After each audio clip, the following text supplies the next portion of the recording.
frozen up in the clouds, but I've always felt that something's missing. That was until I found you right there in the crowd. You came into my life and started a fire. You made me feel like I could touch the sky. Oh, there's nothing missing now that you're my desire. Now all I have to do is to make you mine.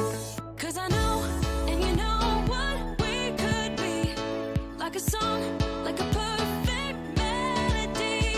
Baby, don't say you don't believe in me. 'Cause you know, and I know, we're onto something good. You know, and I know, we got something good.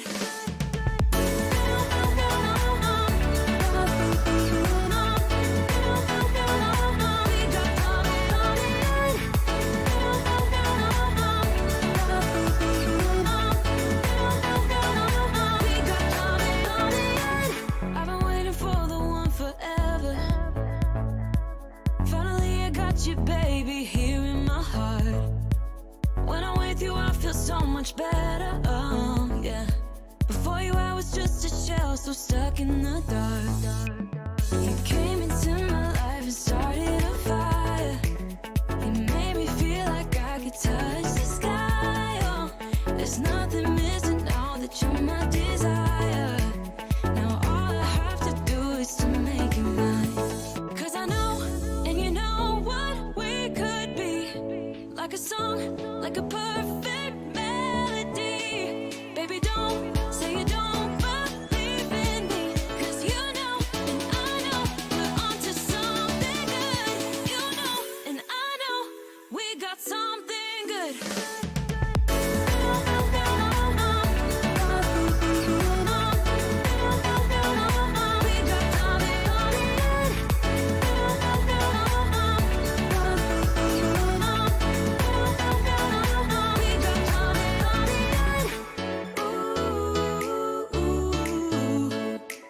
Follow your heart, baby, don't be shy.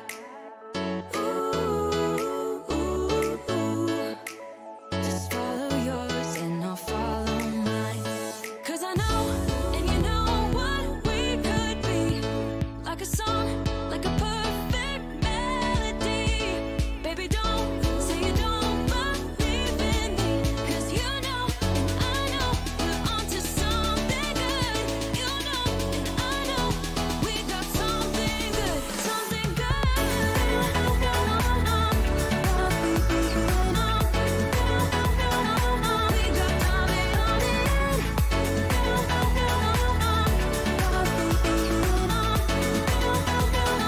Something good. Life goes up and it goes down. I know my mom taught me that. I figured why we fool around so little, and we keep track of time, being so serious. Idiots thinking it will matter, keep me company downtown before the clock runs out. Sun is shining, but the rain is welcome too. Friends are nearby, don't need another view. Time is not on my mind, but then it's you. Oh, I love it when the love comes around, and then I remember all things must pass. But I'm not gonna wake up, wake up. I'm not ready, let me have another day. Don't wake up, wake up. Keep it steady, 'cause I'm happy, I'm not gonna wake up. No, not yet, whoa. No, not yet, whoa. No, not yet, whoa. I'm afraid I'll end up nowhere. They keep saying I'll be fine, but how you know that I'll be there when it feels like I'm lying every time someone asks how it goes, and I save the details that actually mean something. Sun is shining, but the rain is welcome too. Friends are nearby, don't need another view. Time is not on my mind, but then it's you. Oh, I love it when the love comes around, and then I remember all things must pass. Okay, good evening, everybody. It is that time. It is Friday, 10 p.m. Hopefully, everybody had a good weekend. Let's change views so y'all can see what's going on here. Hello, everybody. Hello, welcome to Beyond the Doll, episode 27. As always, I am your host, Shizu-san, and with me, almost as always, is my lovely Chi here. So, hopefully, you guys had a good week. We have a good episode in store for you today. We have a very awesome guest that's going to be talking to us about something that I personally don't have any experience, and I can't wait to learn more about this topic. So, today's topic is going to be doll events in Japan. So, as some of you may know, I've been to Japan before. I've wanted to go to doll events, yada, yada, yada. Things happened, and I wasn't able to go. So I don't have personal experience, but I have somebody that spent some time in Japan that attended quite a few events and is going to give us their 401 and their experience on what happened. So without further ado, my lovely guest for today is one of the members or the duo for the Ningyo Bingo podcast and the Ningyo Bingo YouTube channel for their live streams. Lindsay. So let's bring Lindsay out here for everybody to say hi to. Hello. Hello. Hi, Lindsay. What's going on? Well, I'm having a pretty good day and I'm very excited to talk about some of my favorite things. How are you doing? I'm doing good. I'm excited as well because like I said before, I wanted to go to a doll event when I was in Japan. It didn't happen. I'm planning a second trip. I was supposed to go actually this winter. That got kiboshed because, life happened. So let's try for next winter. So I want to be prepared for the next time I go to a doll event. So I'm lucky to have you here to be giving me, and for everybody else that's watching this live stream or on the VODs, some 411 basically on the doll scene in Japan. So, before we actually get started, I just want to address a few things here. First of all, hello everybody in chat. Thank you for coming to the live stream tonight. Linda Henschwald, welcome. Happy Friday. PMB Sakura, good evening. Mika7, welcome. Tempest, what's up? Tempest, welcome to the stream tonight. PMB Sakura, welcome again to the stream. Thank you everybody for coming. You guys come out pretty much all the time, and I really do appreciate the support that you give me and this channel, and as well as the support that you give the guests that come on to lend their knowledge for today's topic. So, before thing. So before we talk about the actual topic today, I just want to go over very briefly just about upcoming events and upcoming things so that you guys are aware. And I know Lindsay can give some perspective on this because she has been as well. But I am going to be attending Otakon. Otakon's coming up. It's going to be this July 28th through the 30th. It's at the end of this month. If you are in the Eastern Seaboard within the Washington, D.C. area, definitely come out to Otakon. I will be hosting 2 panels. So as we have here, this is the schedule. It's already out. It looks like Friday the 28th, my first panel, of course I get a morning one, is Do You Sumo? Hakayoi. This is going to be at 12:45 to 1:45 p.m. on Friday, panel room 6. Yes, you see that right. There are 7 panel rooms. This is pretty much one of the largest cons that we have here on the Eastern Seaboard. Wait, Lindsay, are you saying something or no? No, I'm just Oh, reacting. okay. Okay. 7 is a lot for them. Because I thought maybe you said something and then like, we couldn't hear 7. you, and I was like, oh no. Oh my god. Yeah, so 7, I am on at 12:45 on Friday. So if any of you are interested in learning about sumo, it is a sumo introduction panel. Definitely come out on Friday, 12:45 to 1:45, 6, panel room 6. Then I have nothing on Saturday, which leaves it as a great day for our doll meetup. So we will have an official doll meetup on Saturday at Otakon. It will take place in the Artist Alley at the entrance. This is what I'm told from our great friend Batman Jackson, who has gotten us a table there. So dolls will be on display all 3 days throughout the entire day of the con. They will be on display in the Artist Alley at the very beginning table or the entrance to the artist alley. But specifically on Saturday around 2 p.m. ish, we're gonna have a meetup. So everybody that wants to come down, talk dolls, take pictures, whatever, just hang out. We'll be there for about a good hour, maybe 2 hours at most. Saturday, 2 p.m. ish to 4, we'll say, is roughly the time frame for that. So hopefully you guys can come out. I will be doing some small giveaways during that event. So definitely, if you're going to be there and you can participate. I don't know if I'm going to live stream the doll meetup, only because, it's going to be a lot of time like mingling and talking with people. So I won't be able to give chat as much time. So we may not live stream the doll meetup, but there will be live streams probably Friday, sometime in Saturday. I don't know when, and maybe Sunday. I'm not sure.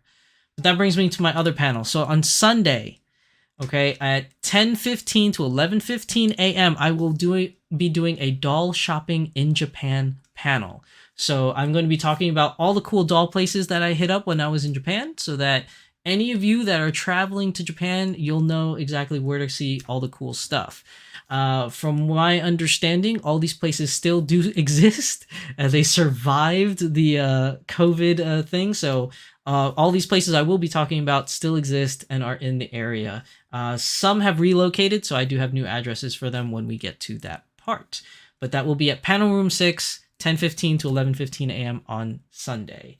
Sunday. Okay, so that's basically it for my little talking point for Otakon. So hopefully I'll see some of y'all there. Speaking of which, you've been to Otakon before, right, Lindsay? Oh, I went there for a very long time since I was a young adult. And it's fairly large, right? I'm pretty sure it's one of the biggest ones, if I'm not Have mistaken. you ever been there before? You surely you have. I've been there a few times, yeah, but only as of recently. My first time, I think, was 2018. So have you been there when it was in Baltimore ever? Or you've only done the Washington, D.C. Only the location? Washington, D.C., yeah. When it was in Baltimore at I think it was called the Gaylord Hotel in downtown Baltimore.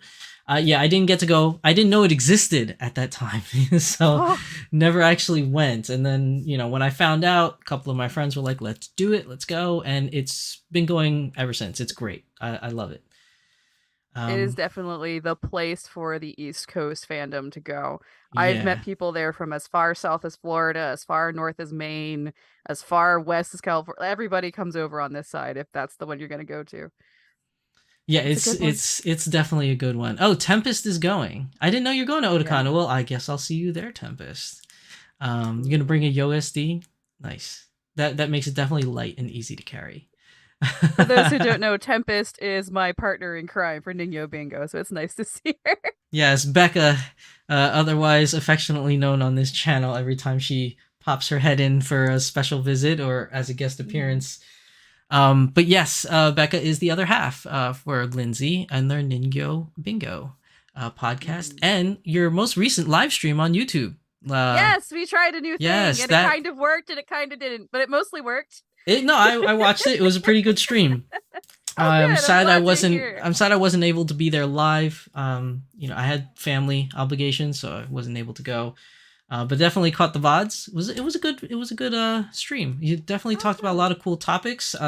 Thank you for the shout out, by the way, you're welcome. on your stream. I really appreciated that. That was pretty cool. That's how it works here in YouTube land.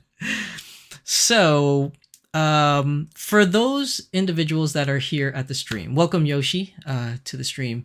For those of you that are here at the stream today, Lindsay is our guest that will be talking about doll events in Japan. So for people that are watching either live or watching on the VODs, how about a little introduction of yourself, Lindsay, like, kind of who you are and what you do in the doll sphere, I guess you could say. Well, I've been a observer of the hobby for far longer than an engager in it, which I think is the same for most people who end up here. I, like many people, entered into the hobby via the resin end because the vinyl end didn't really exist yet. And at least in the way that we know it today, like Smart Doll didn't exist, for example. And Volks hadn't even done the full scale vinyl quite yet, I think, when I was first entering into the hobby via Den of Angels, which is a fairly infamous forum for the resin side of the hobby Yeah. that has a lot of opinions around it, but at the time was the only game in town. Yeah, it was pretty And much like the place to be, I think, if you were a doll collector. At least in those early days. That's my understanding. yeah, there 100%. That was like the only real English speaking fandom gathering place that was easy to find, Hmm. and has a very reputable marketplace system, which Hmm. I have never had a trouble with it because stuff. But anyway, I'm going off topic. So I don't quite remember how I first got there. I must have seen a photograph because I'm a photographer hobbyist in addition to many other hobbies. Hmm. And then I was like, "What is this?" And it was I got drawn in almost immediately by the wide range of styles and the person, like the way it intersected with hobbyist, like garage kit culture and things like that. But it was movable. I've always preferred figures that move to statues that don't in terms Hmm. of my collecting. Like I would rather have a Figma than have a Bam Presto, like nice statue, for Hmm. example. That's just where my preferences go. And so down the rabbit hole you go. And I think like back in 2007 or something ridiculous like that. Hmm. And then I met my friend Becca, who I do Ningyo Bingo and INGYO Bingo um, with in college. And she also was into the hobby. I had never met someone like in real life that also cared about this very niche Yeah. thing. Yeah, I feel like I've been in this hobby for quite some time now, since 2011, I want to say. Mostly lurking during that point in time in 2011. But I do have to say that like there are so many people online that are a part of this hobby, whether in Facebook groups or Discord groups or forums or whatever. But people like in person I never run into, like, that are into the same Yeah. hobby, unless like they're going to a specific event. Like I met lots of doll hobbyists at Anime NYC when Danny Chu was there, but outside of that I never run into another doll collector. So that's pretty unique that you and Becca kind of like found each other like that. Oh yeah, it was very serendipitous. And she's actually the one who first took the jump and had the funds to go secondhand with Tempest, who is her sort of the name she's using on the online is also a name of a character very near and dear to her. So I'm kind of the god aunt to her Hmm. first doll, basically, because we were rooming together. So the doll was in the room with us, and so we both sort of engaged the hobby that way. It wasn't until a lot later that I officially jumped in via secondhand doll collecting Hmm. with the Delph Moon sculpt, which was hard to find and is gorgeous. It's a whole thing that I was really hyper focused on. And finally, the secondary market got cheap enough that I could afford it. And then we were off to the races from there.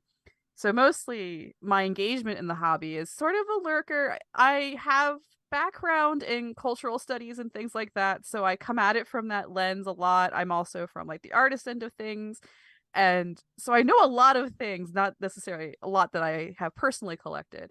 Hmm. That's right, I painted Tempest's first face, which Becca very kindly allowed me to do with her very expensive doll at the time. But so I like dabble in different parts of the hobby. I don't really do one in particular. I swore for the longest time I was like, I am going to collect one scale. It's going to be 1/3, and I'm going to collect the resin because I don't like the vinyl faces. And I swore that for about a while, and then it all fell apart very quickly. Now I have something in almost every size range. I have one vinyl because Volks finally got me with one.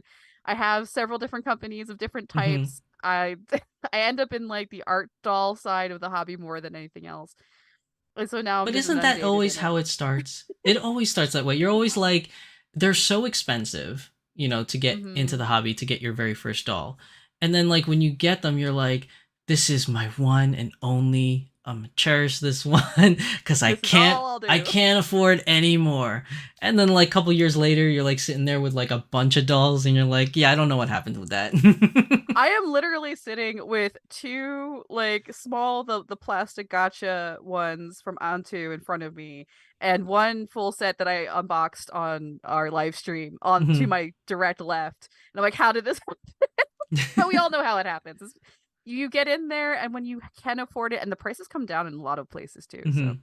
And then eventually me and Becca realized we had a lot to say about the hobby and the context of the hobby that Mm-hmm. people don't often get into. Like you can find tutorials on things like how to do face ups and the clothing and like all the customization end, Mm-hmm. but not a lot of people talk about like the cultural context of Mm-hmm. these things that are a hobby started in a different cultural context than say a lot of Americans or United States Americans would be Mm-hmm. familiar with.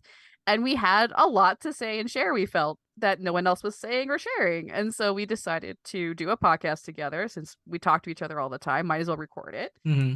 And then Nino Bingo was born, and we have a good selection of episodes that stand the test of time, separate from any current events. Most of it is more focused on the resin end, which I think where your interest in both of our knowledge base comes from, because you're more in the vinyl end that came Mm-hmm. later.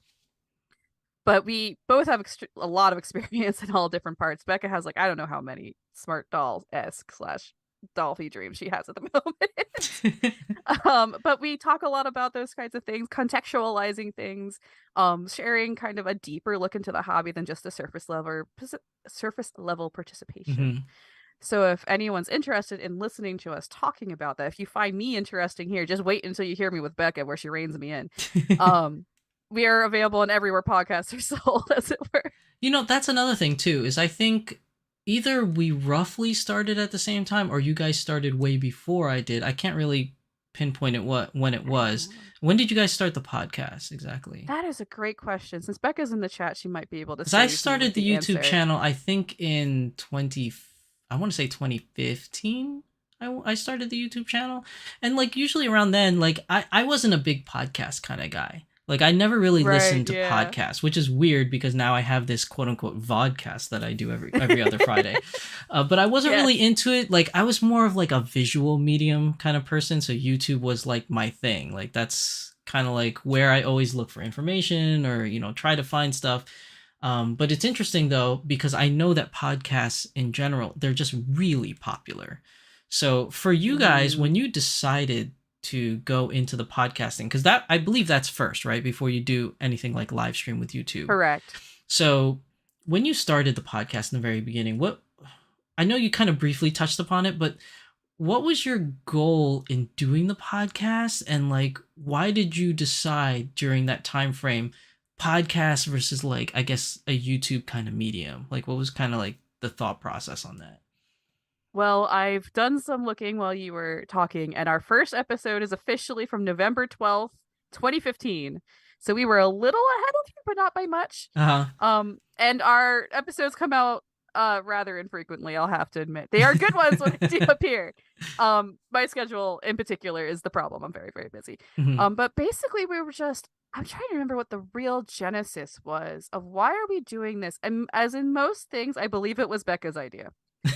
Basically what happens with us is Becca goes, Lindsay, we're doing this, and I'm like, we are? And she's like, we are. And then it happens. It's basically what happens. So it was really more Becca's instigation than mine. She has a background in audio and audio, like being invested in good audio and control and things like that that I don't have, coming from a background with music and recording back in our college days. So when it was, do we want to do a thing that's like engaging in the hobby, talking about these topics, podcasting the natural place to go, especially since there's adjacent logistics in terms of video medium and trying to get a foothold in the YouTube space. Podcasting, especially in 2015, was a much simpler land to try to work your way into, which is part of why I think we kind of ended up in that direction. And the way that content was made on YouTube was very different at the time. Like now, longer form content, as I understand, does better than it used to be. And it used to be very highly curated content, did much better at that time. So I think it's somewhere in there, and it felt easier, I think. Really I think live streaming on like YouTube or Twitch or any other platform that you can live stream is a lot more popular nowadays than it was back then, or even maybe non-existent back then, or almost non-existent. I think Twitch was in its infancy, back then. If it existed and wasn't the guy, maybe the gentleman's name. Maybe somebody can fact check us in chat or something. I'm sure. Chat always knows. But Chat you're right. You're right. It was always like heavily curated videos that kind of ruled the YouTube scene back then. and especially the shorter the video, the kind of like better it did. I think people nowadays are kind of a little bit not like more for it, but a lot of people don't mind the longer content nowadays as much as I guess they used to. But I could be wrong. I'm not really a YouTube like analyst, so this is just going off of like personal experience of what I think may work. But I do. It's funny. I don't listen to podcasts, but I do watch / listen to vodcasts nowadays on YouTube, which is pretty interesting. Like I have like the Trash Taste I like to watch every week, and Kitten Cat Shop. Anna and Corey got me addicted to Critical Role now, so now I'm. You're in it now? Well, hold on. I'm not like a different hobby conversation. I am very deep in tabletop. I am not. I'm not fully into it. I just started because I thought it was weird if I pick up where it is now, so I kind of want to start from the beginning. So I started watching Vox Machina, the campaign one. Oh, that's hard. And I'm 10 episodes in, and I just realized it's 170 something episodes, and each one is like 3 to 4 hours. I was like, I am never gonna catch up to where people are now unless I listen to it 24/7. That's it. That is the downside too. Like talking about long format, it is quite a commitment to go into long format, both making it and taking it in as a consumer of that content. As an aside, Vox Machina, the first arc, is being made into an animated series right now, and there's 2 seasons already of it. Yes, it's on Amazon Prime of all things. Oh my gosh. Called The Legend of Vox Machina, so you can get like a curated I version. saw that, but I didn't put the two together. I didn't know that is Critical Role's Vox Machina. That's interesting. I'll probably watch it now. But I'm enjoying that, and that's that's long form content. So yeah. Right. Things like that are kind of like taking a place or a foothold nowadays in social media. I absolutely agree. Like the rise of the long form video essay also is much more prevalent in like the modern space. And like Becca's mentioned in the chat there was a desire to capture the history of the hobby that no one was really recording. There's like a genesis point, like as I was talking about, 2005 I think is when Volks even became existent. Like there's a lot in that early period that me and Becca happen to have seen. Volks for dolls or just Volks in general, you're saying? Volks for dolls, I think. The Dolphy itself is like, it's always more recent than I think it is if I look at the timeline. But it was very early on in the history of the hobby. It was definitely early 2000s for sure. Yeah. Definitely. So, and I was like in high school at that time and able to have the internet. See, I'm not going to date myself. I'm a little bit older. I was not in high school. That's fine. But between me and her, just through our exposure and the types of part of the hobby we've been in, we've seen a lot of the history happen, and nobody had recorded it anywhere. And so we decided to be the ones who were recording it somewhere. Really. And that's great though, because you know, if anybody ever wanted to know about the history, like you just said, there's nowhere to find it. So the fact that you guys are doing it is amazing, because at least there's a space for it. Right. And then here we are. Becca starts a thing at Thy and then you were there, and then I talked to you, and now here I am. Yeah, it's like this big social thing, which I never really understood it before I became a YouTuber. You know, you kind of watch people and they're like, oh, well, their friends are hanging out with each other and they're doing collaborations and things like that. And a lot of it just happens, you know, just out of chance, really.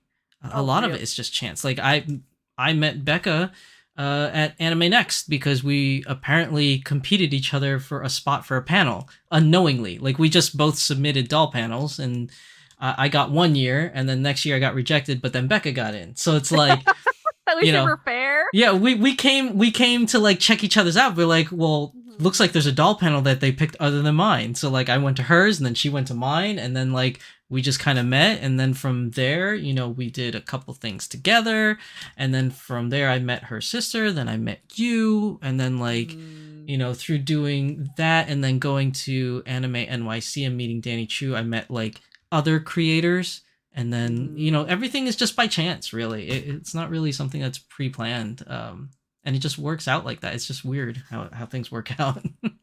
Oh, that's my life in Becca's wake. She is extremely good at seeing an opportunity and just saying hello just Mhm. because she wants to say hello. And then I get the advantage of just coming along behind.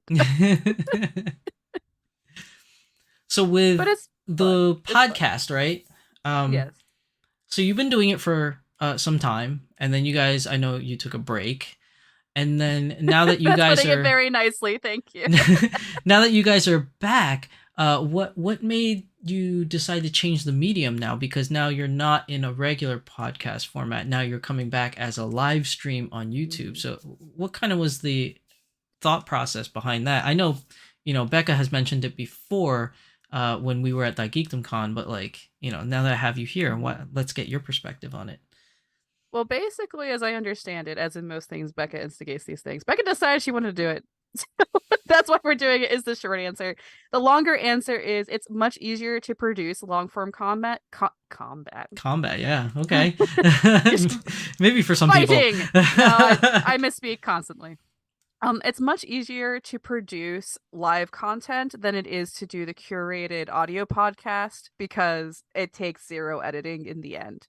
We Mm, do it and then it's instantly online, and it was content that's like from A to B, a very short line to from us to consumer. hmm. And part of both of us have less time than we used to. I'm sure everyone relates to that. Your life changes, you have other priorities, and the hours you used to have don't always reappear. So this Very way true. we can go, we only need one point in time to coordinate, as opposed to coordinating and then recording and prepping, and then Becca would have to edit it because Hmm. she very kindly does the editing because she has the ear for audio that I don't have the same standards for. She definitely does, because I don't have an ear for audio and my levels are always out of sync.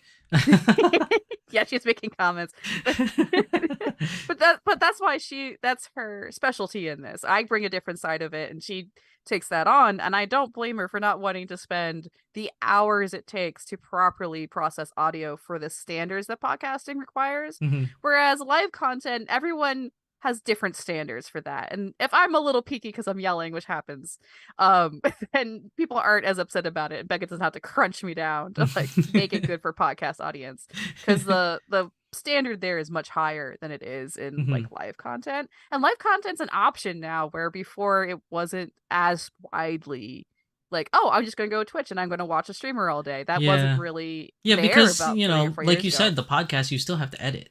Like, it's not like Exactly. it's not like you, because I feel like live stream in a way, or live podcasting in a way, is like radio. Mm-hmm.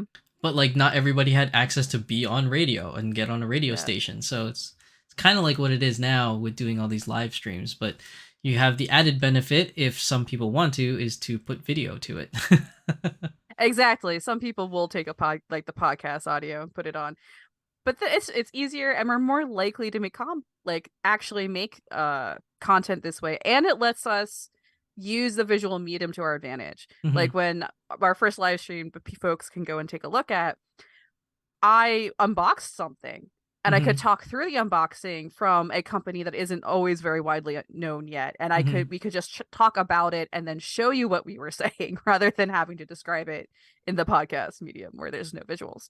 Right. So there's a lot of upsides to that as well Hmm. that we're slowly figuring out as we go, since we're a little new to the medium. So what do you think, between you and Becca? I know she's in chat, uh, but between you and Becca, I mean, what do you think your plan is going forward then for this new live streaming format for the two of you? I think a lot of it is doing what we've already doing. We've always started Nino Bingo podcasts with like current events and things that we Hmm. had recently learned. And then we would have a topic of the episode that we had both gone and done separate research on. Or one of us will research and the other one will be in the dark. So that we have a very candid conversation Hmm. digging into it as two fairly well established people who have a good background in what we're talking about. And going forward, we can really lean into that more current piece, Hmm. especially as like talking about things that are only really talkable in visual, like Hmm. talking about talking about the hobbies we're working on, the pieces where we have the Hmm. new things going on. We can show you artists. Like I'm always have a finger on the pulse of the indie artist section and Hmm. bringing that in. it lets us expand in that way more smoothly than the kind of prep we used to do. So it's going to be just like our episodes normally are, which is us rambling. It's just us rambling for longer because we're not editing ourselves down. Yeah. Editing is always such a pain. It's something that you learn when you jump into the YouTube like scene. It's just like, oh my god, this editing. I mean, there's a lot of programs out there that kind of simplify it, but then when they simplify it so much, you lose some of those customization aspects that you kind of want. But it's just difficult to learn. There's like a learning process or learning curve to it for sure. I remember my first time editing videos. I was like, I just want to make a box. Why can't I make a box? And there's like all these steps just to make a stupid box and like have like a picture go through it. And I'm like, why do they make it so difficult? But it's really like they're not intentionally making it difficult. It's just that there's so many options available for you to do, like customization wise. There's just so many options that they can't make it a simple thing because other people who want to do this specific thing with it need these specific tools. So like it's not intentionally made hard, but it definitely has a learning curve because of so many options available.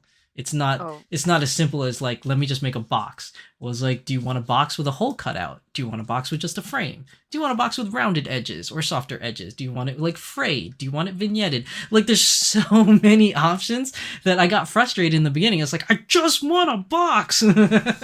Why don't you understand when I say box, I mean this? But the computer doesn't know what you mean, so you have to tell it what it means. Yeah. And it goes on and on and on in that way. But live streaming definitely, once you do the prep work of just making the box, like how we have this outline that everybody can see now, it just stays there like that now. And it's just kind of like, okay, now I don't have to mess with it ever again. It's a lot of initial sort of figuring out. Initial figuring out, yeah. Afterwards. And then afterwards, you just kind of go with it. So hopefully we'll be able to make more regular content this way without the editing burden on top of us. They're longer and more rambly, but some people, I myself sometimes enjoy that, depending on the duo I'm listening to. Right. So it all depends on the content. You're totally right on that. Because I mean, you can have content where people ramble a lot and go off on tangents like myself, but sometimes those tangents become interesting and people really enjoy that. And then other people, they don't go on tangents, but then they kind of like have nothing to say and they kind of sit there quiet like, hi guys, what's up? Like, hello, I'm waiting for a voice that is not going to come. Yeah. So like, it's a give and take. It's a double-edged sword. Oh, absolutely. It takes very different skills, but hopefully me and Becca can talk forever. So hopefully we're interesting while we're doing it. True. But speaking of which, let's get started with the meat and potatoes today's episode, because we spent a good half an hour just kind of getting to know you part of it.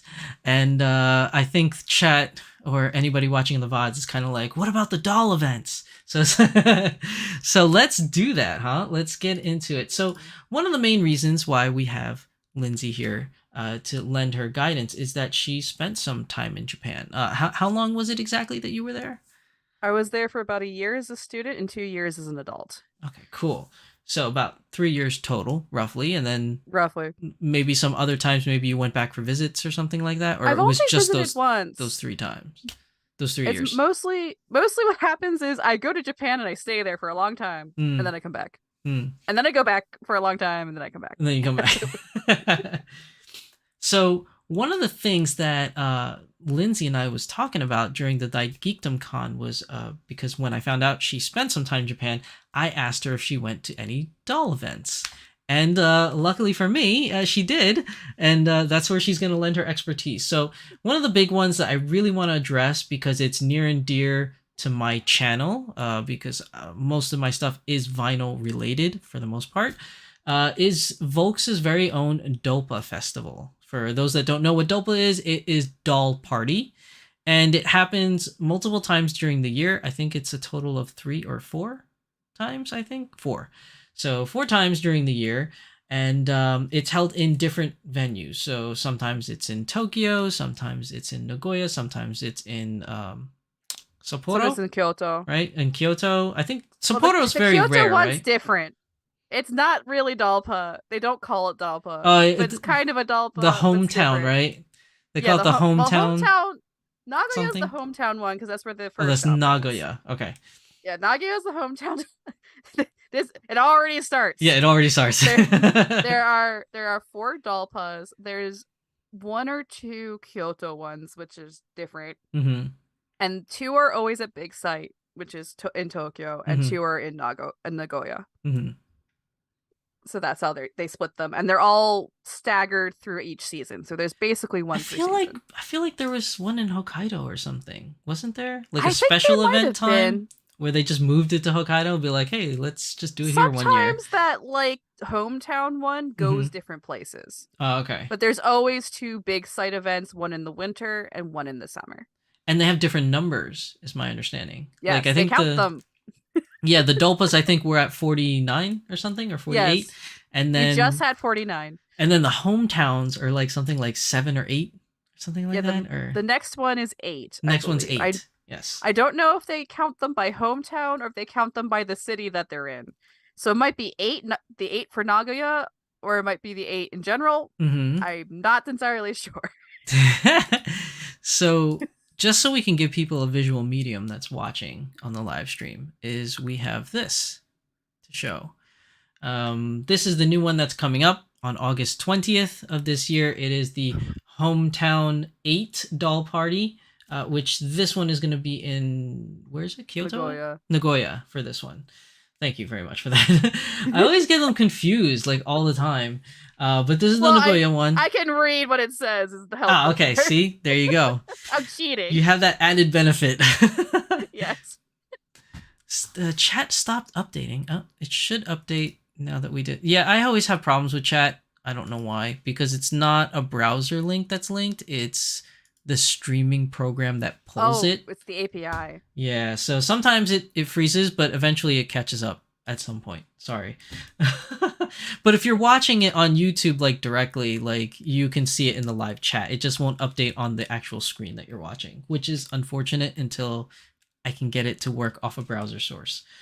But yes, we are talking about the Hometown Doll Party 8. That's happening in Nagoya. That's going to be this August 20th is the newest one. So if any of you are going to or planning to travel to Japan this summer, this will be good information in case you plan to go to Nagoya to this event. So one of the things I want to talk about, obviously, we already touched on when the Dolpas are, 4 times a year, usually summer, winter, fall, spring, I guess you could say, is pretty much roughly the 4 seasons, there. Roughly around there. They always announce them about 2 months ahead of time, I say roughly, is when they announce it.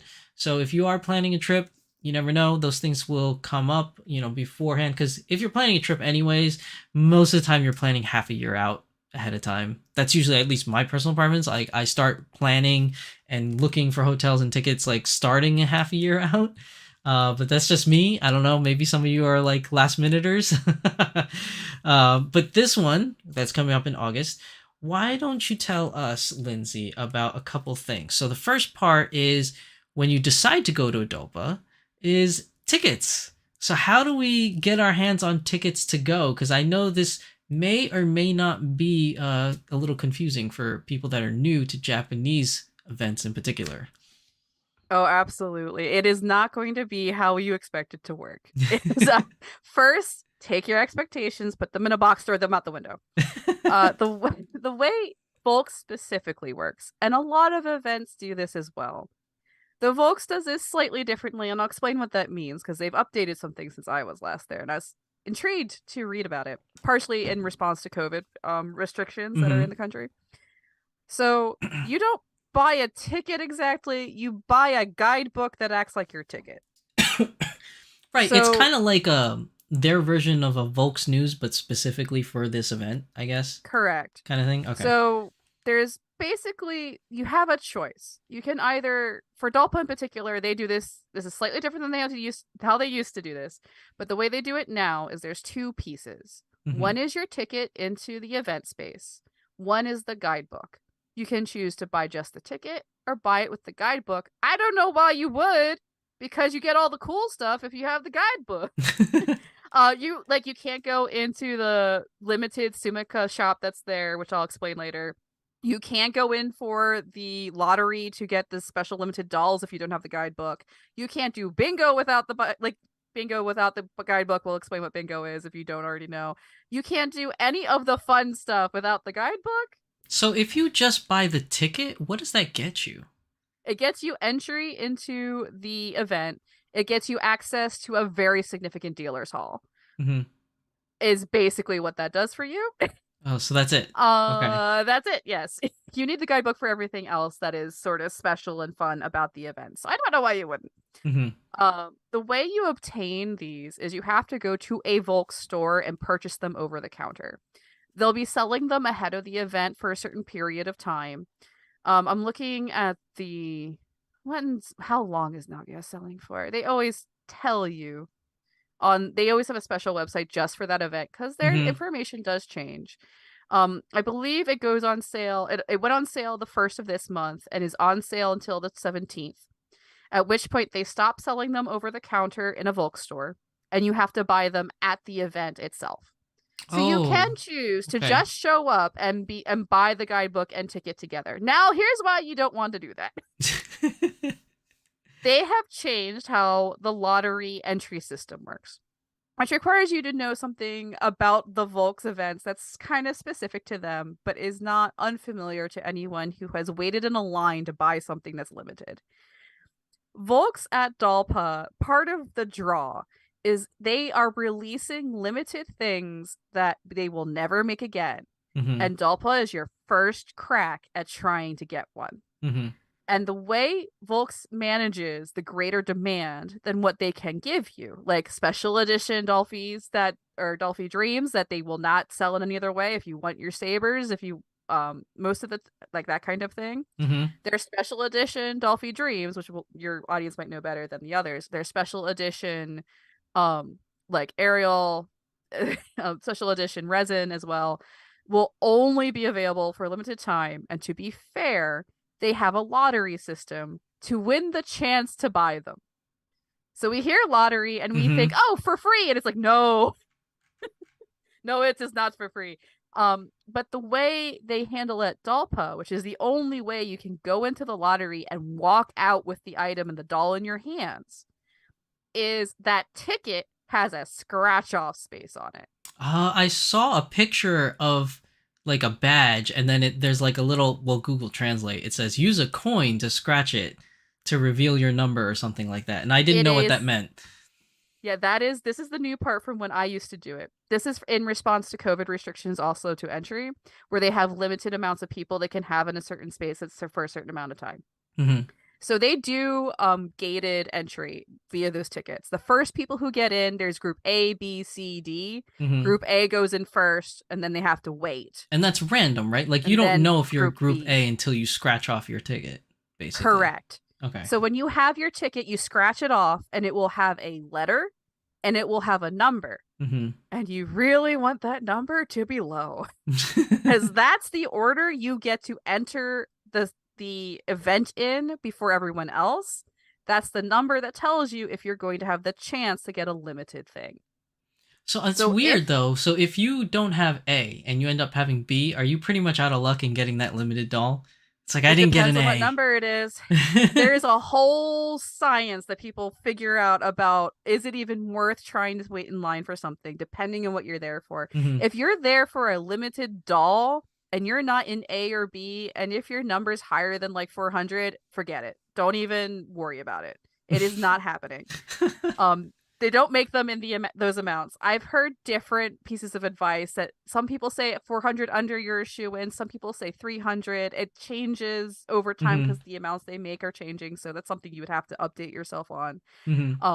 But it does at least tell you before you get there, oh, I'm group D 500. I don't have to get there early because I'm very unlikely to have access to the thing I want. Though they don't the dolls go out immediately. But the Sumika is the name for Volks's custom shop, where they sell clothes and Mm-hmm. accessories and things that they only make in limited amounts. Mm-hmm. Those last a lot longer than the dolls do. So if you're invested in, say, there's an outfit for Miku and you already have Miku, but there's a limited outfit at Dolpa for Miku for one of her other videos that one of Right. her other outfit changes, Right. that'll be limited in the Sumika. You might have a chance if your number is higher. Mm-hmm. So when you arrive at the venue, they will have signs saying, "Oh, this is Group A's line," and you line up in order. So you have to figure out where you fit Mm-hmm. in the lines, and you look at your number and you go to someone, and you don't need any mutual language for this. You're like, "Oh, are you this number?" And they'll be like, "No, I'm higher than you," and you go behind, so on and so forth. So Mm-hmm. you line up in the order of the number of your ticket, and Mm. then you wait, and then the doors open eventually. And if you're in A, B, C, or D, you go in at, they tell you which times those groups are allowed in, and then they let you in. If you aren't invested in any of that, you can wait until all of that's been done and go in with the general admission, which is usually later in the day. Right. So it's already, So it feels more complicated than it is to experience, here's but the it is thing. very fraught. As a foreigner traveling to Japan on vacation, it sounds like my only chance of getting a ticket is by getting there the day of and getting a guidebook, because they don't sell them on the internet, They right? don't. Well, they do sort of, because they have. It used to be with Volks' reputation is they were didn't really want to be very open to their foreign audience that were visitor tourists, because a Mm-hmm. lot of complications arose from that. Mm-hmm. Especially around scalping. That's not how that word's said. Scalping. Scalping is a big problem for them, Mm-hmm. where people will, in a when there's a very desirous release, they will work together in groups to buy them and then upcharge sell them by double or triple on Yahoo auctions afterwards. Right. Right. That is what they're trying to combat with all of their lottery shenanigans, Mm-hmm. to try to make it unappealing to scalp it and also make it difficult to do. If you're a foreigner abroad, so they've changed their policies a little bit, and there's like a second chance for the limited things now. Mm-hmm. But I think you might have to be a VIP member, which isn't hard to do. Yeah, you that's can not hard. purchase the book ahead and then pick it up with your proof of purchase. Mm-hmm. So you like buy it online, and it gives you like a confirmation code, and when you are there, you can go to any Volk shop and be like, "Here's my confirmation code," and they will give it to you. Okay. So that's brand new to the past 1 or 2 years, I think, to try to defang the scalping urge, because you have access yourself. But I must imagine, since you all get your tickets ahead of time with letters and numbers on them, that there's a fast trade in finding someone who is A001. Yeah.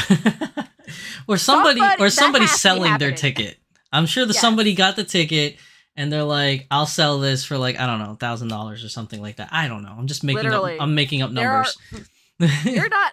Look, some of the collectors I have heard of and their backgrounds and professions, they could easily afford 1K for the first crack at something very desirable.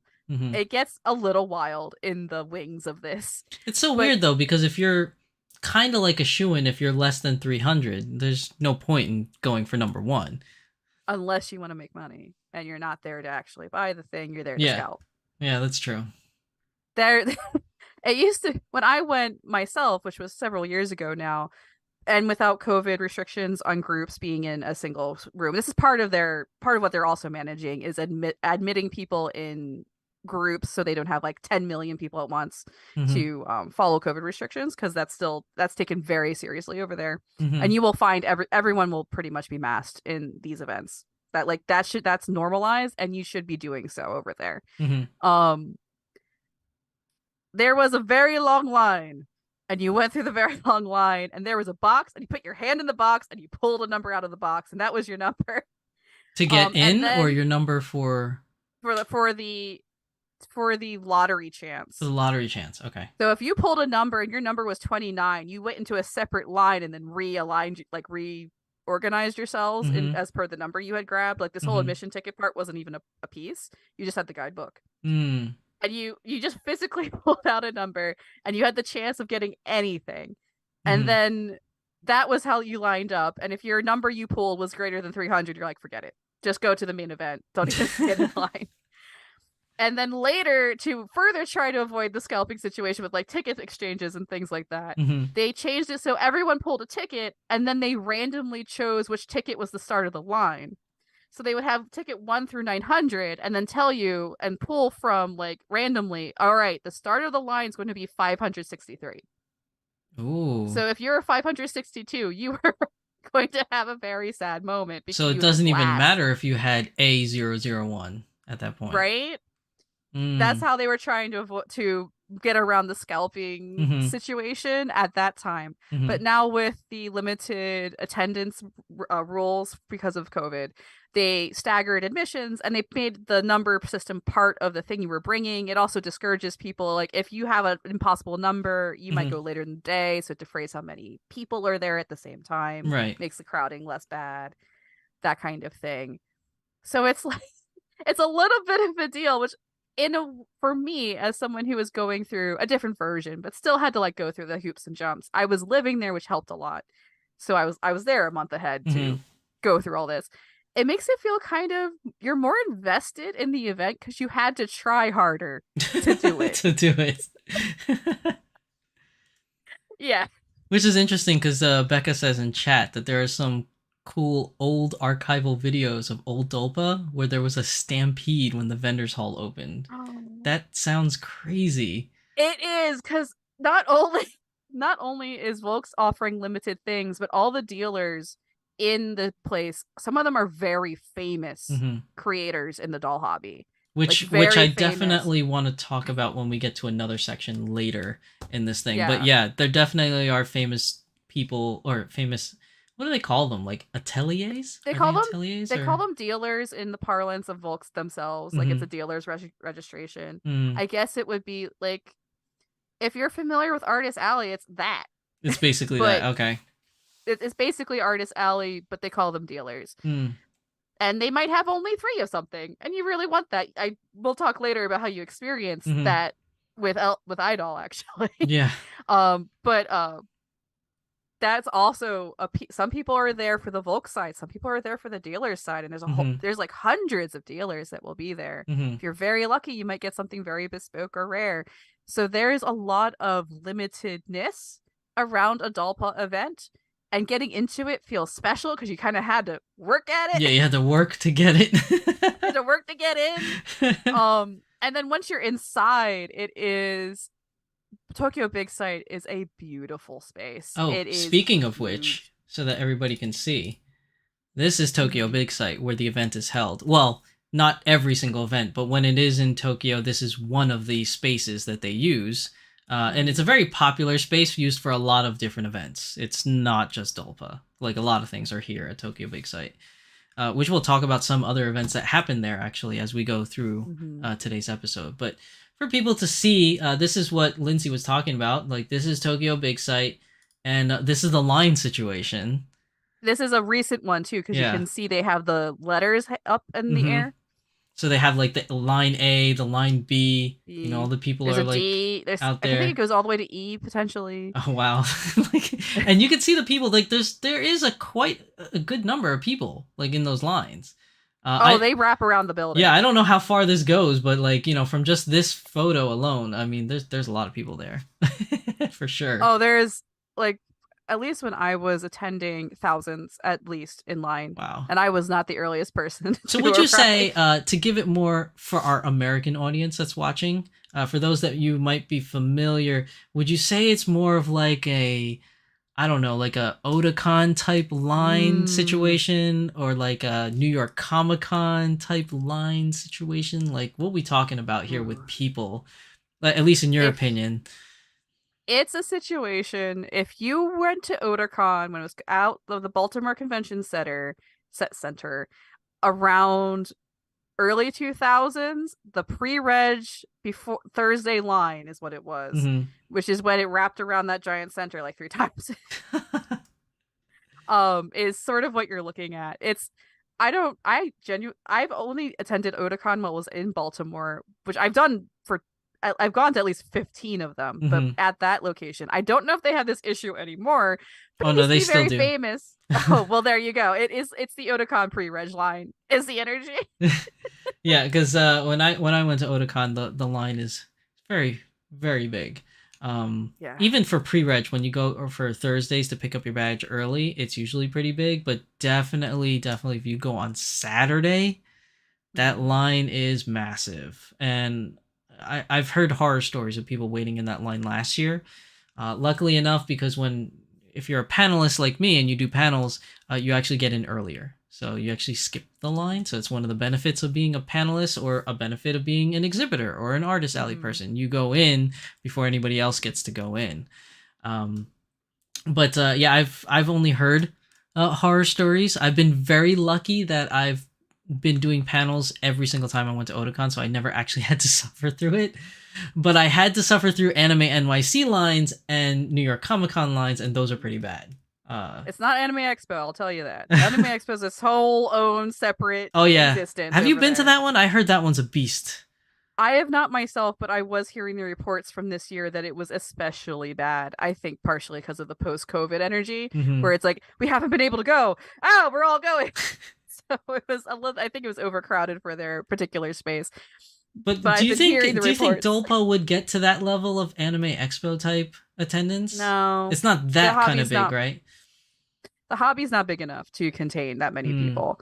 I would say in the doll hobby, Dolpa is the biggest event that you could possibly attend. mm-hmm, And even then, it's still a very niche hobby. mm-hmm, So it wouldn't be able to get to the numbers of an Anime Expo, Middle California, hot skip and a jump away from Japan by flight kind of mm-hmm, energy. Is not something I could anticipate them even reaching, mm-hmm, and I don't think it would survive at at that size. Frankly, mm, like it would lose quite a bit if it was significantly bigger in that sense.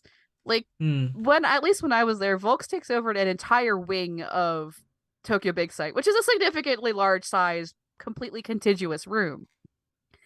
Like beyond the scale of your typical Otakon dealer's hall. mm-hmm, But any bigger, and I think you would lose a lot of their ability to do the one-on-one interpersonal pieces mm. that makes it function. Right, because even though it is technically, I guess you could say, an industry event, because it is run by, a company, but it's very much so. My understanding is you get that homey feel because it's small and a lot of Hmm. personal interaction, I guess, with people. Another picture I wanted to show is that when you're there, it's very easy to identify staff. They have like Oh these very yes. interesting jackets and shirts that just says in big letters "Doll Party Staff." So if you ever get lost or you need directions, they pretty much stand out from what I could Oh see. yes. They are very, very good at their jobs. A lot of the people who run Dalpa are either family members or some of their top staff members.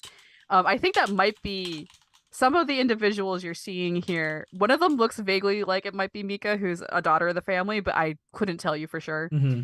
But you like the Shigetas, who are Mr. Shigeta is the founder of the company. There they are. It's They're the there the whole Shigetas. time. You know who they are. They walk. They just walk. They're just around. Um, So if you it ever attend Dolpa, look out for these faces because that is the yes. owner, the president of the company, and he's according to Lindsay, he's there all the time, the whole day. Well, you don't necessarily see him the whole day. He's definitely there at the end, and we'll talk about that at that Hmm. point. But he, in my brief experience, because of course I spotted him. He Hmm. seems to very genuinely enjoy the whole thing happening. Hmm. And there's a few special things that he specifically does himself, which shows his investment as a CEO of a very niche hobby that he's part of. Sort of like his attachment and a lot of his commitment to what his company is trying to do and the atmosphere they're creating very intentionally with Adalpa, which, like, for example, talking about atmosphere, you're not allowed to bring anything but Volks products into this Yes, space. I've heard that they're very strict on Volks products only. Which I mean, to be fair, that makes sense. I mean, it is a Right? Volks held event, for Volks items, I mean, it does make sense. I mean, maybe some other companies, like if, let's say for sake of example, if Smart Doll were to hold its own event, which it used to, way back in the day, Danny Chu used to have what they called Culture Japan Nights. I do not know though if people in attendance brought dolls other than Smart Dolls. I have no idea. But I wouldn't see it out of the realm that if he had like another Culture Japan night that he would have some kind of rule of saying Smart Dolls only. But I know he's not really very picky either, so I don't see him like banning other doll companies' dolls being there. Like I don't see him saying anything like that. But that's just my personal experience. Like I don't think he would do that, but I don't know for sure. I'm not Danny Chu. But I would have a feeling he wouldn't, from his perspective that he tends to have, and the way he tends to make different choices than Volks does very intentionally because of what he's trying to accomplish. I couldn't see him making the similar kind of statement or position. But but at the same point, I don't fault Volks for saying that it should be Dolphies or Volk products only. I mean, it is their event. They're shelling out the money to host this event. I mean, it does kind of make sense, you know? It's kind of like being like having a Ferrari meetup and you show up with a Dodge, you know? Yeah. You know what I mean? Like, it's just like, why are you here? Yeah, it's like, why are you here? Like, it's just very awkward. So it does make sense to me. But if you were hoping to go to a Dolpa, just letting you guys know, and you decide to bring like an A-Zone doll, a Smart Doll, or an Ipple House doll or something that is other than Volks, they're more than likely gonna tell you to put it away. It'll be very polite, and it's going to be very awkward for everyone, but they will ask you. Yeah. So I mean, it makes sense though. 100%. It's definitely, they're curating a very specific space, very intentionally, and their stores are also the same way. And it makes, as a company who wants to provide a product and is trying to push their product and want to display it in the best possible way, they want all their social media to just be their product. They're not don't want to advertise for someone else, or they don't want to dilute the branding of what they're trying to accomplish, including in the dealers sort of area, because everything of course is for the specs of a Dolphy of either type, resin or vinyl. Right. So it absolutely makes sense that, like, what they're doing as a company and the way they're promoting their company through the event, that this is just what they're expecting. Right. And it is called the Volks, hometown Dolpa or Dolls Party. You know what I mean? It's not like, oh, we're going to host an event called Anime NYC and it's going to encompass everything anime. So all the different companies are invited. Like, this is a very specific Volks doll party. So, you kind of have to expect that only Volks things are kind of allowed. So exactly. And we have iDoll and LDoll, or rather we have LDoll for everything else. So yeah, there are opportunities, which we will talk about as we get further in today's episode. But that's definitely another point of contention I want to talk about. But other scenes that are there, aside from Mr. Shigeta and Mrs. Shigeta, I believe his kids are also there, because often his kids are a part of the business. They handle different aspects. Like I met his youngest son, which is apparently the guy that leads or runs Volks USA. So I met him. Volks USA was his project. Yeah, and then I believe he has a daughter that works. I think you told me this, that she works in marketing or something for the company. I'm not quite sure what her role is. I do know that she's frequently around at Dolpas, and she's often running their Instagram account, or at least has been in the past. I don't know if that's still true. So even though she's delightful. So even though within the doll sphere of the doll hobby, not encompassing all hobbies, just within the doll hobby, I mean, even though they are one of the largest companies, they are in a sense still very family oriented. That's very common for how companies work in general in Japan, let alone in such a small space. Okay. It's much more common to have that. There's a stronger emphasis in company culture of family being involved and family being part of how it is run, in a way that in American business culture, United States American business culture, would be less prevalent. Because of the history of how companies are made and have traditionally been run, and the Zaibatsu Butsu situation from the 80s has a very different history than it Mm-hmm. does here, Mm-hmm. where there used to be a much bigger issue in about the 80s, when there were these, what I mentioned, the Zaibutsu like companies, where it's basically not quite exactly monopoly situations, but you'd have one gigantic umbrella company that controlled a like dozens of smaller companies who would then buy and sell from each other Mm-hmm. and kind of control the market in that sense. Mm-hmm. And then you have these like massive Zaibutsus that were run by like specific families that with like you hire lots of like that nepotism-esque, like Mm-hmm. you hire your son's sons and Oh you my hire god, your this uncle, is like you giving hire me the family to this it. is giving me very much so Witch of Mercury vibes. Like if anybody There's a reason. if anybody watches Gundam Witch of Mercury, which is like the new Gundam series that's out now, this sounds very much so like that. Well, it sounds like themes you see a lot in science fiction, Mm-hmm. doesn't it? Yeah. From especially in anime and mecha anime, that's often commentary Mm-hmm. on social status, Mm-hmm. which is what a lot of sci-fi is about. I just watched the last episode of that, by the way, which in Mercury was absolutely Oh, I fantastic. didn't get that far. I'm still watching it. Oh, I Jesus, I gotta catch yeah, up. I need to catch up. Anyway, not to get too derailed. I'm very derailable. Um, Listen, I'm like the because king of tangents. Don't even. oh no, we're in trouble. Um, because we're just gonna go off. But that sense, like I'm going a little bit more into like a different direction than something directly related to Volks, but finding a company like Volks run directly by the proprietor and Mhm, the family being involved is very much a common event in a company of this size, let alone the larger ones. mhm. There's rules now about the Zaibutsu situation was broken up because it was not good. It's basically But monopolizing, I guess.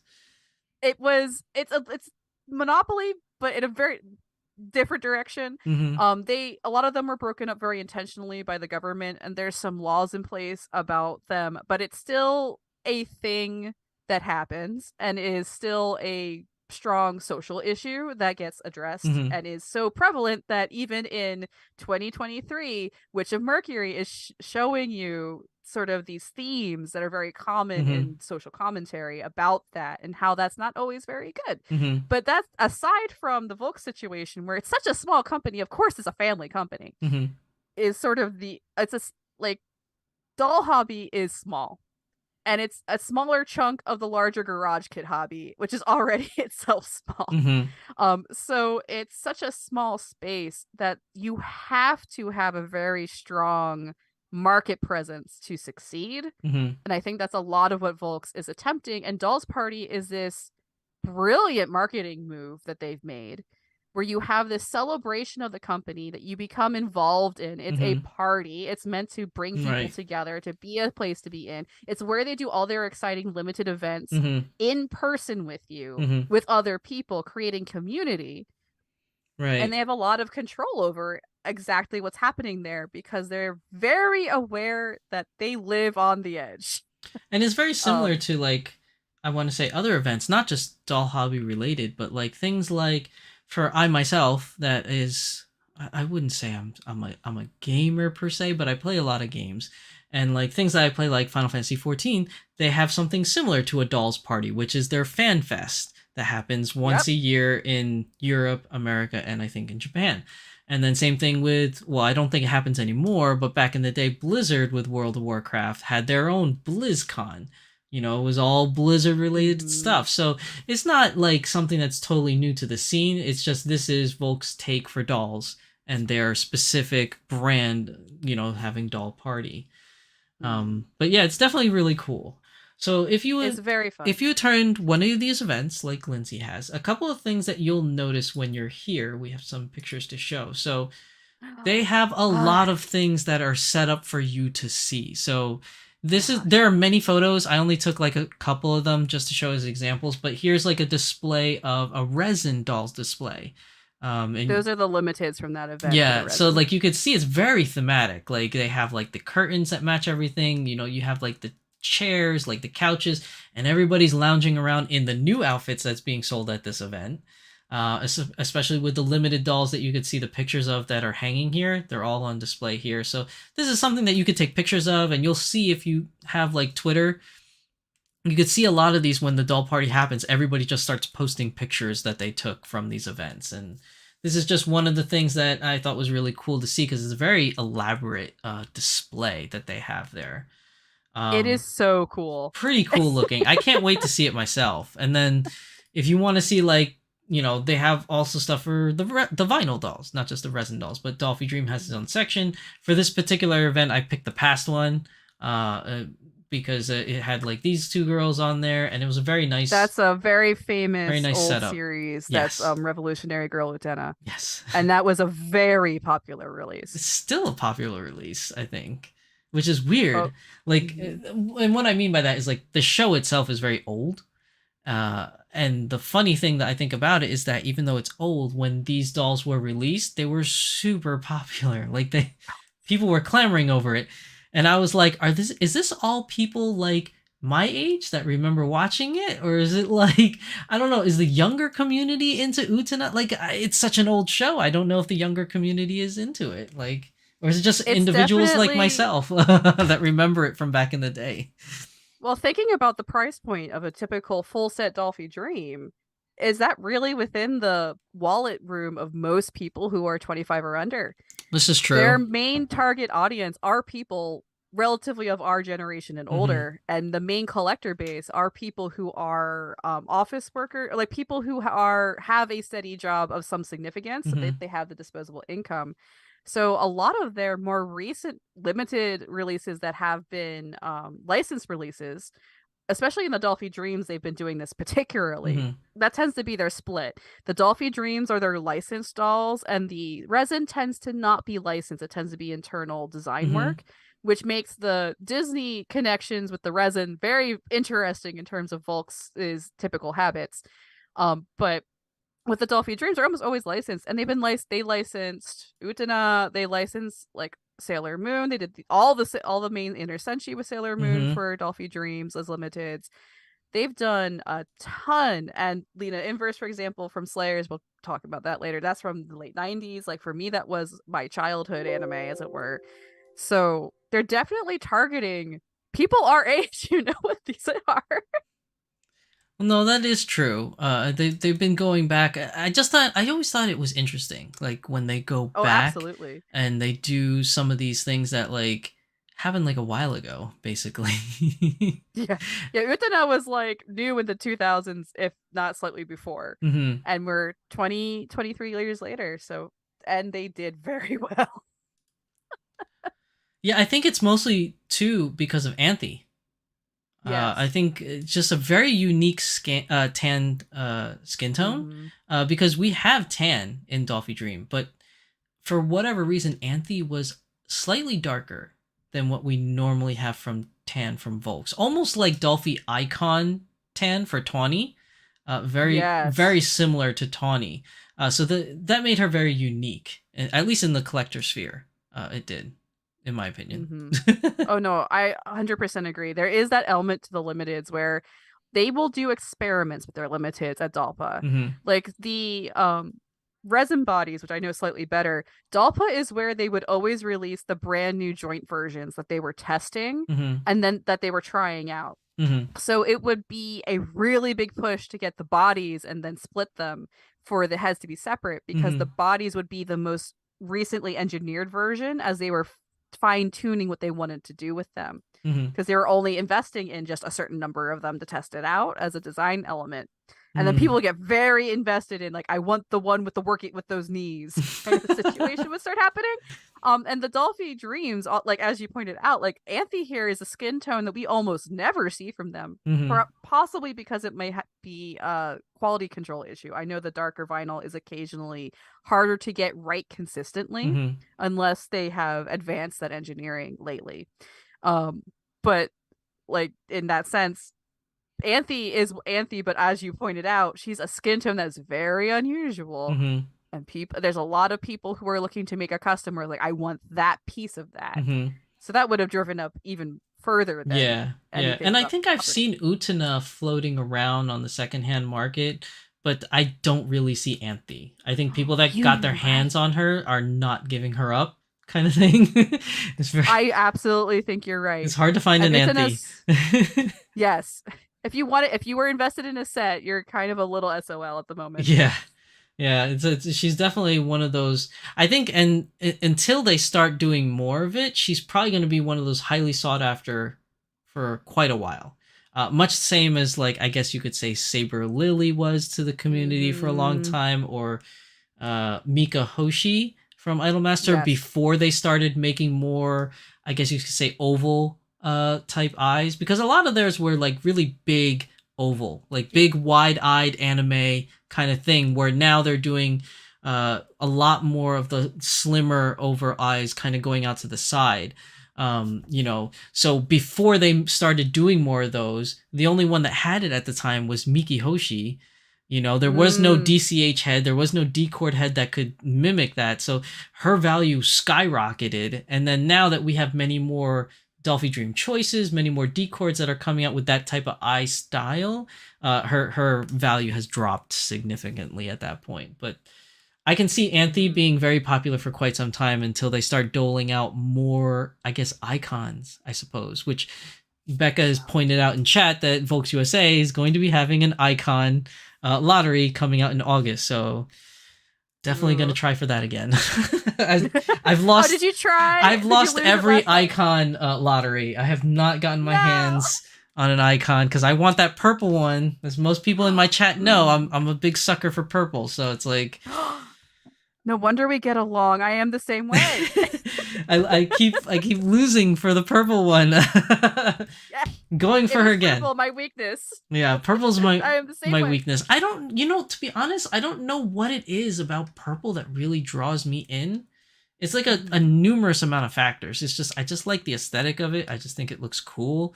There's also the added benefit that, like, historically purple has been like kind of been more of a regal color. Like a lot of royalty like wore purple.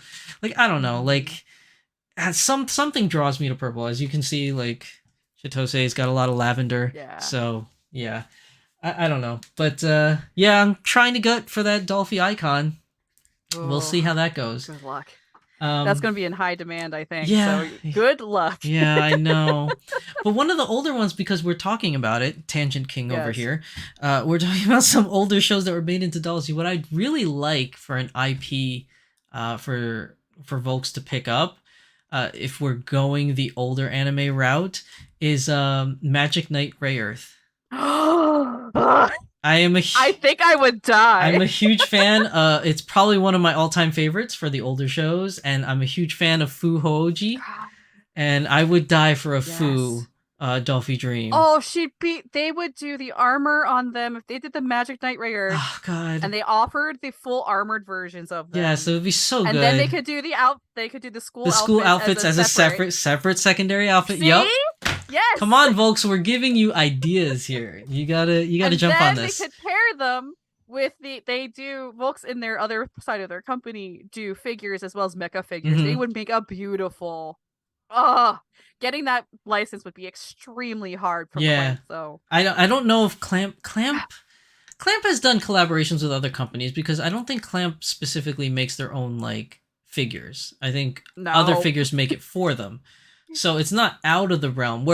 Whereas before, for again, Tangent King, the company Square Enix, whenever they would release products, they are specifically from Square Enix, not any other company. It's only recently that we've seen Square give out IPs to other companies, like Volks doing, Nier Automata, and doing, the Final Fantasy 14 from Volks, but also other things like Play Arts Kai, is doing some figures, of Final Fantasy characters. So recently, they've been a little bit more lenient with expanding their IPs to other places. So, if there's hope for Square Enix doing it, then maybe Clamp might join the Volks bandwagon. I mean, we already got Disney on board with Volks, so I mean, come on. Man, that was wild to watch that process. Like, Disney is so specific about how their property is treated. And that all started with Volks there's like a Disney Con thing that happens. I don't remember what it's called. Becca probably does. When she catches up to what's happening here, to the broadcast. But they did a one-off auction for Cinderella, I think it was. Yes, I remember that. And that was the entire the whole hobby in the resin end was like, what is happening? They're Yeah. doing a resin that is a licensed character and it's Disney. And I Which, heard, because I think I heard it from Becca. She's the one that told me about it. I think they did several princesses, and they were all one offs. So it was just yes, one doll. It's not like they made 10 or 100. It's just one doll. one for auction for charity. Yeah. Which I think was the angle that worked for Volks on their side, because Mm-hmm. they're, for a very long time, and less so now, they were very resistant to doing licensed resin. Mm-hmm. They just didn't really want to go there. They would do it occasionally in very specific, limited ways. Mm-hmm.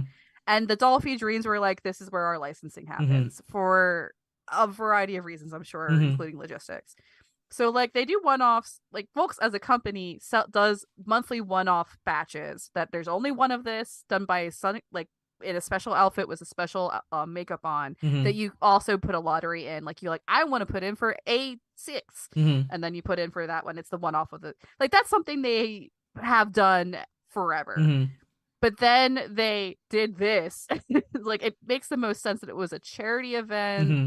It's Disney. They're too big to say no to. I don't know who instigated that. Yeah. That must have been quite the negotiation. That's a blockbuster deal right there. Yeah. Like I don't know if like they have other connections with other companies. I assume they do, from doing other collabs. But it's like Disney has things with like was it G Sprocket or Q Sprocket that do like little figures.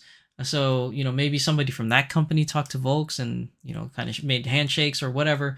But it's just interesting that they have Disney. I didn't expect Volks to have any Disney characters, but I'm patiently waiting for Belle. So you'll have a few chances depending on how things line up for you. Yeah, I might have to save a little bit more money than what she's worth, because if I can't get her first off, I'm gonna have to hunt for her on the secondhand market, and I know that's gonna be insane. It will be wild on Yahoo Japan. Yeah, it'll be after insane. all that. It'll be wild.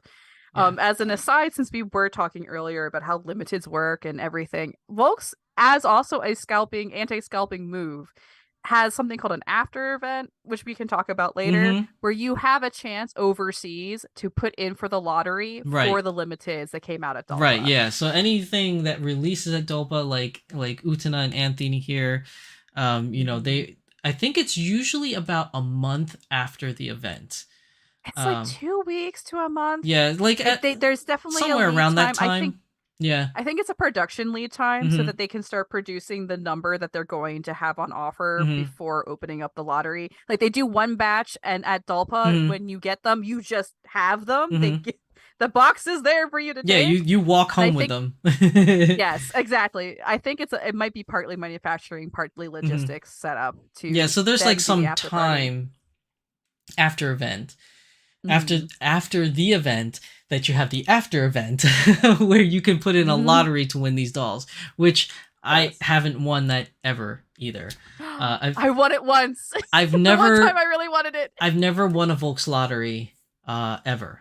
I've never for all these years that I've been doing Volks lottery, I've never won. I won by proxy though. I've just never won myself. Like a very good friend of mine that does the art for my YouTube channel. So all the art that you see of Sachiko and my logo and everything. She actually went to Dolpa in California for the US Dolpa, and she won me a lottery doll there. She bid for me and actually got me a doll there. So that's the only time I actually won, but it was, I guess you could say, through proxy. It wasn't really like me entering the lottery. So I'm waiting for that day where I myself will enter and I myself will win. But for the 10 years that I've been doing this, I've lost every single one. It's very much random chance, depending, especially if it's a high demand one. Like, for example, I famously went to Adalpa for a limited that I didn't get, and Becca has never let me forget it. Because I was at the Dalpa where Ami Ayase was released for the second time. She was a classic, like original Volks release. She's an SD 16, and she was very well loved at the time she was initially released.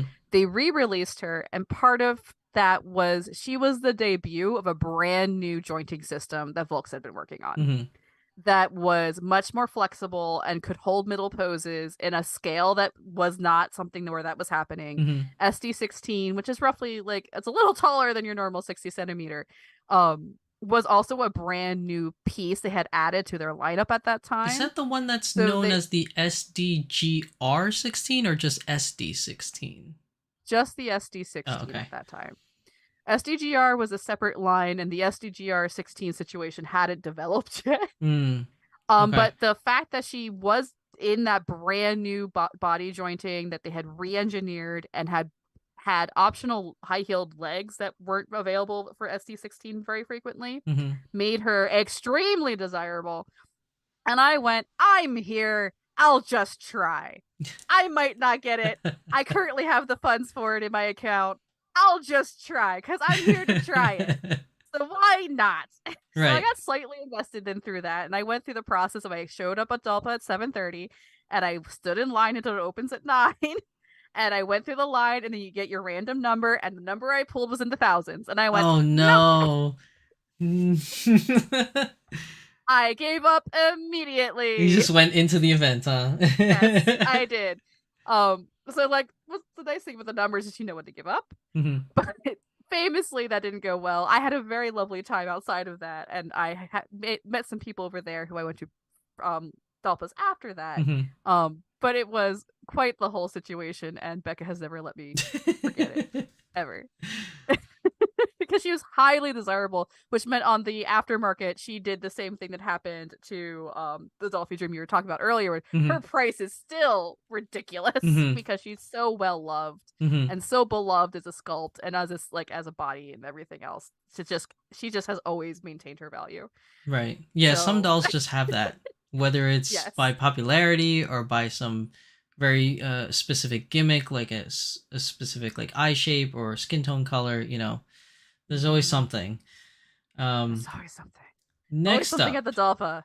let's move on. So this picture here is just showing pretty much what the dealer's room looks like when you're in Dolpa. So like these are individuals, much like an American con, where they pay for table space and then they sell their wares, I guess you could say. You have to apply as well. It's not just first come, first serve. There's an application. Mm-hmm. And then Volks can choose to have you or not, which if you are an Artist Alley person, this is very familiar to you. Sometimes you get in and sometimes you don't. And less than having it being a dealer's hall, this is all happening in the same contiguous space. Mm-hmm. But it's a large, like you're in a gigantic hall. Mm-hmm. I would say a sixth of it is the Volks dedicated things, and everything else is the dealers. So the dealers area is actually bigger than the Volks, I guess, sponsored area with all their specific stuff, is what you're saying. Correct. Okay. So yeah, so this is like probably just one portion of the dealer space. I imagine it's probably bigger. There's probably a whole nother side to the left or something like that. I would highly suspect that if you turn that camera just a little bit 90 degrees, you would see that you'd all see some over more. Again. Yep. And then this next picture we have here. So this is interesting. So my understanding is that they have specific gathering areas for attendees to gather and hang out with friends and display their dolls and take pictures and just kind of just chat. But it's not technically free, is my understanding. So you have to register explain what this meetup area is for the uninitiated. So they call it I think they call it the tea party area. Mm-hmm. It's somewhere where you reserve a table for you and a group that you would like to invite to use that table. And the lore, Volks has lore about everything. Okay. There's technically like a whole story about like where the Dolphies come from and what they are, and there's a reason they call it Tenshi no Mado or like Angel Window and things like that. But the intended feeling is you're out on a picnic with your friends, which is why it's a tea party, is what they call it. Which is more of a cultural thing you would do than perhaps in other situations. And you register a table. I've never done it, so I'm not quite sure how registration works. I think it must be ahead, because whenever I've arrived, they have reserve signs on them. And you pay a fee don't know quite what it is. Would not be surprised if it's at least 5,000 yen, which would be about $50 USD or less. It might be less than that. I genuinely don't know. I've never done it. It's actually not bad just to have a reserved space for you to just hang out. Like, right? I wouldn't mind paying that. And usually you have like hobby groups or groups of friends will go in on a table together. And as you're walking through, they'll have set up their Dolphy in usually a theme, or just it's an opportunity to basically have a meetup and to then put all your dolls up in a fairly safe location and have them on display for everyone to really appreciate. Like, you're allowed to walk around and look at them if you're not part of all of this, though you wouldn't necessarily engage depending on your facility with Japanese and how socially awkward you are feeling at that moment and how inviting the people might be. But walking around, I saw some amazing, beautiful takes on Dolphy dreams as well as on the resin of like people doing their own thing with them that were absolutely really cool and gorgeous. I remember seeing one Dolphy dream that had this like full exoskeleton mecha thing going on that the person had made that was really cool. And like you'll see all everyone's customs, and it's just hanging out, or it's a reserved space, just about exactly the table as you're seeing there, and everyone will just line everybody up or put them in a.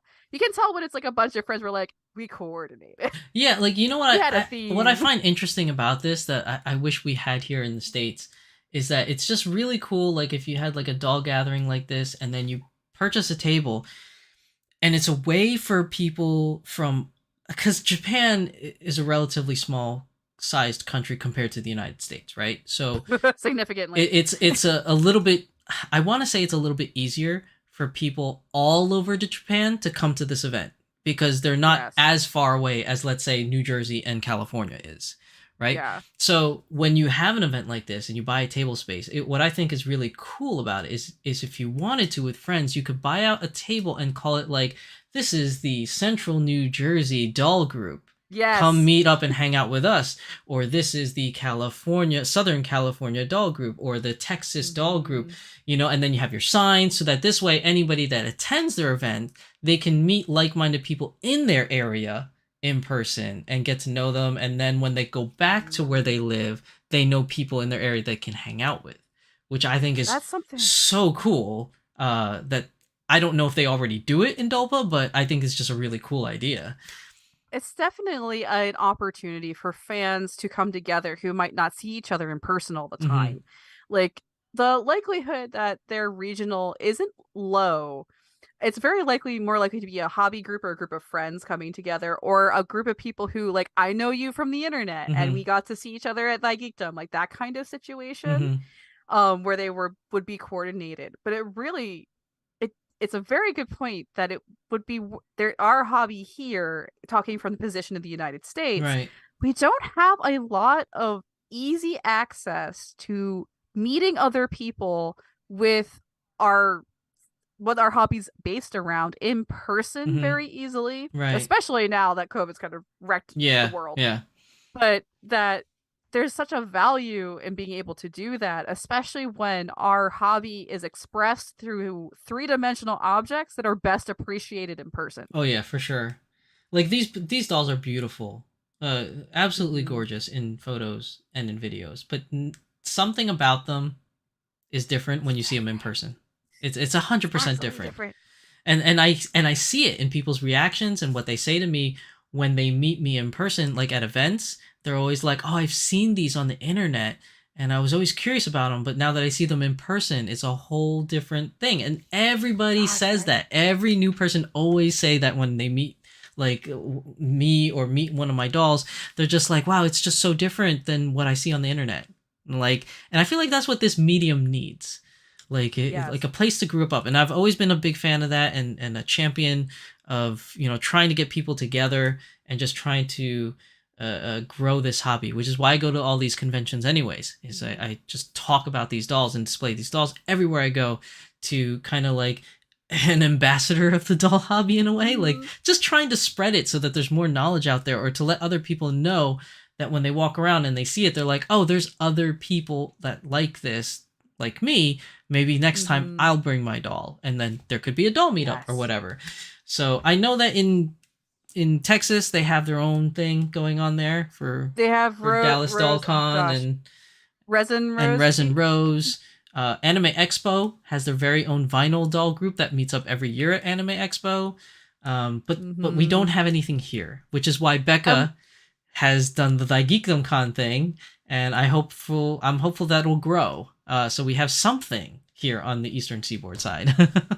It would be nice to see conventions investing more in creating spaces explicitly for people to gather and have the chance to just calmly talk to each other. Mhm.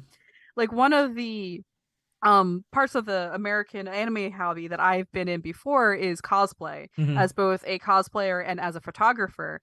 And one of the great gifts of cosplay is it gives you an opportunity to find other people who like the thing you like to talk to them. Mhm. Like cosplayers will do well established meetups in various locations, and the hobby and the cons, at least Otakon has like a specific forum place where you can sign up and Mhm. they'll advertise for you when the different like big cosplay meetups are Right. happening. Right.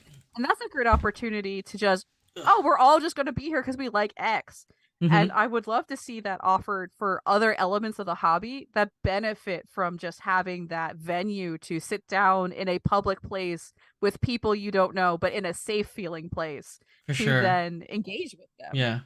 Definitely. I think that's something that we're missing over here, and I hope one day we can grow it and make it Yes. a possibility. So again, big One of shout the outs to Becca things for getting us started with that.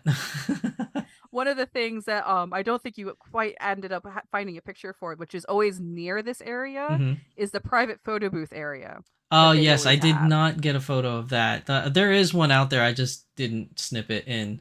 But they definitely have photo booths. I noticed that, and especially the same thing when you go to the store, the Dolpa in Akihabara or Osaka, they have photo booths set up there too. And I don't know Yes. about in Dolpa, but when you go to the store, it's free. You just have to reserve a time slot.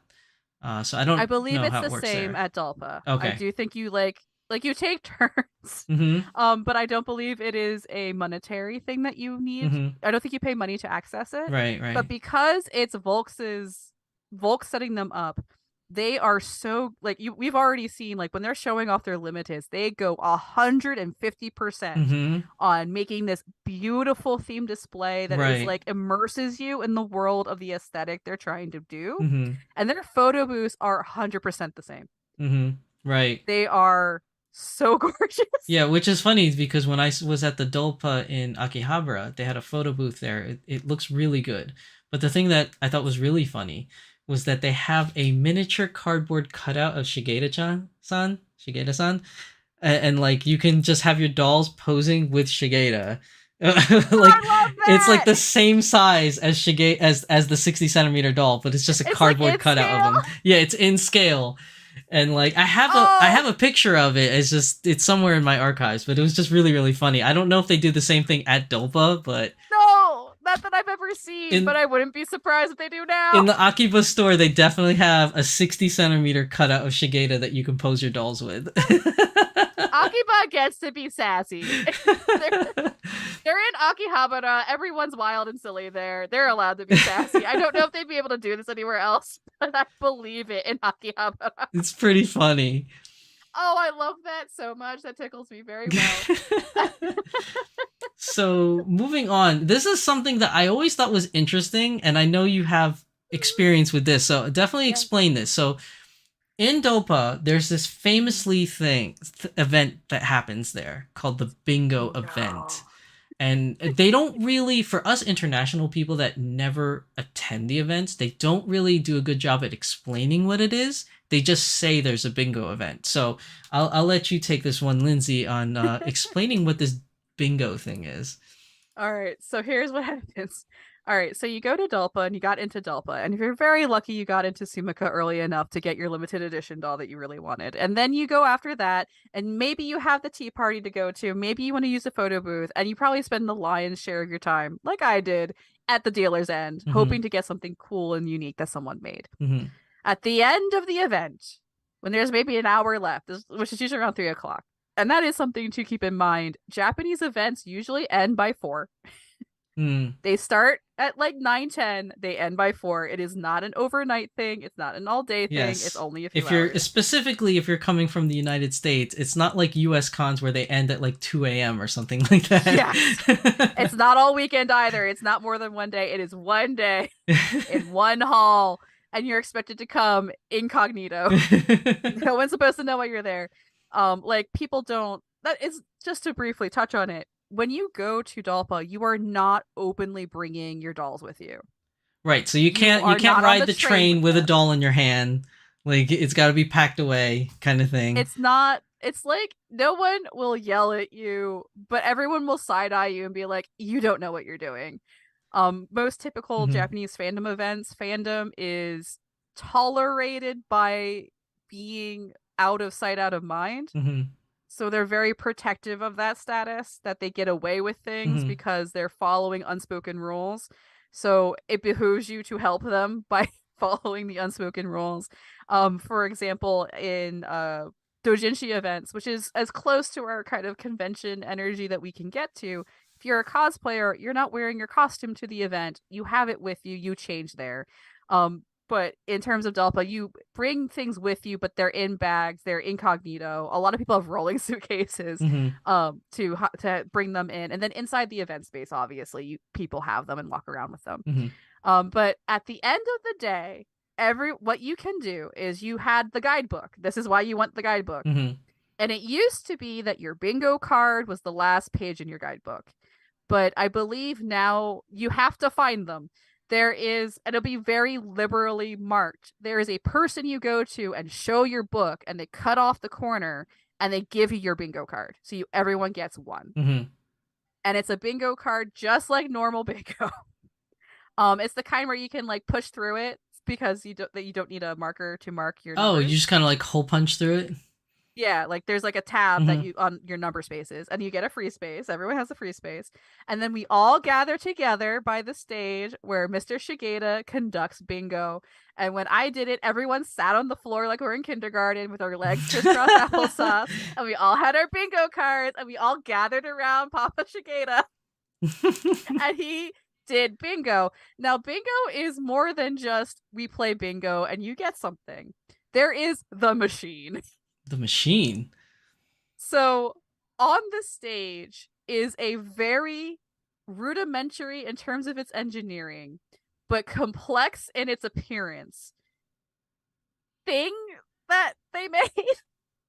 It is a very much somebody like, this is my craft project. It is like 10 feet long and 5 feet. It's huge. Okay.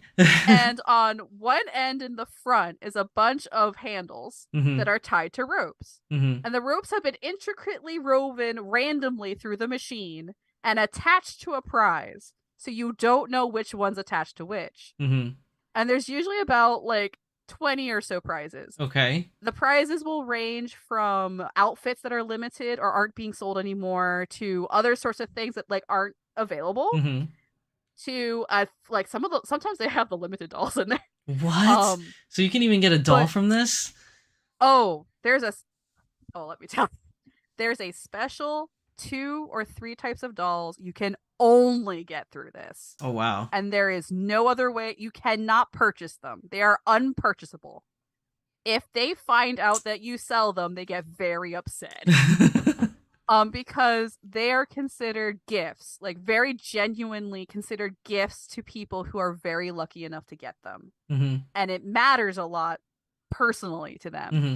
And that's where the Yotenshi and the USD, like that size initially were these special only through bingo dolls that you can get. They're like this big. They're like really Hmm. small and they're like just little baby angels, Hmm. basically. It used to be the only way you could get a body that was completely genderless in the way it was sculpted. Hmm. And they Okay. have a teeny tiny ones that are like this big and maybe have like 5 joints, head, shoulder, legs, Yeah, and they have little wings I on think them. Becca brought one to like Geekdom She Con, does. yeah. She got very lucky. And I think she got that at the US Delpa when they were doing them. I don't quite remember. I'm sure she's about to tell us.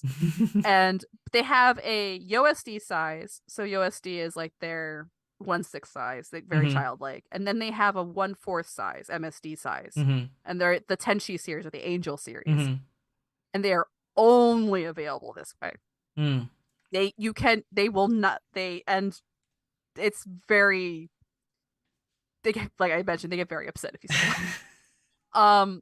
It's because of the energy behind the gesture that it's meant to represent. Mhm. And there's usually like 5 or 6 of those, like not a ton. And then everything else is a bunch of limited stuff that either is you can't get anymore or from the event or something similar. Mhm. And then we all sit down to do bingo. And Mr. Shigeta is the one that runs bingo. You can tell he has a lot of fun doing it. Mhm. And he has that big roller thing with all the bingo balls in it. Mhm. And you play bingo. And when you win at bingo, you go up and you choose one of the tabs to pull.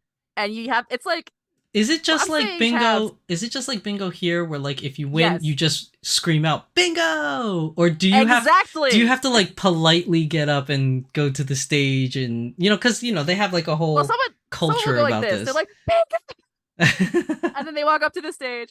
And like I'm saying, like you're pulling a tab. This is a rope. This is like an inch around rope, Mhm. and you're grabbing one end of it and you're yanking, you're pulling it, so it goes through the whole machine and something pulls up, Mhm. and then that's your prize. Oh, now And the they thing go that pulls through it. up, is it just a sign to tell you the prize, or it's the prize that pops up? I believe it's the sign, because otherwise it wouldn't logistically be very easy to do. Oh yeah, okay. Or like sometimes you don't even know what it is, and it's like a number. And so there's like several layers of obfuscation going on. So there's a lot of fun in it, because Mhm. there's like 20 of these. So we're sitting there, and not everyone stays until the end anyway. Like they're not. I think bingo's the most fun thing because I Mhm. like doing activities. But it's fun to do even if you don't win. And if you came with friends, you get to sit and like have that, like it's the end of the event, we're doing something fun together. And they go through bingo, and then bingo's over, and then you get a few minutes to like rummage around, and like people are gifted, or like they bring out the things people were gifted and things like that. And then it's time for the get out music. You said the get out music? The get out music. Well, there's something before the get out music. So I'll explain myself in a second. But at the end of Dalpa, one of the things I did want to mention before, because it's not common here to even have this as a possibility. In Japan, it's much more frequent to have something called takyubin, which is a type of postal service that's sort of like UPS but better. Okay. That does point to point delivery even within like the same town or city that you can schedule when the drop off is. So if you're at Dalpa Mhm. and you have a giant series of boxes that you have, and you do not want to carry them back to where you're staying, you can go to Takyubin and you can post it to your hotel, and it'll arrive like later that day. Or you can post it to anywhere. So if you're like, in a way, it's kind of like Disney, where like if you ever been to Disney World, you could like buy stuff in the stores throughout all the parks in Disney, and then if you're staying in one of the hotels, you just tell them where your hotel is, and they just ship it to your hotel. It's not quite as straightforward, because Takyubin is like its own company that happens to be providing the service at Dalpa. Mm. But you can go to them and be like, I need this to arrive here at this date. Mm-hmm. And they will ship it for you, so that you don't have to carry it around, because you're going to be using public transit to get to Big Sight. There is no other way to get there. It's only accessible by subway. Big Sight is Tokyo Big Sight, where this is being held. It's on Odaiba, right? Yes. So that's near where, well, it's not near, but it's on the same island where like the Gundam statue is, basically. Yeah. I think the Gundam statue there's been some big changes with Odaiba in the last 2 years, mm-hmm. where a lot of that complex has been rearranged. I think the Gundam may still be where the Gundam last was. Yeah, it's still there. It's still there. It's just a new Gundam. It's the Unicorn Gundam instead of the original one. It's the new one. Yeah. Yes, it's in that same complex, which you get to via, I don't know, monorail? I guess it's a monorail. Yeah, they have, oh man, what the hell? It's called Tokyo Teleport. Tokyo Teleport Station is the one in Odaiba that drops you off, and you take this monorail, what was the name of the monorail? It's like the Sky something. Something like that. I can't remember the name, which is weird because it was only a few years ago. I should remember it.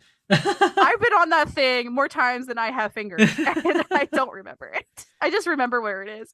But you're doing it by public transit, and Mhm. sometimes carrying those things, you don't want to carry a delicate piece around, But so do you you can tuck still you get off? Because anything. I've never actually, even though I've been to Odaiba a few times, I've never been to Tokyo Big Sight. So do you still get off at Tokyo Teleport Station and then I I guess take a think bus to so. Tokyo Big Sight?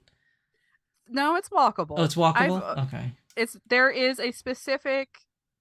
It's not separate. Tokyo Big Sight has its own station that's like right next to it. Oh, they do. Okay, so then I didn't know that. I always got off at Tokyo Teleport because that was right next to the Gundam statue. So. Yeah, that would be too far down, I think. That might be an earlier stop. Mm, I don't fully remember because it's been a hot yeah. minute. Um, I used to be in Daiba quite frequently because I had friends who really liked being over there. Hmm. And also I attended a lot of events outside of our hobby. Hmm. But yeah, there is one right there. So there's a lot of English friendly advice about how to get to big sites. So anyone who's interested, Hmm. just if you look it up, you will find the names and the shortcuts and everything else. Um, I've never remember needing a bus because also I was frankly a healthy young adult, so I had the ability and the mobility Hmm. to go directly there by foot. I do think there is a bus Hmm. if you are otherwise like disabled or have disability of that sort Hmm. or are not someone who can handle that kind of walking because there's a lot of walking in Japan to be done. Oh yeah, Um, yeah. I learned that. there is a bus stop Even though though. there's many trains that can take you places, there's still a lot of walking. So much walking. It's so good for you if you have a body who can handle that. Not everybody does. Um, anyway, I wanted to make sure to mention it because if you're not familiar with it, you're not going to know it's even an option. Hmm. Um, and it's usually Koroneko, which is black cat Hmm. in English, and you look for a mama cat who's carrying a baby cat, and that's their symbol, and they're the good ones. um, so if you can't read, and they're usually pretty friendly about Hmm. like, all right, let's figure this out together, how we're gonna write this because it has to be written in Japanese and you're making your transaction in Japanese. Hmm. And all transactions at Delpa more or less will be in cash, unless I think they do take card for the limiteds because you do it through their register, but I don't Yeah, I remember. was gonna. That was gonna be my next question. Is that we already kind of touched upon it, but just so everybody knows, is like when you go to Tokyo, like as long as you're in the inner city, or the outer branches, like Like Akihabara and Chiodoku or Shinjuku or something. something like that, all of it's English friendly. So if you Very. ever go, don't worry about not speaking Japanese. A lot of it is in English. The signs are in English. The announcements on the audio system are in Japanese, then English, then I think Chinese, then Korean. Like it goes through a whole like loop. But other than that, like it's gonna be pretty easy navigating your way to Tokyo Big Sight because everything's in Oh English. yes. And then the paying thing. So for people that are not familiar with Japan, and this is gonna be your first trip, Japan is still one of those nations where cash is kind of king. Um, a lot of things that you do there will be through cash. There are stores like big stores like Volks, Dolpa, you can use credit card. But other stores, not so much. So with Dolpa event, can we use credit card there or should we just bring cash to be on the safe side? I would bring cash. Cash is your most reliable thing. No dealer will take card. Okay, so no The dealer will take only card. people, Okay. the only place I can even vaguely imagine card being okay would be in the Volks Sumika store, which is Hmm. the area where the limiteds are being sold, etc. So like if you won a limited, you could more than likely use your credit card. Probably. Mm. You usually when at least at the time I was there, this is about 10 years ago now. Um God, I'm old now. Anyway, less than 10 years, but too close to that number now. There's something called a bank transfer, which is something we don't really do over here anymore, Hmm. which is kind of like doing a check but more direct. Hmm. And that used to be the main way you would pay for a large item like this is via bank transfer that you would set up Mm. with, and they would have the logistics for that. Mm. But to do that, you would have to have a Japanese bank Right, account. which as a guest, as a foreigner, you would not have. You would not have access to that. I was being paid over there into my own, like I had one because I was working. Hmm. So that was an option for me. Hmm. But Nowadays, I would think they would take an international credit card. They would have the logistical elements to I would handle it. assume so I would nowadays. double check. I feel like nowadays they should because they They accept it might at their because stores. So yeah, I just assume they do. Becca put a good point in chat. Volks does have its own credit card now, but I don't know as international people if we can get the credit card. I'm not credit really cards sure. are squirrely in Japan in Yeah. general. Like even as a Japanese native individual, it is difficult to obtain one. Much more so than over here. Over here it's like you open your mail, it's like 16 of them want your Yeah. business. Yeah. But over there they're much stricter because the banks are much more afraid of credit, hmm and they see it as a risk they prefer not to take, which is why it is such a cash-based Mm. society.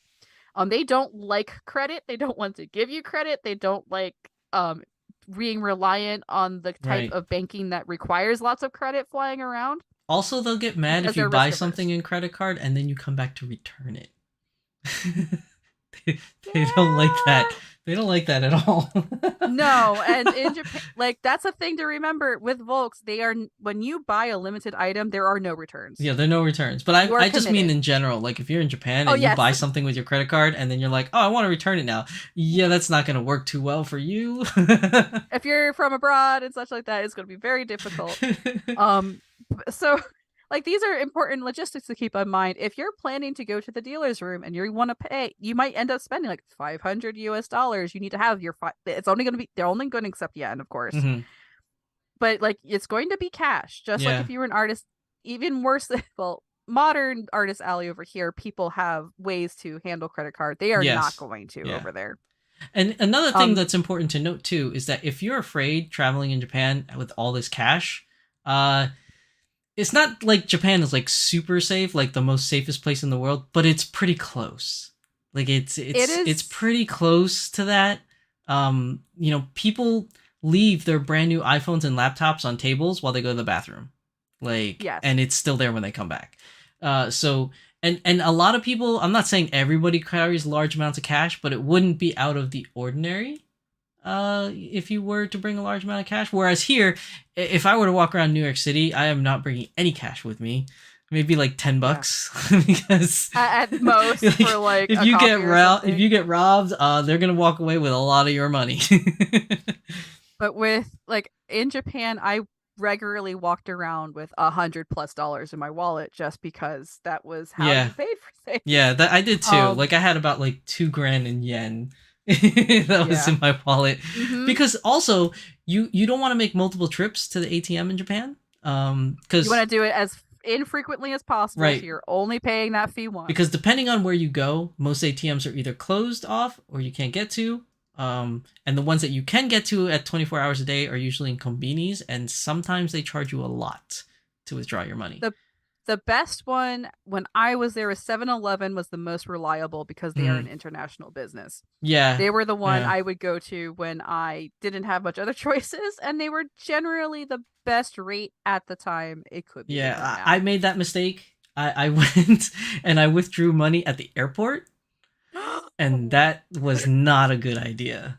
The No. money they charged you to withdraw money from your bank account at the airport was highway robbery. God, And then it I really and is. then I learned, oh, 7-Eleven has one and it charges me $5. That's not bad. Depending on how much you're getting out at a time, Yeah. that's minimal, Yeah. minuscule. That wasn't bad, but like the airport, just don't ever get your money from the airport, please.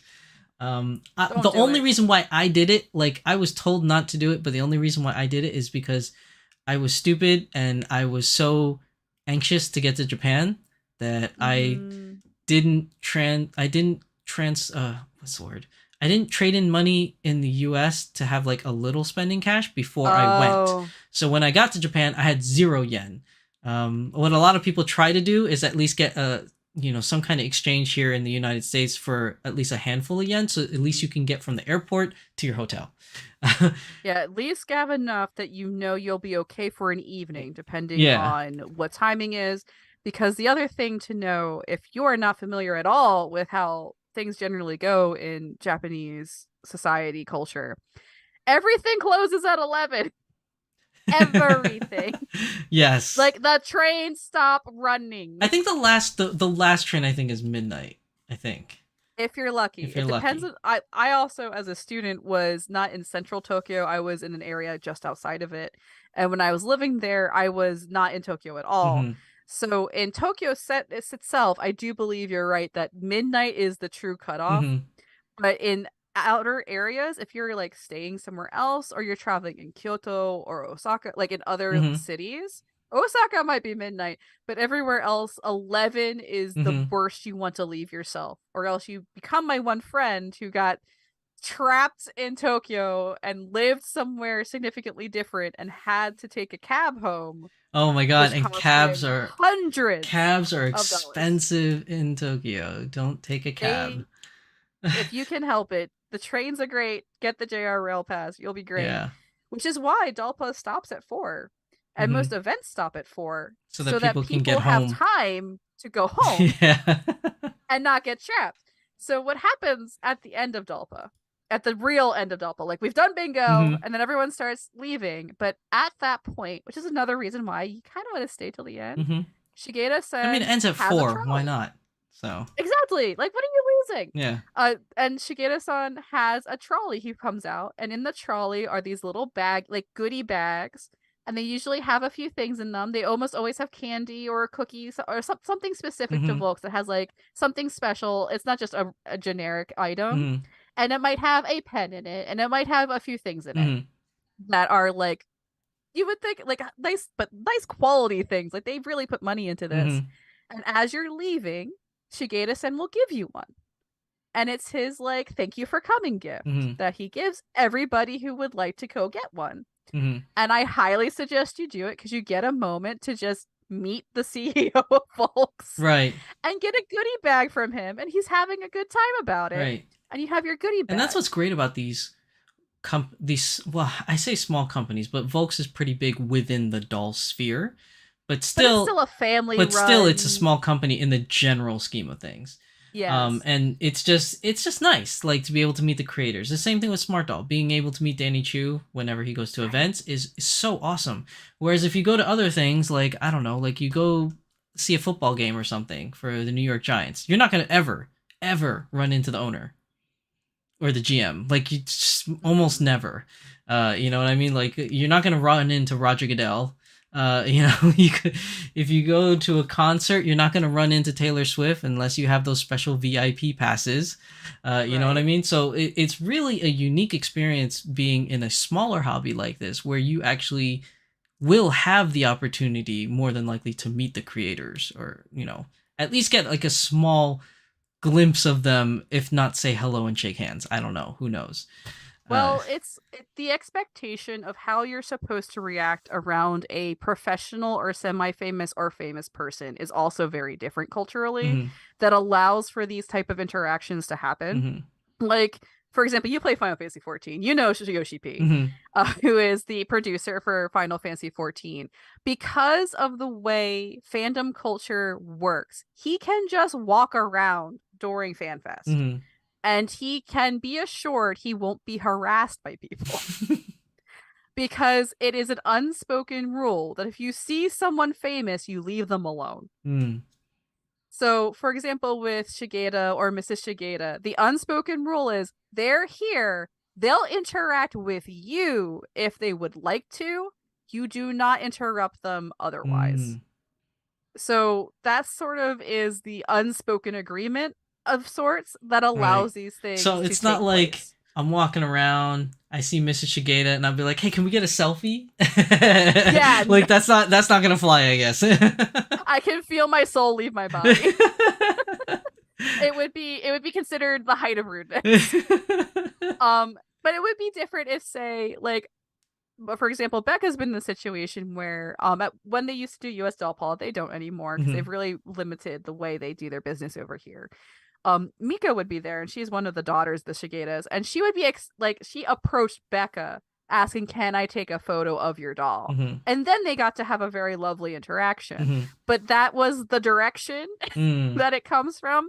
if someone would like to talk to you and you seem open to it, they will, but don't go hunting them down or seeking them out. Mm-hmm. Like walking around, like you mentioned, it's a very small country. And as someone who lives in a small state, but lives in a very big country, Mm-hmm. I was astonished how often I randomly ran into people I knew, even if we were living in completely different parts of Japan. Mm-hmm. I would randomly run into someone who lived like several hours away just by the nature of how interconnected transit is and the size. Mm-hmm. Um, and so you're going to run into people you might recognize tangentially as somewhat famous or known people, but it is expected for politeness that you kind of pretend that's not happening. Mm. You kind of pretend they're a normal, ordinary person and you're not bothering them. Yeah, which is kind of different, I guess, for American culture, where if we see someone famous, we're always like, dude, can we get a selfie? Can we get a picture Right? with And you? Like, sometimes there's an expectation even that's part of that part of fame is allowing yourself to be open to that because Mhm. that's part of you creating your name and your brand. But otherwise, in the Japanese context, is there's much more on the side of like private is private. You leave people, you give them space, Mm. essentially.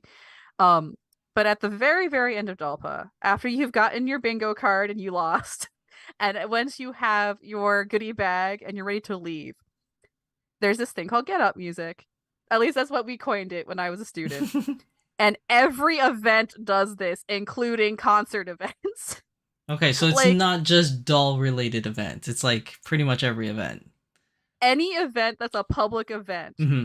the way they kind of unspoken tell you it's over now, we need you to leave, Mm-hmm. is that over the intercom, they will start playing some classical music. And it'll start very soft. And it'll just be in the background. And then it gets louder and louder and louder and louder until it's like deafening.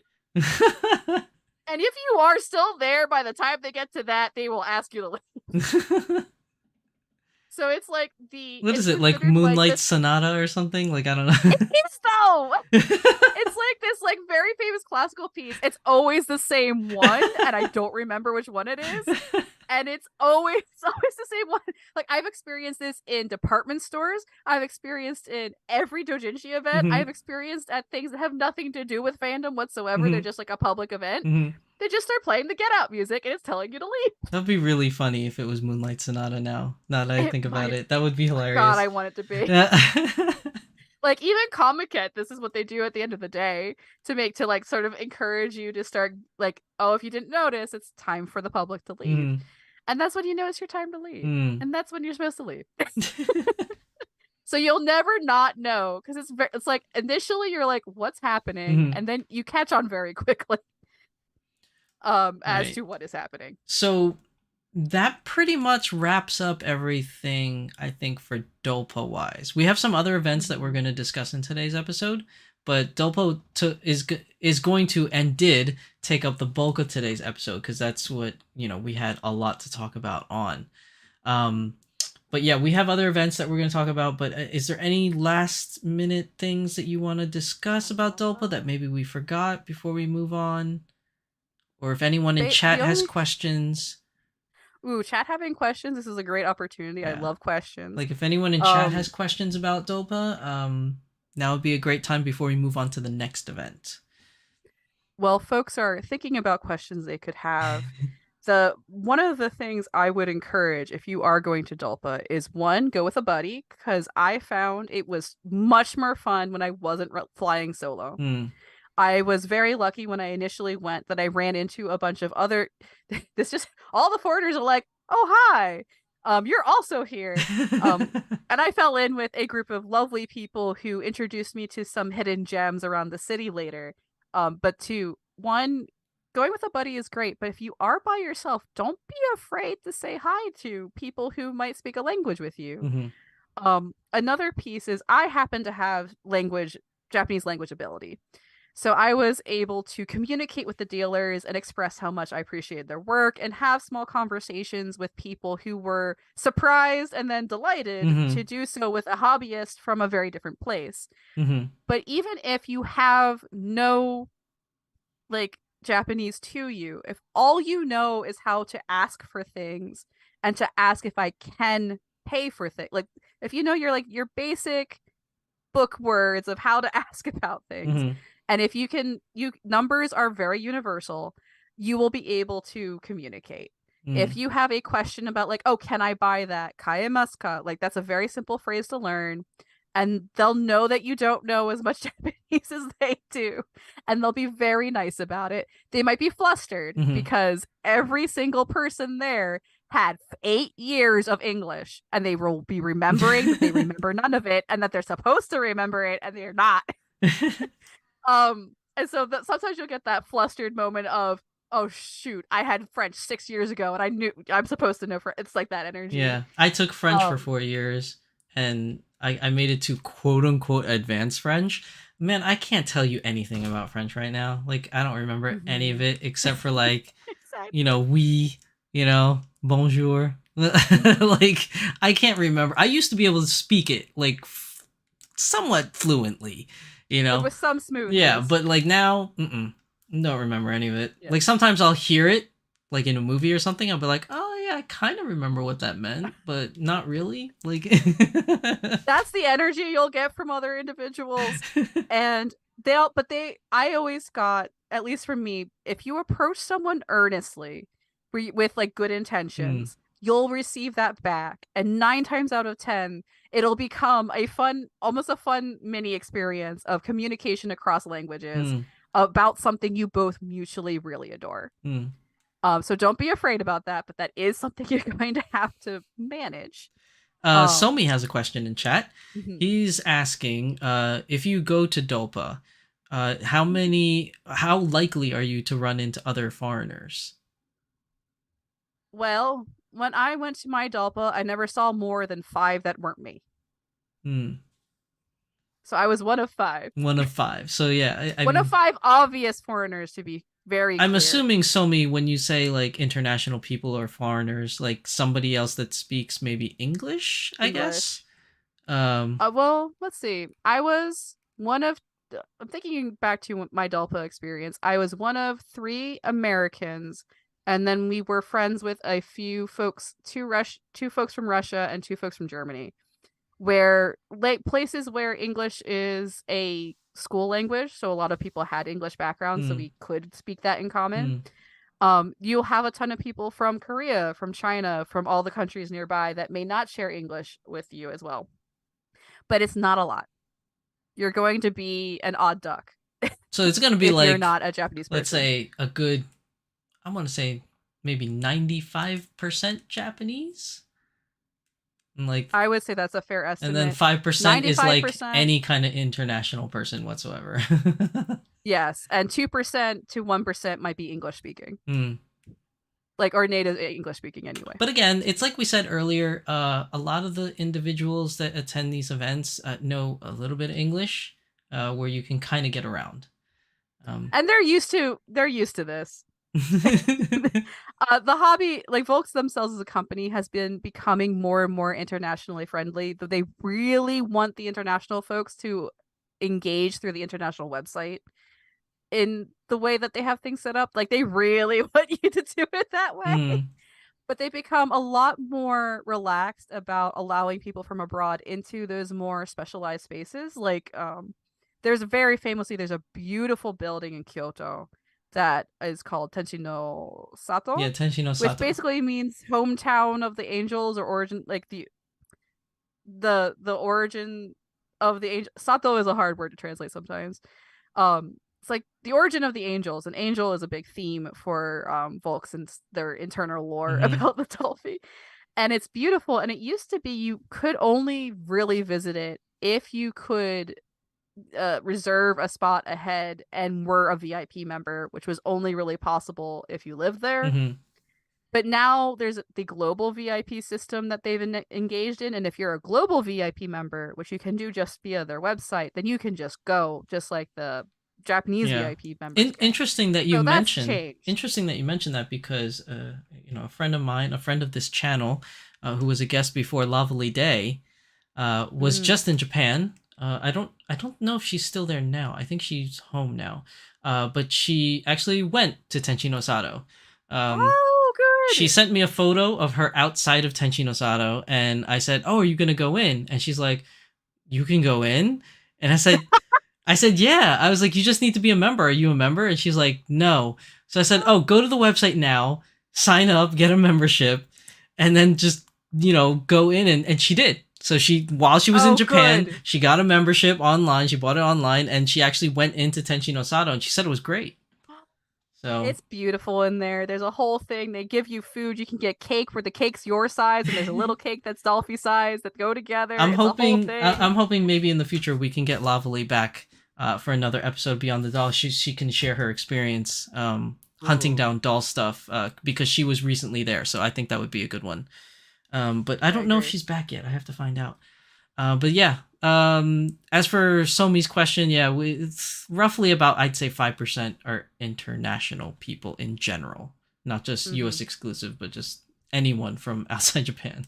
As It's man. very small, It, but which was weird. Which is weird though, because well, no, maybe it shouldn't be weird because it is a niche. But when you're in Tokyo, you see a lot of foreigners, oh like well, it's the a only lot. cities that match Tokyo in terms of the international stage is London and New York. Yeah, there's So a lot of it's people. very much yeah, it's very friendly to people from all over the Hmm. world, even nowadays, I would imagine. Yeah, Which is part of why it's so accessible, despite you there's just a may not small speak the amount of language. people, I guess, at these events because especially the doll event is a niche. It's a very niche thing. So It's niche and it's hard to get in if you don't know what you're doing. right. It's not an impulse thing. Yeah, it's not like New York Auto Show where it's like you walk by, you see there's something happening, you be like, oh, I want to go in. And you pay I'll go admission in. and you go in. No, it's not like that.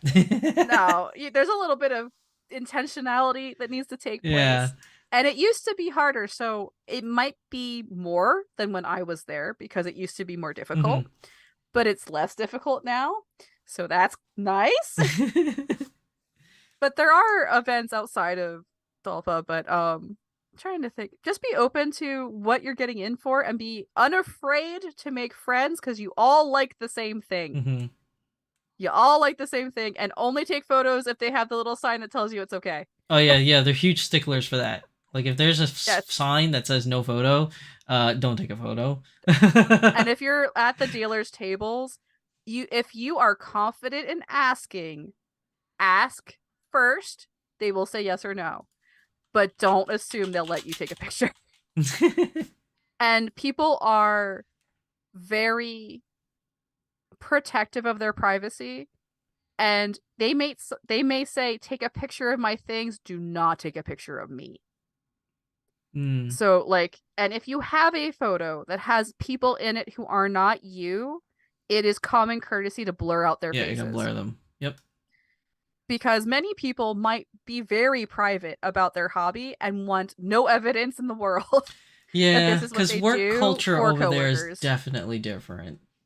And Mm-hmm. like they don't want I guess their fellow coworkers knowing about certain things because that's the culture, I guess.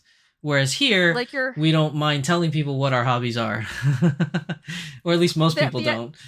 the feeling is there's a freedom in keeping what you're passionate about private, where there's like the world of your work and your personal world have a strong like living working balance separation, Mm, where work doesn't care what you do, they just don't want to know about it, which has its upsides and downsides. mm, But work is also not going to actively try to find out what you're doing. mm. If it doesn't enter into your working space, they flat out don't care. So for things that might be subculture or might bring some sort of judgment upon you otherwise, there is a strong sense of I don't know about it. I don't care. My opinion doesn't matter. And that's sort of like how that gets navigated frequently, Hmm. whereas we're more used to a deal with it Yeah, type energy.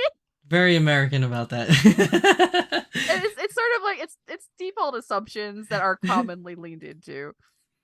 Jay Louisa But has a like, question for you, ooh, actually. Jay oh, I love Louisa wants Jay. to know, are there prototypes at Dolpa? Usually, no. only in the sense that you will see what they're working on in the limited releases. Like if they're playing around, and they were for a while, like with their knee and elbow joints, you will see the latest version that they've approved in the limited they're releasing. So seeing what they're releasing and what's different about that release can forecast where they're going with their overall directions with everything else. Like if they release a Dolphy Dream that has a special earpiece, they may be testing out making that a normal everyday item that you can buy separately if it does well. Or if they're testing out a new knee, that might become the default in 2 or 3 years of production. But in terms of showing prototypes, they're very resistant to showing anything in progress that they're not fully finished and not fully proud of.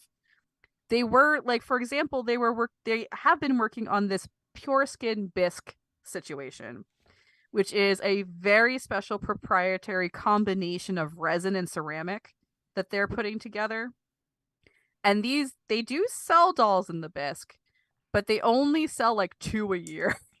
And when you purchase them, you are interviewed for it, and you sign a contract saying you will never sell it to someone else and that they can litigate you if you do. Oh, wow. But they had them on That's display crazy. at Dalpa when they were brand new. But it wasn't a prototype so much as we are developing this, and this is this special thing that you get a chance to take a look at that we're working on. Right, and it's like pretty that's the much closest. It's pretty much the final version that you see, I guess. Yeah, like you're not really seeing anything like midway in that sense. Like you're not seeing how the sausage is made, as it were. Volks is very intentional, and the reason why they're always selling you a fully finished doll almost all the time, except for very recently, which is a whole different conversation, is because it works. It's part of their marketing strategy that every doll they give you is a fully finished piece that looks beautiful, and anyone else who looks at it will see a fully finished piece. And that's part of their marketing strategy, or has been until very recently when they got looser about it. But that's a whole more recent thing that me and Becca will talk about at some point. So, moving along, that is pretty much Dolpa in a nutshell. There are some other events that we're going to cover, but most of the events that we're going to cover from here on out, we have limited information, not as much, but they are stuff that you might want to be aware of if you're traveling to Japan. So the next one... They're also less complicated. Yeah. Well... Dolpa's the top of complicated. Not this next one. This next one can be a little bit complicated, actually. This is true. So the next one we're going to talk about is... Oh, why'd I change wrong screen? It's this one. I was replaced. This one is called iDoll Festival. And now the iDoll Festival... my understanding of the way it works is it happens several times a year in various places. So it could be Tokyo, could be like the one that's coming up, which is happening pretty much right now in Japan. July 16th is in Sapporo. They have it in Nagoya. They have it in Osaka. Sendai, Osaka. I think they even travel out to Singapore. Right? I think they might. Really? I think you're right. They might have one that's an overseas one, but it's not overseas like they go to Europe or US. It's not like that. No, it's like China. Yeah, Korea. It's like in Asia, basically. But it's mainly, most of these events are going to be in Japan. Now, what you're going to find there is not like Dolpa in a sense where it's like one company. Essentially what it is a giant hall of a dealer's room. Just a bunch of random dealers in there just selling their wares. I don't think it's any industry dealers either. I think they're all private dealers. So things like, I don't know, like there is occasionally industry. Is there? Oh, okay. Like I saw a lot of the Korean companies will be there. Okay. Like the people who aren't Volks will be there. Yeah, like I just assume things like Linktree, I guess, maybe, or something like that might be there. The Soom, I've seen Soom there. Oh, cool. I've seen, which is a lot of resin end of the world. Soom there. I've seen, Dolk will be there. They're a general dealer. Oh yeah, Dolk. All of your. That's interesting. I didn't know Dolk attended. I think Dolk has a booth occasionally. Dolk has a storefront Mm-hmm. they have a few around the country Right. in Japan itself. But you will see like the non-Volks classic resin folks Mm-hmm. occasionally there. I don't know if there always are, but it is mostly the atelier Mm-hmm. style people who will be Right. there, where it's like either single or limited amount of people doing a specific So thing. something that's a little bit more understandable for the audience, because most of the people that tend to watch my channel like are into Dolphy Dreams and Smart Dolls. So like think people like either Michaela Frost or somebody like uh, what's the name, Leisure by Dolls, Mm. individuals like that selling their wares at this event kind of thing. So I wanted to go to this event, which is I planned my whole Japan trip around Idol. That it was going to be in Osaka. My whole Japan trip was based on that. And when I got to Japan, the day before Idol Festival Osaka, the typhoon hit, Typhoon Higibis, and the event was canceled. So Mm-hmm. never got to go to an Idol. My next time I go to Japan, I'm going to try my best to plan it around an Idol. Um, but they have a lot of really cool things there. So my particular story, and I know Lindsay has a story as well, because Lindsay's been to an actual Idol event. Um, but my particular story is there's a very particular store in there that I've been wanting to buy clothes from, and they only sell at Idol. Very rarely have they done something online, and when they do, Mm-hmm. it's only to Japanese residents. Like they won't mail it overseas. I think there was maybe one instance that I can remember that a friend of a friend told me that they did international, but it's usually very hard. So I hired a proxy service to go shop at iDoll for me. Now it's just like Dolpa that Lindsay explained earlier, where you have to get your ticket, and then like your ticket has a special number, and you get in at certain times. So the difference is in Idol you can buy a normal ticket, and then it's kind of like American conventions where you can buy a VIP ticket, and the VIP ticket lets you get into the venue earlier than everybody else. Essentially is what that is. And then when you get the VIP ticket is you get a number, just like Lindsay explained with Dolpa, so you'll get like a number. So my proxy went in, got an advance ticket, and got number 36. It's a very low number. So I was like, yes, I'm going to get the item I want. So my proxy got in, everything was sold out. from, from the vendor that I wanted clothes from, I'm saying, not like the whole place, but the vendor I wanted clothes from, when he got in there, number 36, all the items were sold out. So Yep.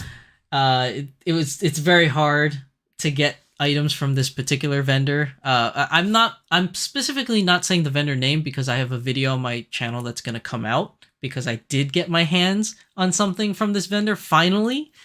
So I'm going to do an unboxing for that. But yeah, it's very difficult to get certain things at Idol because it's super competitive to get in. Yes. So And yeah, sometimes someone will come in and they'll buy them out yeah, and then resell. yeah, and then resell. Yeah. So Yeah. that's my little story of experience from Idol, from trying to go there in person and then trying to hire a proxy. But from Lindsay's perspective, who actually went inside, what can you tell us? Maybe similarities or differences between this and Dolpa, since we just talked about Dolpa. Mm-hmm.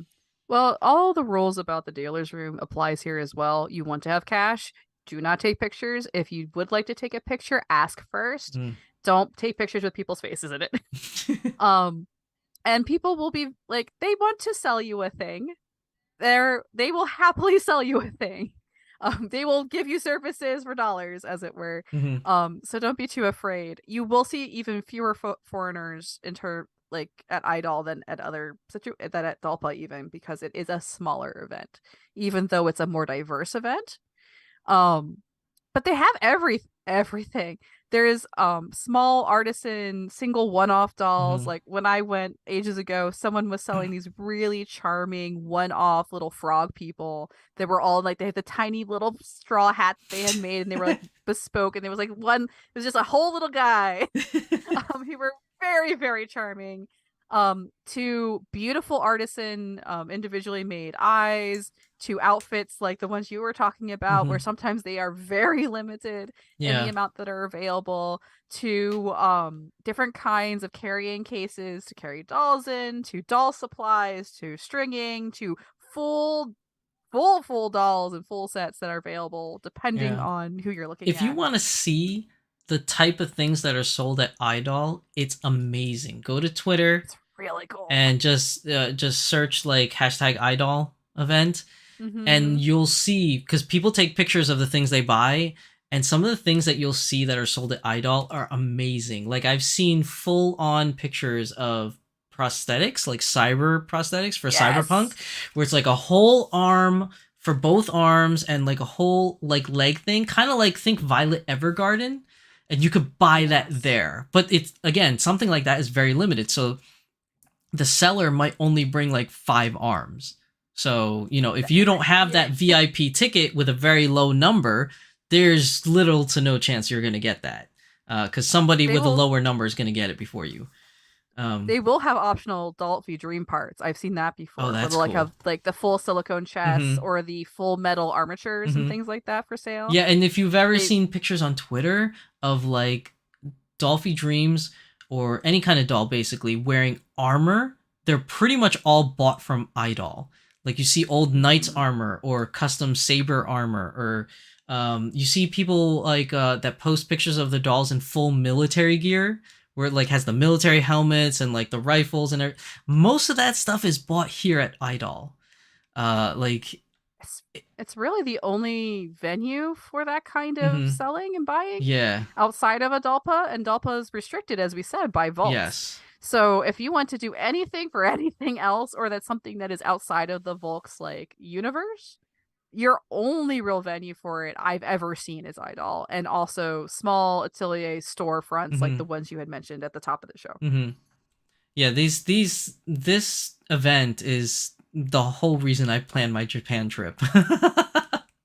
I It's really I cool. wanted to go to I'm this so event sorry. so bad, like, and I saved up so much money because I was like, I am going to spend because there's going to be so much limited things here, and like, I don't know what number I was going to get. Like, I have no idea, and I was going into this blind, so maybe Lindsay can give us more information about this. But my plan when I went to Idol is because I couldn't. The way it was explained to me was that you can buy tickets for Idol in like combinis, in like those little machines in the combinis. But Yes. since I don't have access to that as an international person, it was explained to me that there's a special line that you go to at the event the morning of that you can buy Yeah, you can tickets. stand and So yeah, there's that there's a was day of that was admittance. my That's plan, very is to close. do the day of admittance, which I don't know if the day of admittance you have access to buy VIP tickets to get in early. That I don't know. I don't think so. Yeah, so that kind of sucks. But either way, I wanted to go so bad, and they canceled it because of Typhoon Higibis. The Typhoon saw your plans and said not today. No, they definitely didn't. They said, "Nope, Shizusan, you are not getting cool stuff." You're not allowed anything nice today. You can only deal with the train situation. Goodbye. Yeah, that was a whole it's nother it's thing. miserable. That is something to be a little mindful of. There are specific hurricane seasons in Japan, Hmm. and it is worth, if you're there during them, to be aware of it. Because they will, like, Japan, where it sits in terms of like geography, gets hit by them all the time. And it does close down the entire rail system because the Shinkansen cannot run Hmm. under those conditions safely. Hmm. So you get kind of stuck. Right. So when you went, did you buy your ticket from those machines in the Combini? Like, how did you end up going, or did you do the day of thing? I believe I'm trying to remember how I even ended up doing this. I do believe I showed up and stood in the line Okay. because I wasn't as familiar with. I didn't have like a goal. Hmm. I just wanted to go. Mm-hmm. And it was an event I was curious about, and I flew solo for that one as well, which most of my adventures ended up being as such. Um, and I believe I just because I wasn't there first thing in the morning because I wasn't going to be playing the game Mm-hmm. of trying to get to a dealer at a specific time. Mm-hmm. I just walked up, bought the guide. Usually your ticket is in the form of a guidebook that tells you who all the dealers are and where they are. Mm-hmm. And then I just bought my guidebook and I walked on in. And they weren't particularly bothered by me because I wasn't participating in the run for the hills Mm-hmm. energy Right. that was going place. Right, and it's But not impossible to get into Idol. It's just the hard part is if you want a very specific thing. That's yeah, the hard part of it. you can just walk up to Dalpa and get in if you don't care about Sumika, because they do sell at the gate Mm-hmm. the guidebooks that allow you to get in. Mm-hmm. It's just if you want something special, you have to go through a lot of effort, and sometimes it doesn't work, Right. which is very typical for hobby level crafting selling Mm-hmm. in any kind of fandom situation over there. Mm. Like even in the doujinshi events I went to, I wasn't invested in these things, but if you were, doujinshi artists will often have a limited amount of special extras that they're selling, and people do the same thing where they light up very early and they try to get in early, Mm-hmm. just like with the Eldol situation. So it's kind of like part of general event etiquette, Mm. I guess. That this is how these things function. Other than that, I would not Idol is not where I would walk around with a doll in my arms. Mm. It's not there for you. It's like Dalpa has like places to meet and to share. Idol is about we're a bunch of dealers. This is a venue to sell, and we're selling. Yeah, it's like kind of like look, buy, get out. That is absolutely the energy. There is nothing else to do. You have done the thing. Right, so this Go it's not home. like there's no bingo, there's no panels, there's no photo booths. It's just literally a big place with a bunch of vendors. You buy, you get out. That is exactly what's happening. It's just a shame I wasn't able to experience firsthand. But what were some of the Especially what were since some of you the wanted cool to. things that you saw when you were there? Like anything that's like particular to iDoll that you didn't see in any other like doll store in throughout Japan? Like anything unique to it? It was those unique smaller size one-offs back when making a resin item was much harder, Mm. because we now have the perspective of a hobby that has been exposed to resin printing and to 3D printing Mm-hmm. for at least 5 or 6 years, where the technology has gotten to a place and people have engaged with it enough that they have mastery over it. Mm-hmm. And people like Kitten Cat can sell you things that were resin printed, for example. But back when I was going, that wasn't even a dream in the sky. Mm. That wasn't a technology that was available. So if you were talking to an artist a doll artist who did those like who sold their own and self-casted their own things, this meant they designed it, they sculpted it, they made a mold in their house, they had the mold, they did the casting on their own likely or through a garage kit company which do small batches, and super atelier, like small style unique one-offs. And those little one-off sets were so darling. I'm not usually one who gets pulled in by the cute factor, but it was those like really specific, lots of hours went into this one artisan one-offs that were really got me. Mm. And there's I really love the traditional Japanese kimono that people will put together for them. They're like really extensive. And there are some people who just have access to beautiful in scale patterns to make the most beautiful outfits that you can imagine. I think my favorite thing I ended up with, I didn't actually buy a lot from iDoll because at the time the doll, I didn't even own a Volks doll at the time. Okay. I didn't own one until much later, which was part of why the Amy Ayase thing was sort of sad. Because I didn't own anything Volks at the time that I'm remembering it. I was very much earlier in my doll hobby collecting. I do have two now, but from different ends of the spectrum, but it's a whole different story. I didn't actually buy a lot at iDoll because I had like weird sized dolls that weren't with me. I had left them home because of the working situation I was in. But I think my favorite thing I ended up picking up was I stumbled into buying something limited before other people did by accident. And there's a set of resin horns I have that I've always planned to put on Amy Ayase if I had gotten her. Like, that was the plan in my head, which didn't obviously work at all. Assuming you're still hunting for her, or no, not actively hunting? I don't quite have the doll fund right now to pay for what she costs. And my ideal situation would be find the like golden needle in a haystack of the full set of her, because that's like the whole, like, I'm really invested in an artisan's vision and making a thing and sharing it with you. That's the part of the hobby that gets me really excited. So I want that experience, but it's probably not going to happen that way. And I don't have the money to pay for what that is. So she's kind of a white whale Ahab situation. Oh no. I know I will never truly succeed in my Amy Ayase quest, but it makes for a really good bit on the podcast. Never say never, Lindsay. Come on. I know. She's not quite a Grail doll, but she's sort of just like an albatross around my head. It's sort of like a burden. I carry the burden of Amy Ayase with me through every conversation. But like, if the stars aligned, I would love to finally fulfill the project I have in my mind with that.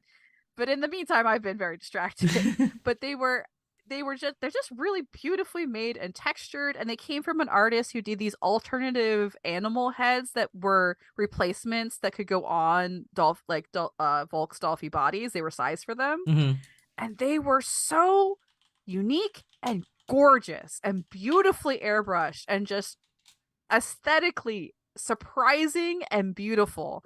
And those two, like, because they were so different and unique, and only this person would have ever made them. Volks would never do this. No company would ever do this at the time.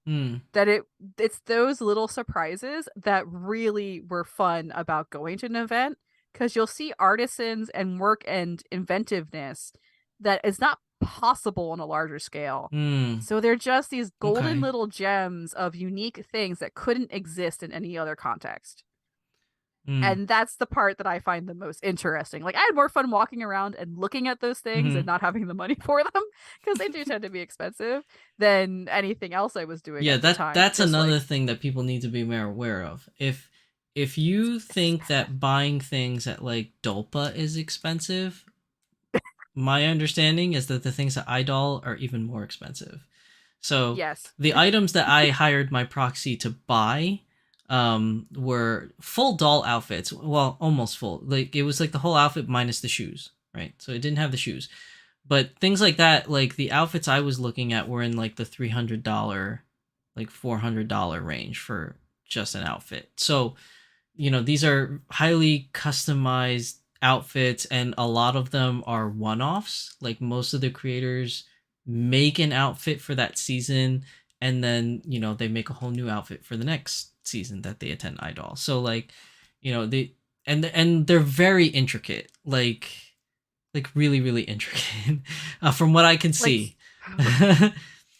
The layer, like, Volks themselves go really deep and are very, you can tell someone sat and really thought about how this outfit would go together.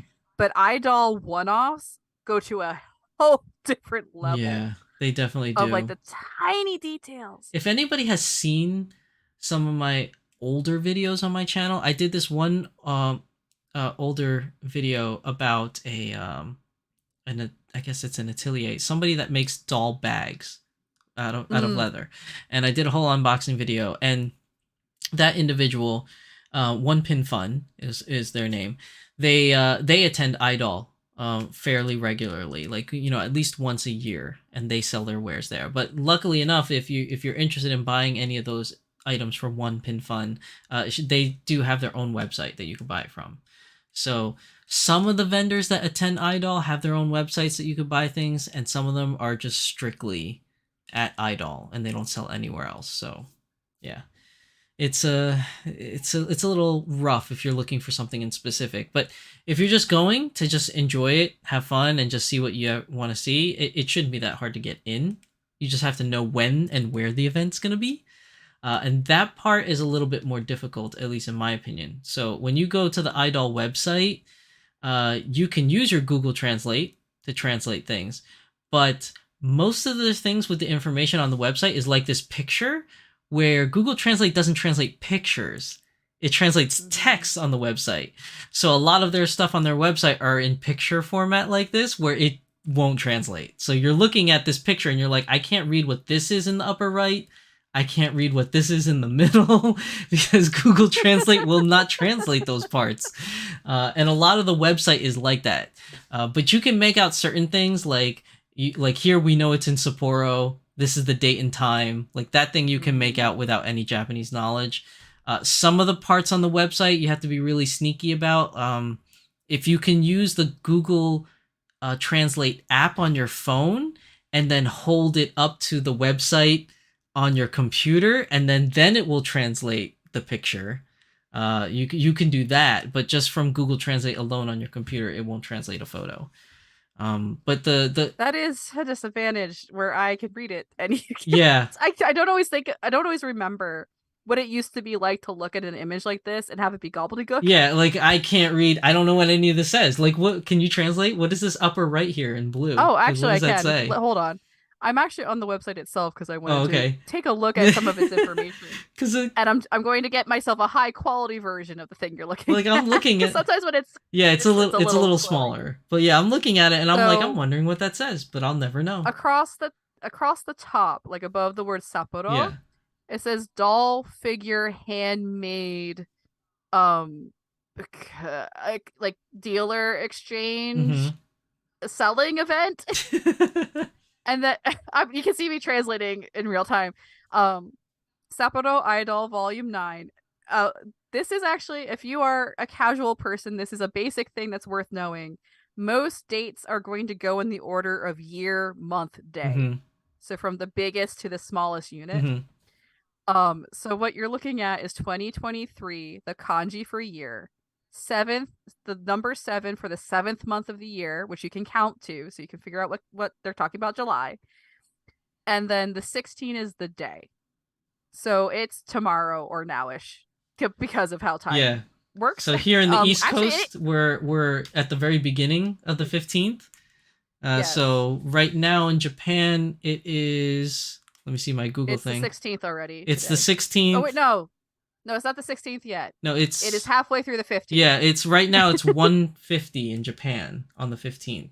1:50 p.m. Yeah. Yeah, so it's gonna happen soon. Tomorrow. It's gonna happen soon for them. And then under that it says Kaiba, which is the location, and Sudomu. I have no idea what that is. It's probably a sports center from the kanji underneath it. Oh, yeah, probably. Sapporo City Sports Center, something or other. I would have to actually look it up a little bit to kind of figure out those kanji, because place kanji are hard to translate. And it's just talking a lot about that it's specifically handmade. A large collection of people who make handmade goods is what they are mostly stating in that banner outside of the time and the location. Yeah, so I mean, the website, if you don't have any Japanese knowledge, it's really rough to navigate the Idol website, because like I said, a lot of stuff, the information's in pictures, which Google won't translate.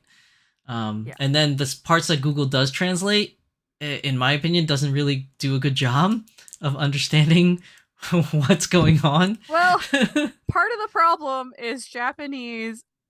The grammar can withstand having almost zero words in the sentence because context matters a lot. And in a hobby, they're going to have a lot of shorthand terms that make something if you're in the hobby. But if you look at it from a strict translation viewpoint, it's gobbledygook. So it's not going to tell you what the fandom to fandom translation is going to be. Right. So just to show while you're talking, I'm just going to change scenes. Yeah, no problem. And the order is so that we could show everybody. Like, this is the actual website. It's already Google translated, and you could see the links here are not translated. So I can't see what any of the links are saying. None of these are all picture format, so I assume this is dates, but underneath this date, I don't know what any of this is. Google Translate won't translate that. Those are all the different locations and their future dates. Yes. Yeah. Okay. So, all right, And then we can see the top part, like Tokyo, Osaka, Nagoya, Fukuoka, Sendai, Sapporo, and Hiroshima. But then, like, the links, because they're links, Google Translate doesn't translate the links. So, like, this part after the iDoll 69, like, I don't know what this is. Oh, site open. So They're telling you, like, Volks does this for Dalpa. They'll have a specific website for that specific Dalpa. And they're telling you that the main website for that specific iDoll is open and viewable. See, I don't know this because Google Translate refuses to translate these parts. It just like this won't translate, and then it's very difficult. Like this bottom part, this whole bottom part, Google will not translate. I don't know why. If it's helpful, it says schedule, so you know that much. It's a list. It's a list in a different form of all the locations. Okay, so it's this thing here, but just like back down here. The colors match. Oh, that's true. The colors do match. And then you see like the rest of this here, like all of this is pictures. Like it's not gonna translate any of this stuff. Even if you want to pick something, so let's pick Tokyo, which is coming up soon on July 29th. So if we click on that, like again, translate. So here we go. This one's a little bit better. This one's a little bit better. So this part doesn't translate, but this part does. So this says regarding measures against new coronavirus. So that's cool. This part, I don't enter 0 minutes before event. I don't know what that means. Maybe midnight. I don't know. Like zeros is all midnight. Oh, it depends. They do use 000 as a midnight. What section is trying to be translated? I'm looking at the original, so being translated is very silly for me because sometimes it's hard to tell where it's getting what from. Like a lot of this, hard to translate. A lot of this stuff is not very easy to translate. But you have here. You can see some of it, some of the companies it shows that's going to be here. So, oh, look at this. A-Zone is going to have a booth. That's A-Zone interesting. Dolk's there. Dolk is going to be there.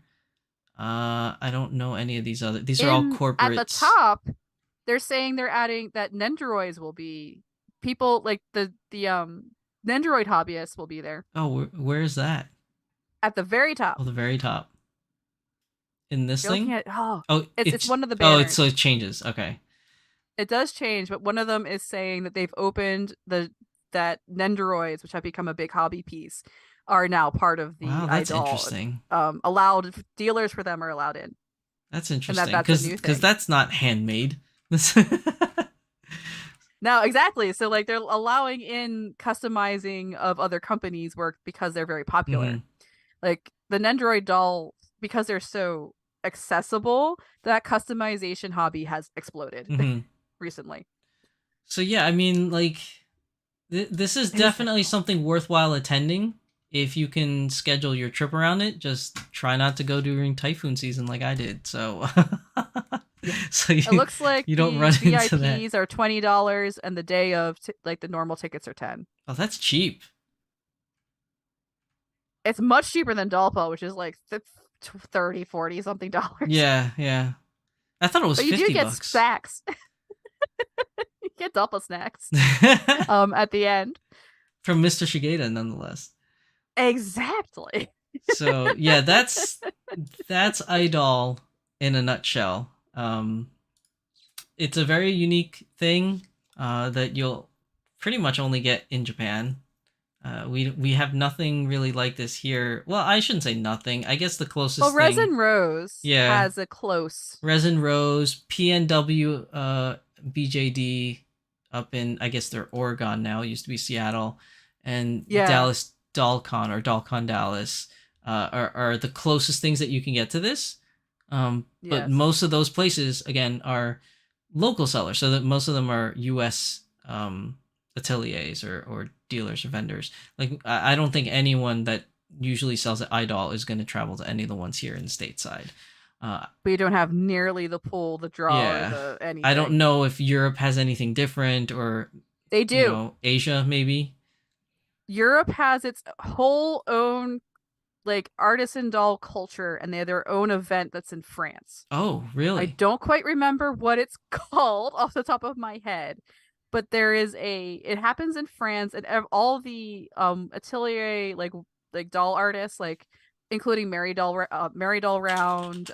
I've seen just a lot of the international small one Mm-hmm. person one man shows will go to the specific French one, Mm-hmm. and I'm not remember what it's called, which is awful because I'm just bad at names off the top of my head. But there is one in Europe Mm. that is similar to Idol, more similar to Idol than it is to anything else. Mm. So yeah, you have that. I'm sure there is something equivalent in Asia somewhere, like other than Not Japan. Korea definitely has to have something Yeah, because they have a because huge doll scene there. Yeah. like over half of more than like 70% of the doll companies in resin used to be Korean, Mm-hmm. and now it's like 50-50 with China Mm-hmm. So there's definitely or something something. there. We just personally don't know. Yeah. I didn't have a chance to travel there, so I didn't look into it. Right. So then jumping from that, the next couple stuff we have almost no information for, but it is places of interest that you guys might be Mhm. interested in if you're traveling to Japan. So one of them is going to be this one. This is a pretty popular event in Japan called Wonder Festival, and I believe Wonder Festival has a summer and a winter.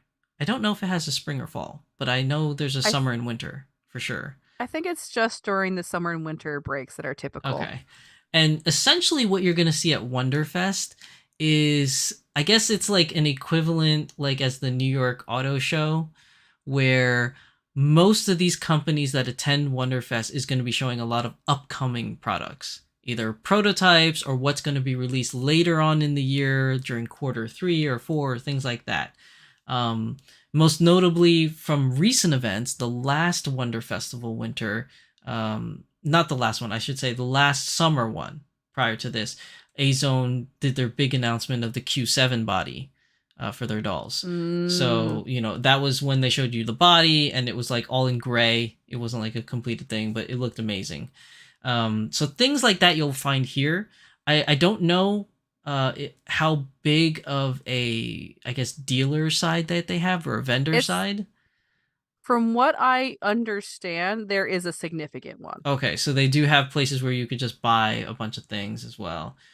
But yeah, They're it's going to a lot be of it is similar. prototypes though, like just showing off really Mhm. cool stuff to look forward to, and then you'll have like a little vendor side, I guess, or big vendor Well, side. the vendor side, now that I'm currently looking into it a little deeper, is going to be on the scale of Idol, in the Okay, same vein as Idol, okay, of but instead of it being Dolphy things mm-hmm, and BJD things and Dolphy Dream mm-hmm, things, it's Garage Kit things. yeah, yeah. So a lot So of this is there's kits and statues will be featured here. The only dolls that you'll see here is going to be from A Zone or maybe Obitsu because they're kind of like hand in oof, hand, those two companies.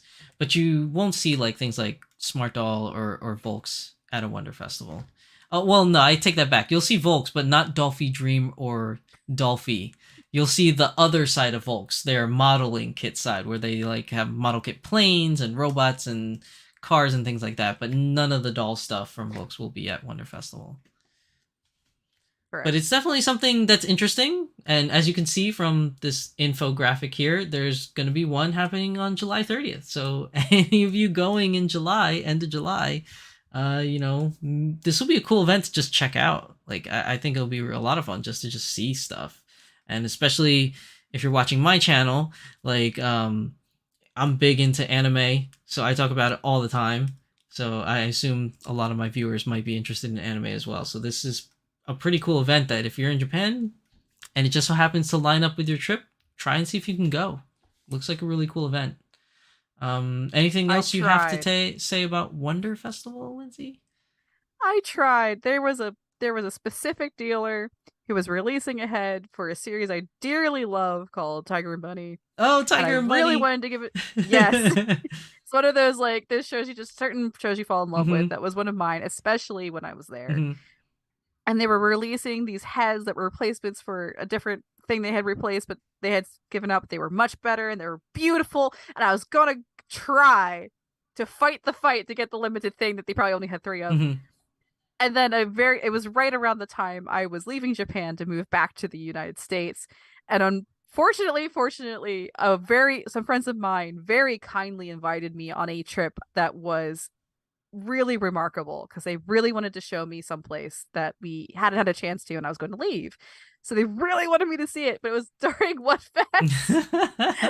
So I was like, I guess I'll do the once in a lifetime thing and miss One Fest. So I really wanted to go, but it just didn't work out at the time. Jay Louisa in chat is asking for you, Lindsay. Do you know if Cerberus Yeah. Project still goes to Wonderfest? Oh, they absolutely do. They might not do it in the context of them being a doll company because they're the people behind Fairyland, which is a fairly well-known and old, well-established resin doll company. But Cerberus Project is the artist group behind a lot of really popular garage kit statues Mm-hmm. and mass-produced garage kits, and they always are there. So yeah, Jay Louisa, if you're going to Japan, see if you can line up a Wonder Festival when you go. So you could see something from Cerberus Project. Yes. Um, They're really good at what they do. They do beautiful things. Sometimes they're very sexy things, but they do beautiful the only things. thing I remember from Cerberus Project that really like caught my eye was they did a Kotori from Idolmaster doll from Cerberus Project, and that thing blew me away because she looked amazing. But that's really the only She was thing. gorgeous. That's really the only thing I remember from Cerberus Project. I know they have other things, but that's the one that really stuck out in my mind was that Kotori that they made. That's the only sort of doll in that vein I think they ever branched out into. Mm-hmm. I think everything else would be outside your hobby purview, which Mm-hmm. in this garage kit statue kind of Mm-hmm. end, which is where is the part of their company they're representing when they're at Wonderfest. Mm-hmm. The Fairyland is something you might see show up at Dulk, Mm-hmm. or in an idol context, Mm-hmm. maybe. But at Dulk, they sell Fairyland, for Oh example. yeah. Dulk. The interesting thing about Dulk is that they have they're like, how do I say this right? Because I don't even know if I'm saying it right. It's kind of like they're like the Amazon of doll stuff. Like they kind It of carry isn't a the little wrong bit way to of put it. everything. They're a dealer. They're a dealer, much like Jane's Doll Land is a dealer. They're a dealer in the same way that like we have dealers in the United States that act as the middleman Mm-hmm. for multiple Mm-hmm. companies. They're just larger, and Dulk is also in multiple countries. Mm-hmm.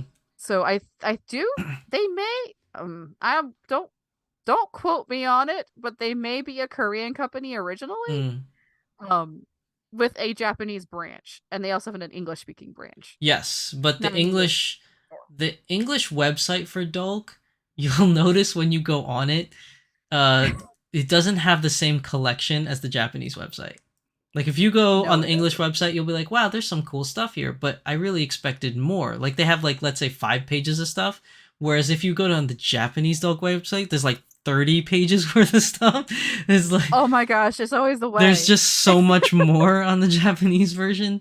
And I went to the Dulk store in Akihabara, and they have two stores in Akihabara that I went to. The one in Radio Kaikan, which is more of like a display store where they have a beautiful glass wall of dolls. Just so many. And it's not really for buying. I think more so it's just to display.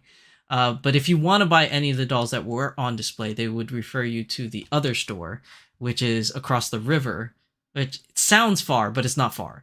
It's just like right over the river that's right next to Radio Kaikan. And that store has 2 floors. There's a bottom floor and a top floor, a second floor. And the bottom floor is their I want to say high-end products, like a lot of their more unique one-offs, really expensive stuff. And if you go to the second floor, it's more like their general things, like everything, like all the different sizes, all the different clothing companies, things of that nature. So if you do go to Japan, I do recommend checking out Dolk, and they're in a lot of places in Japan. Like I saw them in Osaka, I saw them in Tokyo, so they have a lot of different stores. Yes, they're everywhere. We'll talk about it probably in a moment, but sometimes there's like little cafes that are specifically focused on the hobby. Yes, yeah. Apparently, at one point, the Akihabara Dolk store had like a weekends only doll cafe What? down in the bottom. At one point, I don't know if they still do, because it was super limited. That bottom half of the store is really small. I can't imagine them having like a little cafe area. Or like it was either downstairs or around the corner, like something Mm-hmm. really out of like you know if you know Mm-hmm. kind of energy to it. Yeah, that's the weird thing about Dolk too. If you go to the Akihabara branch, the bottom store is very easily accessible. Like has a sign and everything. You open the front door, you're in. The Mhm. second floor, you actually have to leave the store, walk around the corner, and then there's like this little hallway that leads to a stairs that goes upstairs, and then that brings you to Dolk's second floor, which is so weird that you have to do that, but that's the way it's set I up. would I would imagine that building wasn't meant to have those split levels as the same Yeah, business, and probably. Dalk just bought it Yeah. because they needed the room. Yeah, probably. But it was just very interesting because I was like, how do I get upstairs? And the lady was like, oh, you just go outside around the corner Like, between the two oh, vending machines because there were like these two vending machines. You go between them into this little hallway and then you go up these really narrow stairs, which at the time, when I tried to go up the stairs, someone was coming down. So then I had to go back oh, down the stairs to let them through so that I can go up the stairs. It was just a whole thing. a lot of the small, like the most fun stores in Akihabara are the ones that are like tucked away in like a Mm-hmm. building that's not quite meant for it, and you have to like hunt Mm-hmm. and then look at the sign and be like, oh, it's okay, it's on the third floor. And you like go into this rickety elevator and Yes. you think you're going to And die. And you come unfortunately, out. if you're not in the know, you're not going to find these places. Like that's the Sometimes it, unfortunate yeah. part. Like Dolk is one of those ones that has like a big sign outside, so you can kind of find that. But places like Little World, which I don't think even exists Mm. anymore, Little World was inside a building in the fourth floor, I think it was, like between Kospa and something else. So you wouldn't have known it was there unless you were like just walking around aimlessly in that building. And then like From Sen is another place that does not have a Mm. sign outside their building. So it's like you just go into this. It's weird. I did a whole YouTube video on it, but like when you go there, and the location moved, so they're in a different place. But the original location when I was there is that there was a Yoshinoya, and, Oh, and right next to the which is a fast yeah, it's a food fast chain for food those who chain, don't and know. right next to Yoshinoya was this glass door. But the glass door had no signs. There's no signs on it. It just had a building number. I think it was like 504 or something like that. I don't know. There's some building number, but absolutely Oh zero no. signs. So if you go in here, then there's just a stairway. There's no lobby. It's just stairs that go up. You go up there, there's an elevator, and then just more stairs. Still, there's no signs. You just have to know. If you take the elevator up to the top floor, which is the seventh floor, and then you get out of the elevator on the seventh floor, there's a bunch of stairs. And you take the stairs up again to the eighth floor, because for whatever reason the elevator doesn't go to the eighth floor. Of course it No, doesn't. so you go up those stairs, and then there's From Sen. And That that's a small doll store. I don't know where their location is now. It's somewhere behind Yodobashi Camera they moved to. oh gosh, that is like a maze back Yeah. there. So they moved to a building behind Yodobashi Camera, is their Oh new location. gosh. But yeah, a lot of these places, like unless you know where to go, you're not gonna find them. And the only reason why Oh I never. knew where these places were was there was an old website called Dolphy Dream Forums. It was like Mm. dolphydream.com. They're now known as Doll Dreaming. I don't know if when they made the switch from forum to forum, from dolphydream.com to dolldreaming.com, I don't know if the archive came with them. But the old archive had somebody compiled a list of all the Japanese doll stores. And I printed out that list and I brought it with me to Japan. And half of those stores on that list were gone. They weren't there when I walked to that area. Mm. And then the other half of the list was there. But if you do manage to find From Sen, the guy in From Sen that runs the business is a huge doll enthusiast, and he made his own map of Akihabara where all the doll stores are. That's so cool. So if you Oh do my gosh. go to Akihabara, I would suggest you go to From Sen first, because then he'll give you that Got map, your map. and then you could go on your adventure looking at doll stores in Akihabara. So Oh, that's so what a beautiful moment and adventure to yeah, have. it Where was you're really like cool. you journey in, and this person is like, oh, you're here. Here's a map of these magical places. And the funny thing is that are. he's giving you a map to all these other doll stores, which technically I guess is his competitor. But like, you know, he's just a big fan of the hobby. He wants you to find and enjoy yourself, so he made a map and he gives it out to all his customers. Oh, that's the best. I whenever I get a chance, I always recommend From Sen, because that place is amazing, and they have like really cool stuff, which you can also check out on my YouTube channel. The guy was really cool. He let me do a studio tour, so I have a whole video of the entire store, or at least the old store, before it moved. But yeah, that was a big tangent, but yeah. But it is relevant to, like, if we're talking in general about like the ball jointed doll experience, it really says a lot about how close knit yet very unusual that community is. Right. Where it's at the level of like they're hidden away, like hidden gems, and they're not necessarily advertising themselves because they're only really selling to the people who already know they're there. Like, that insularity of hobby is very emblematic, I think, of the energy around it. Where like if you and a person in the same hobby are like, oh, I see you.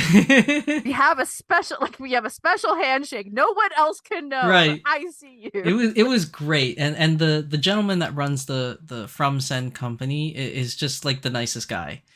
He speaks a little bit of English. He's not like completely fluent, but enough to where you can communicate. Really cool dude. So highly recommend if you do go to Japan and you're in Akihabara. First stop should be From Sen, so you can get that map. I would also add, because names mean something. If you heard about this from Shizu-san and you show up and you mention who sent you there, I just suggest you do that. No, because he does ask. You know, you're right about that. I totally forgot that. He does ask. Like, he was like, how did you know, about this store? Because like I said, it's very hidden. Like, you wouldn't have known. Yes. And I told him I found it on a forum. Somebody went here before and posted the location. And he was like, oh, that's cool. So, you know.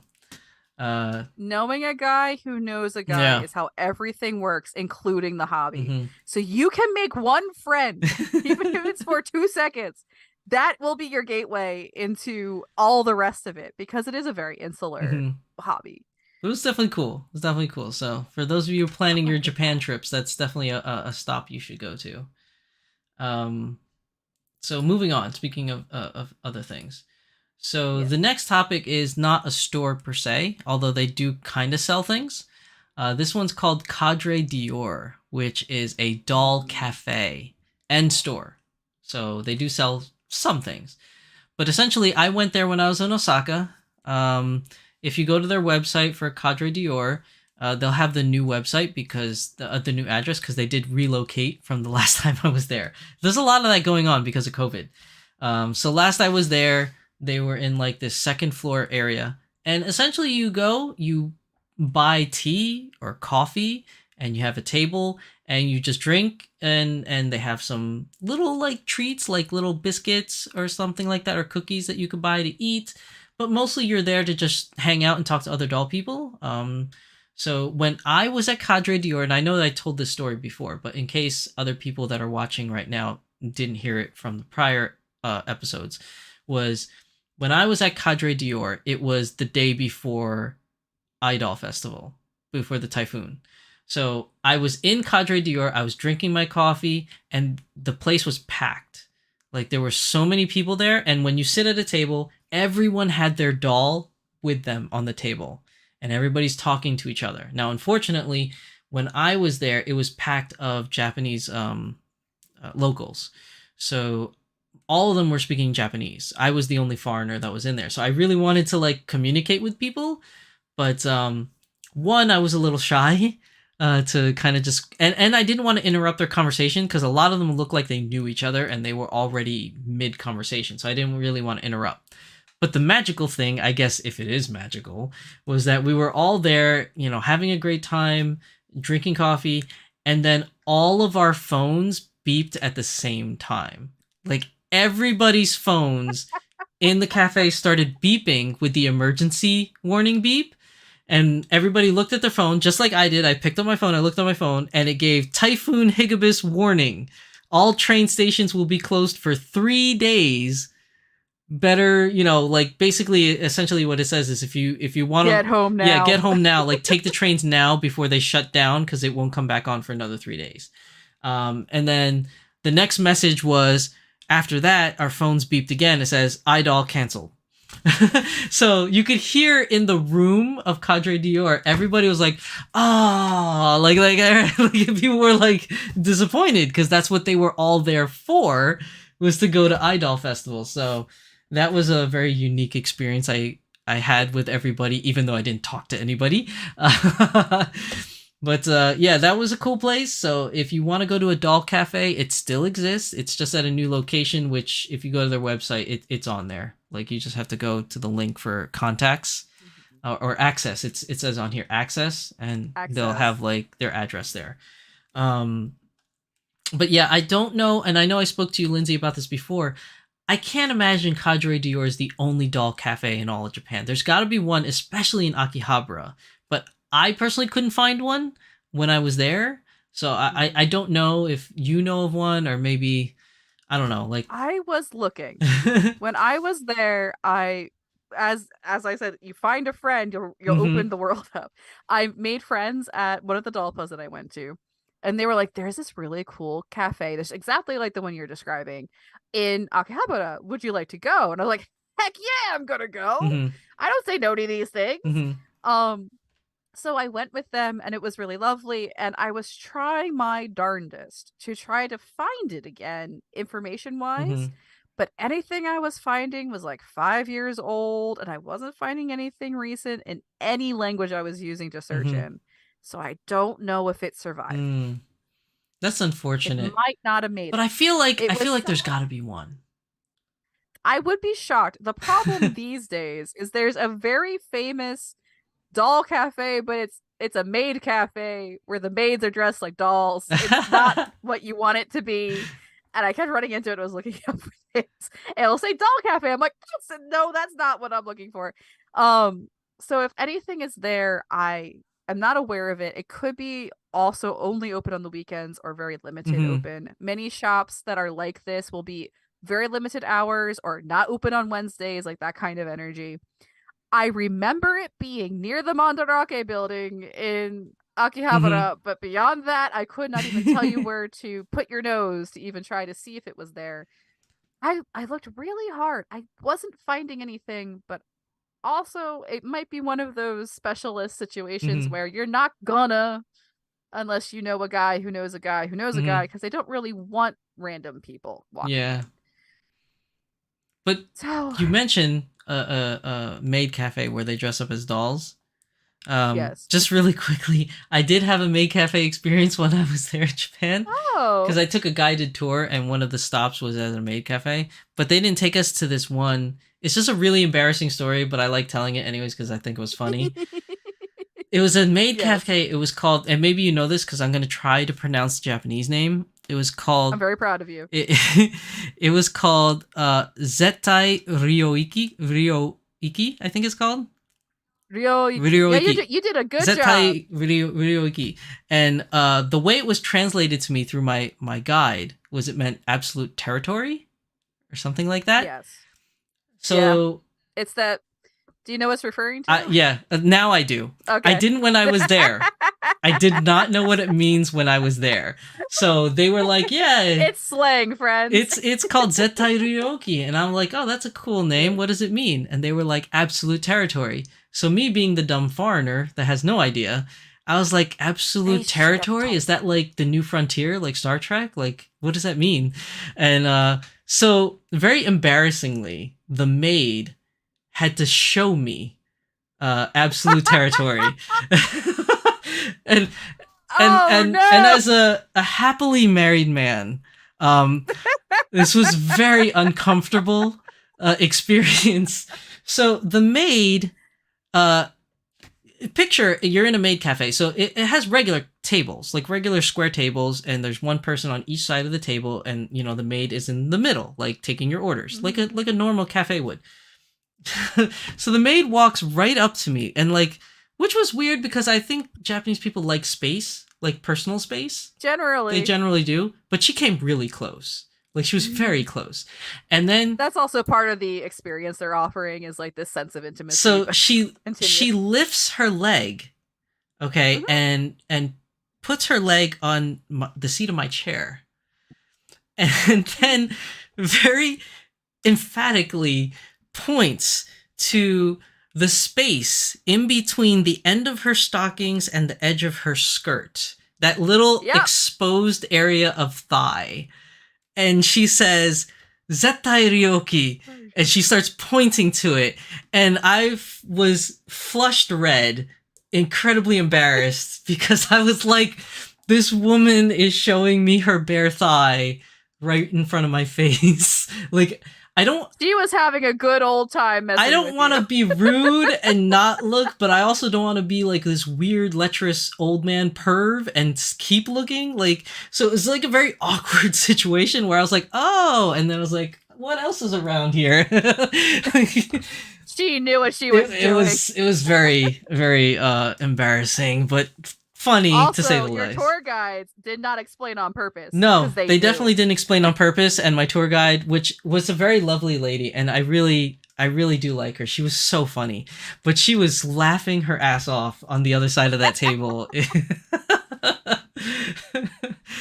The moment they knew you didn't know, they knew what was going on. Yeah, they knew what to do. They knew exactly what to do. I was so like flush red, like embarrassed. It was crazy. Oh, I'm so sorry for past you. That really is an awful situation to be thrust into. But it was funny. Especially, it's a great story to tell. It was a funny situation. But yeah, that was that. I'm so sorry. But moving on to other things that we were supposed to talk about.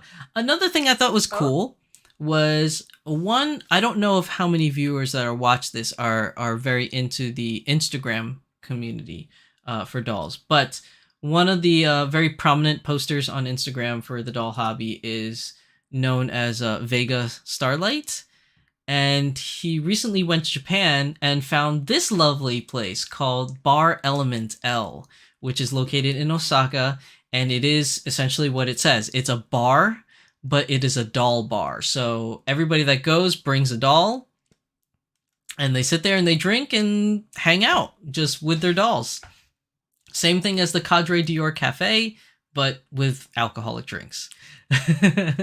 So that's one place where I just want to show you guys. Here's the address here in the picture. If you are going to Osaka, definitely check this place out. It's called Bar Element L. That's all the information I have. I don't know anything other than that. But if you're planning on going to Japan, maybe search for Vega Starlight on Instagram and see if maybe you can find some more information on their Instagram page. I don't know if they posted anything else on there, but they definitely attended this. I thought it was cool. If you're in Osaka, this might be a place to check out. Again, this is something I feel like they would have something like this in Akihabara, but it's hard who knows? Because we had a conversation earlier, not in this particular moment, about how Akihabara has really changed. And there's a lot of changes happening in the building, so it's like, I don't know. Yeah, we don't know what's there nowadays. A friend of mine recently went, and this was the conversation me and Lindsay had before, is that he went this past December, and he said a lot of it looks different, and a lot of the stores that he personally liked that frequent weren't there anymore. So I've heard from him that Akihabara has changed, but until I actually go, I don't know how much it has changed. And now there are pictures that you can find on Twitter or whatever of people posting of different things. And you could definitely see one of the big things that's changed is the Sega arcade right outside of Akiba North exit is gone. All the Sega signs are gone, but I guess that iconic escalators that are going up at a diagonal thing on the outside, the clear glass escalators, they're still there. It's just all the Sega signs are gone. I think one or two of the soft map buildings is gone. Because there used to be soft map building 1, 2, 3, and 4. I think there's only 2 of them now. I could be wrong. And again, like I said earlier in the podcast, the doll place called Little World is now gone. That's not there anymore. I don't know how much else has changed though. But the places that I've been referencing in today's episode, they're still there. Like those places are still there. So I don't want to give you any false hope and show you the ones that are gone, but the ones that we're discussing in today's episode are still there. Yeah, if anyone does know of a Tokyo-based doll-specific thing, please put it in the comments because we definitely want to know. Yeah, definitely for us because I do plan on going, but also for your fellow doll people, for the doll community, so that when they watch this video, maybe they'll see it in the comment section. Other places that are still there that they can definitely visit. That's the whole goal of today's episode and my channel in general, is just spreading more news so that you guys know what to do and where to go. But yeah, the bar element L is something that I just recently found out. Big shout out to Vega Starlight for sharing this information.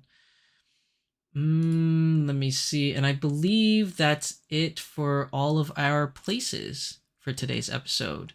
I'm sure there are other places scattered throughout Japan, not just in in Tokyo proper or Osaka. I'm sure there are other places, but those are the places that I personally know of or have heard from friends of mine.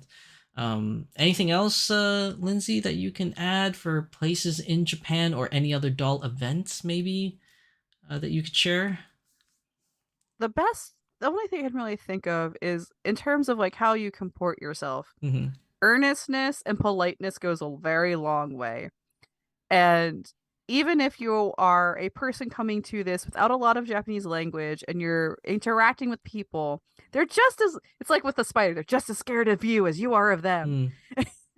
So be brave, but be polite and be earnest, and they will see that and recognize that. And you experience when you found someone very who loves this hobby, and the fact that you love the same thing can build a lot of bridges. Mm-hmm.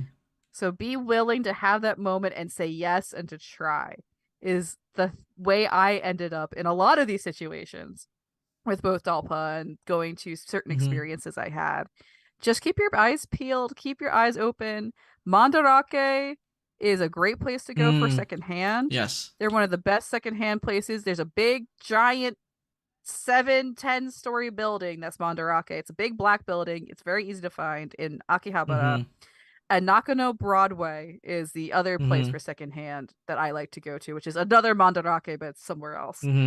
So if you have the chance and you're interested in looking at secondhand, the prices and the quality are very good at Mandarakes across Japan's idea of a thrift store or a secondhand store is very different than America.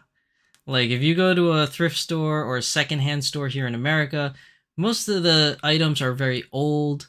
A lot of them aren't really kept very well, but sometimes you find diamonds in the rough. That's definitely possible. But something unique to Japan, I think, is that going through Mandarake, a lot of the stuff still looks new.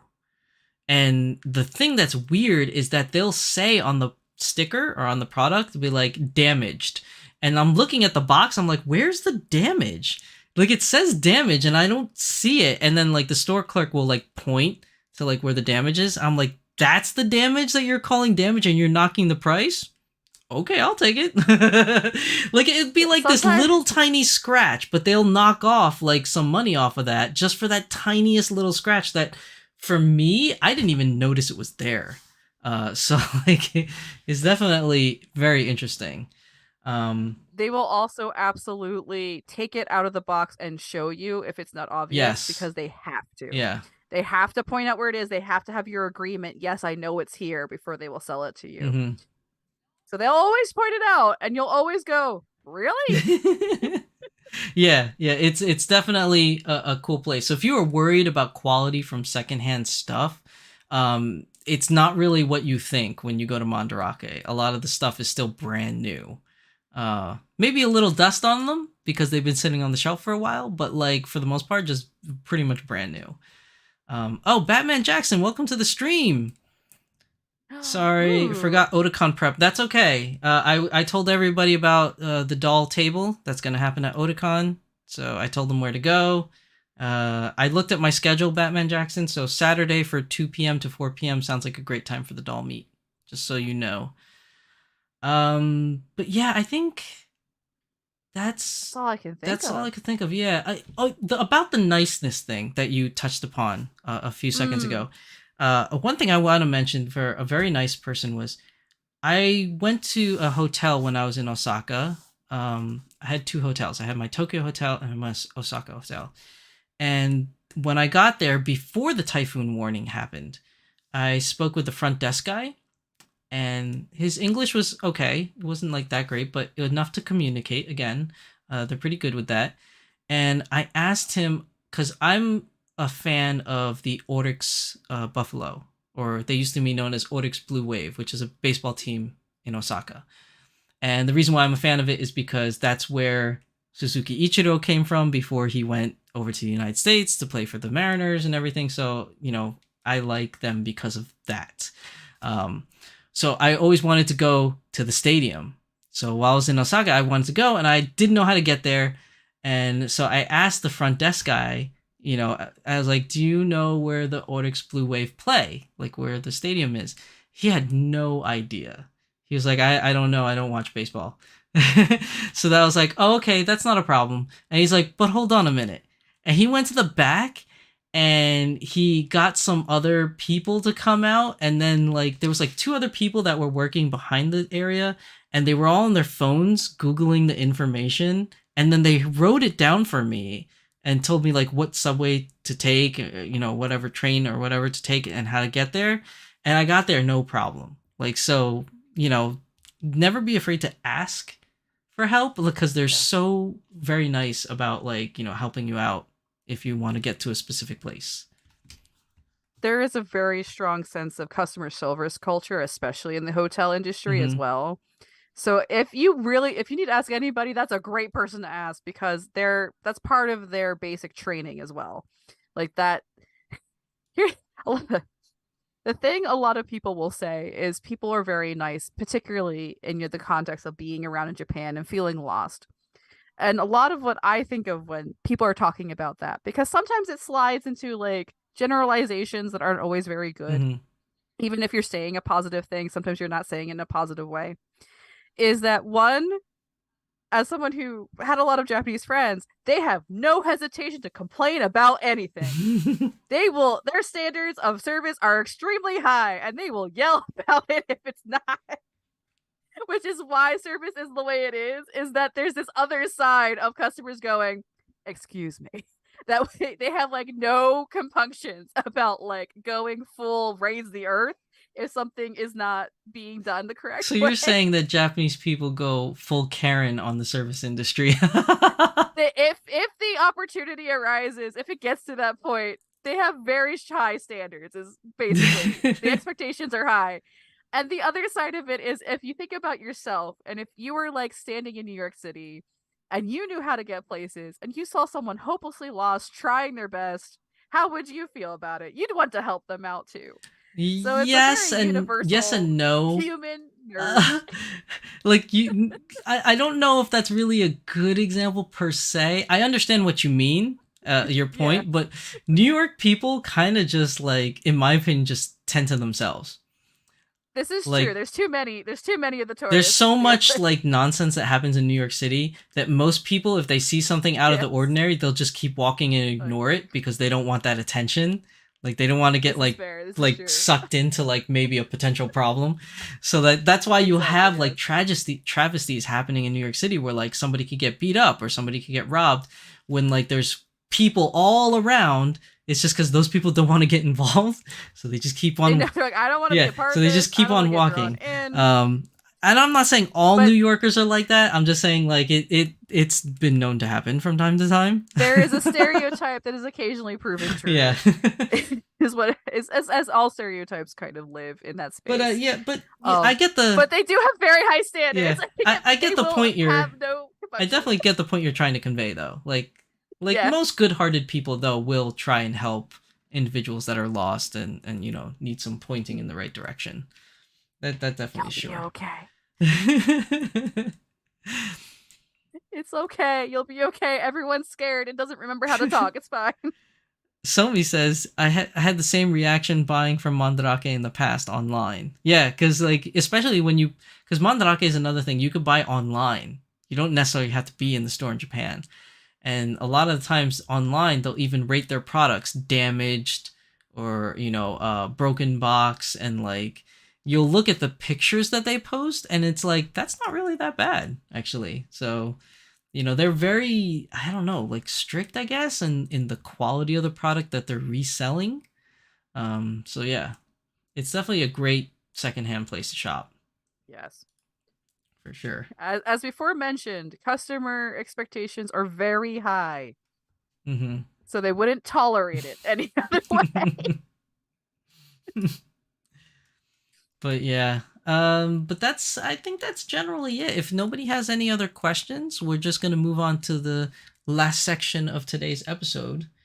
I'll give it a few seconds for people to type because I know there's a little bit of a lag. But yeah, that's generally my experiences.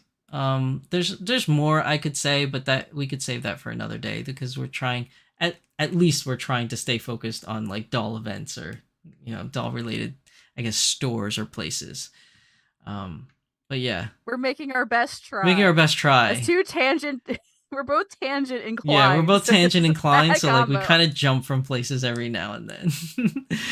But if nobody has any specific questions that they want to ask, either for myself or for Lindsay, you know, let us know in the chat section. If not, we will move on to our final section of today's episode.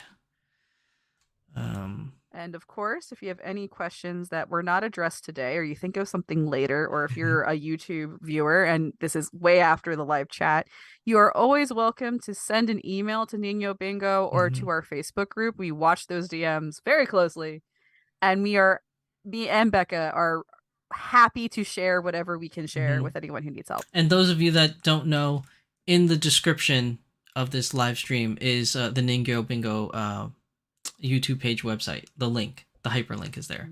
So if you want to go join the hyperlink and then give them a nice subscribe on there, that would be great. So I'm not I'm not seeing anything from chat, so I think we can move on to the final section for today. So normally what we do is we end up the episode in traditional Beyond the Doll fashion for Shizu-san's Anime Corner. And the Anime Corner, whenever I have a guest, I leave it to the guest to talk about any anime whatsoever that they would like to share, that they have a particular connection to, or any recent anime they have watched that they want to share. So today, Lindsay got to pick, and our anime of choice is Slayers Next. So tell us, Lindsay, why did you choose Slayers Next for today's episode? Okay, look. Slayers was one of the first like really big breakout anime in the 90s that was part of a glut that came out of D&D becoming popular in Japan, which is why it has a lot of fantastical elements. Slayers is freaking great. The story is great. The characters are great. It's old school as heck.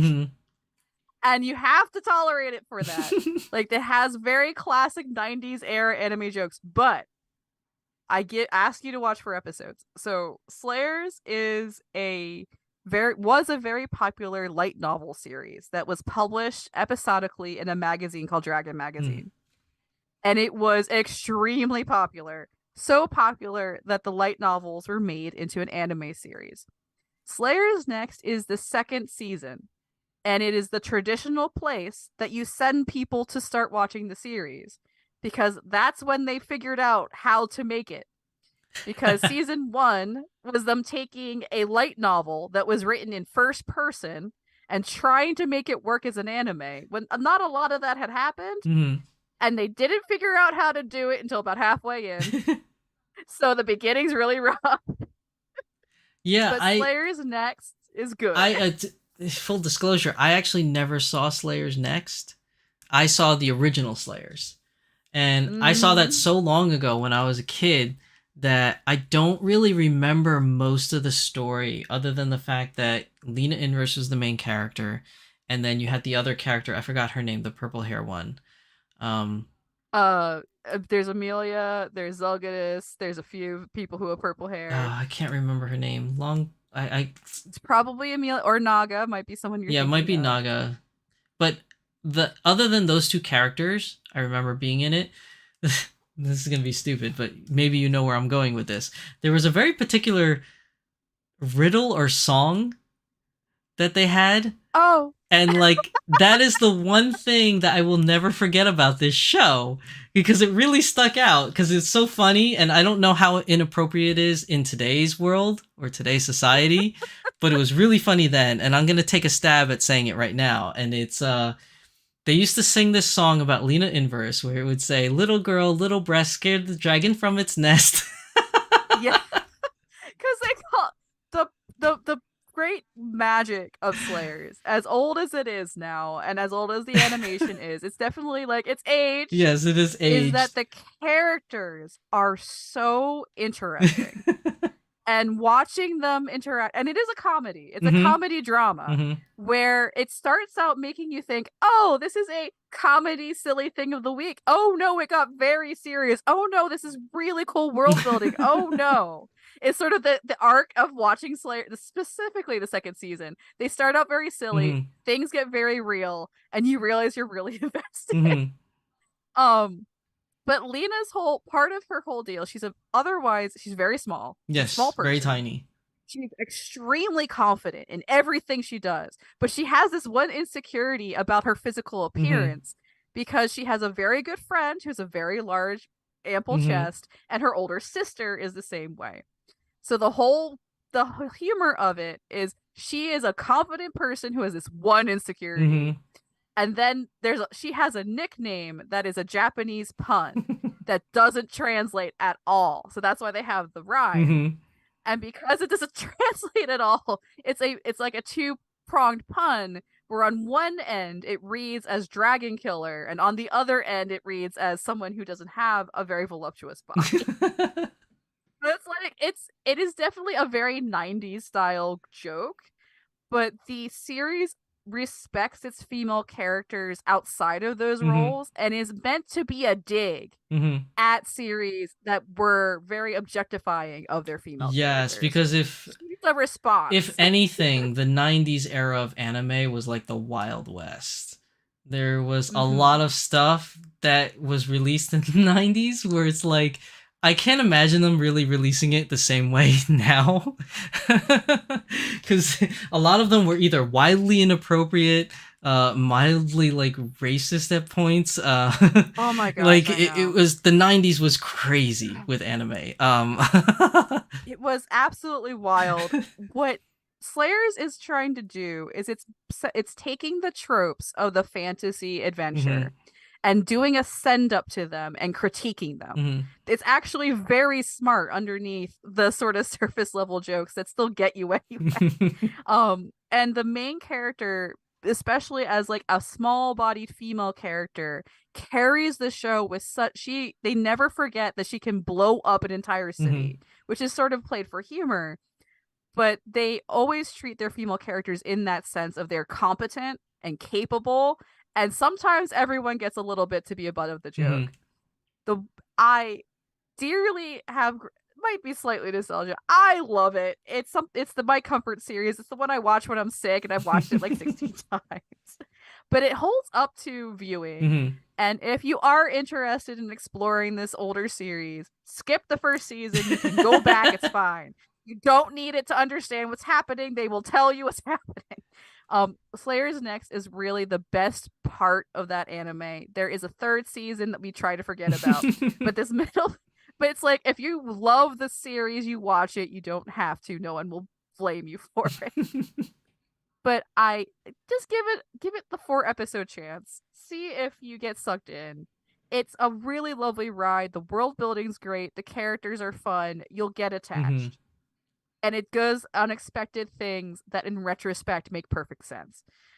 So it's a good time. And It's a good it's time. funny that And you say that this is like your comfort food anime that you watch when like you're mhm. sick or whatever. Like for me, like the older shows from like when I was really young that I watch, like for like comfort or nostalgia, would be Magic Knight Ray Earth, or you remember the show called You're Under Arrest? Yes, I do remember You're I would Under watch that Arrest. one too. That one was pretty funny for an older show. Oh, There's like a it has newer some really version of it, but I didn't really watch it. I like the old like '90s version of You're Under Arrest. no, I there's certain types of classic anime that they have revived or attempted to hmm revive, but sometimes the revisiting loses the heart of what made it engaging. hmm And then it's not the same. Like Slayers recently, in the scale of time, the scale of geological time, recently had two more seasons after the initial three, hmm much later, but they didn't have the charm from the earlier writing that really drew me in. So I've actually, this is like my favorite series I've ever, like, it's deep in my heart. But I haven't even watched the latest two seasons that they did hmm like 10 years after hmm because it didn't have the same charm to it. And the voice actors are classic voice actors. They are now considered masters and giants in their field, hmm and a lot of them got started here. So if that's also something you're interested in, that might be fun to revisit their early roles of I tried Ishida I tried Akira to and show my stuff. daughter Magic Knight Ray Earth, and she was Oh like, no. "Why do you like this? It's so boring and it's so slow." And like, I guess compared to today's anime, it is a bit slow. And it's a Mm, bit like a kind of little especially with Magic Knight Ray Earth, it's a little too innocent and on the nose, I guess you could say. mm, So, for younger audiences, I don't think they're gonna get it. But I guess for nostalgia points, because I watched it when I was young, it's like one of my fan favorites from my childhood, aside from like stuff like mm-hmm. Sailor Moon and things like that. But Goodness. yeah, I would. I agree that Magic Knight Ray Earth was very good. I admit I enjoyed the manga more than the series hmm because the anime had to like kind of add more content hmm a little bit. And also I read the manga before I saw the series, so you have that bias Yeah, there's involved. always that. Whenever you read something before watching it, I feel like your mind from the book and the way you pictured things will always win. It's always going to win that 100%. contest. It makes it very hard to like move between medium, hmm but I find there's a lot to enjoy in the pacing of older series hmm where they aren't in as much of a rush and there's a little bit more of a breathing room inside the plot hmm to just sort of have a little shenanigans go on. They have a lot of the older series too are famous for having a lot of filler episodes, where it has like Yeah, nothing to do with the story, like it's just like some random time and event. But sometimes those are yes. really good hidden gems. Like sometimes those are better than the main story, depending on which show you're watching. Slayers infamously has the best filler episode. There's a there's it's always the same episode as I think it's episode 13 every time. Where it's the episode that shows up when everyone goes on summer break in Japan. That's how there used to be a very strong tradition hmm of there's the beach episode. Yeah, That's the episode when no one's watching because everyone's not home and they're gonna miss the plot. So they just put in a and filler that's a summer they always do a episode. summer episode with the beach, but they always add the beach as kind of half the episode, and the other half is recap. Like they're at Yes, the that's beach because no one's recapping what home. happened in prior episodes, kind of thing. That's the episode that's during the season where infamously no one's watching. It's very very That- 90s like early anime. They don't really have that. Mhm. I'm trying to think of any newer anime that I've watched that had a recap episode. I cannot even think of one myself. They're usually too tightly plotted over an arc. Mhm. And I don't know if sort of the way they're aired hits the same schedule anymore, Yeah, does anyone if in that chat makes sense. know any recent anime like within like the past couple of years that have a recap episode? Because that was very popular earlier in anime, it's to have a recap. But nowadays, I don't think I've ever seen a recap episode. Like, definitely not in Witch from Mercury. No, not Wish for Mercury. Not like an Attack on Titan or anything like that. Like you don't get I recap episodes anymore, I don't think. I think they got rid Not of those. really. I also think anime is getting aired a little differently these Mm, days. Where it's, I mean, like the streaming services, we use them a lot here, but it's also very popular mm-hmm. internationally. Right. And some things are being aired non-consistent, like irregardless of when they're being aired on TV, they're still accessible elsewise. So you don't have the same issue of you don't want a big plot beat Mm-hmm. when you know most of your audience won't see it. Mm.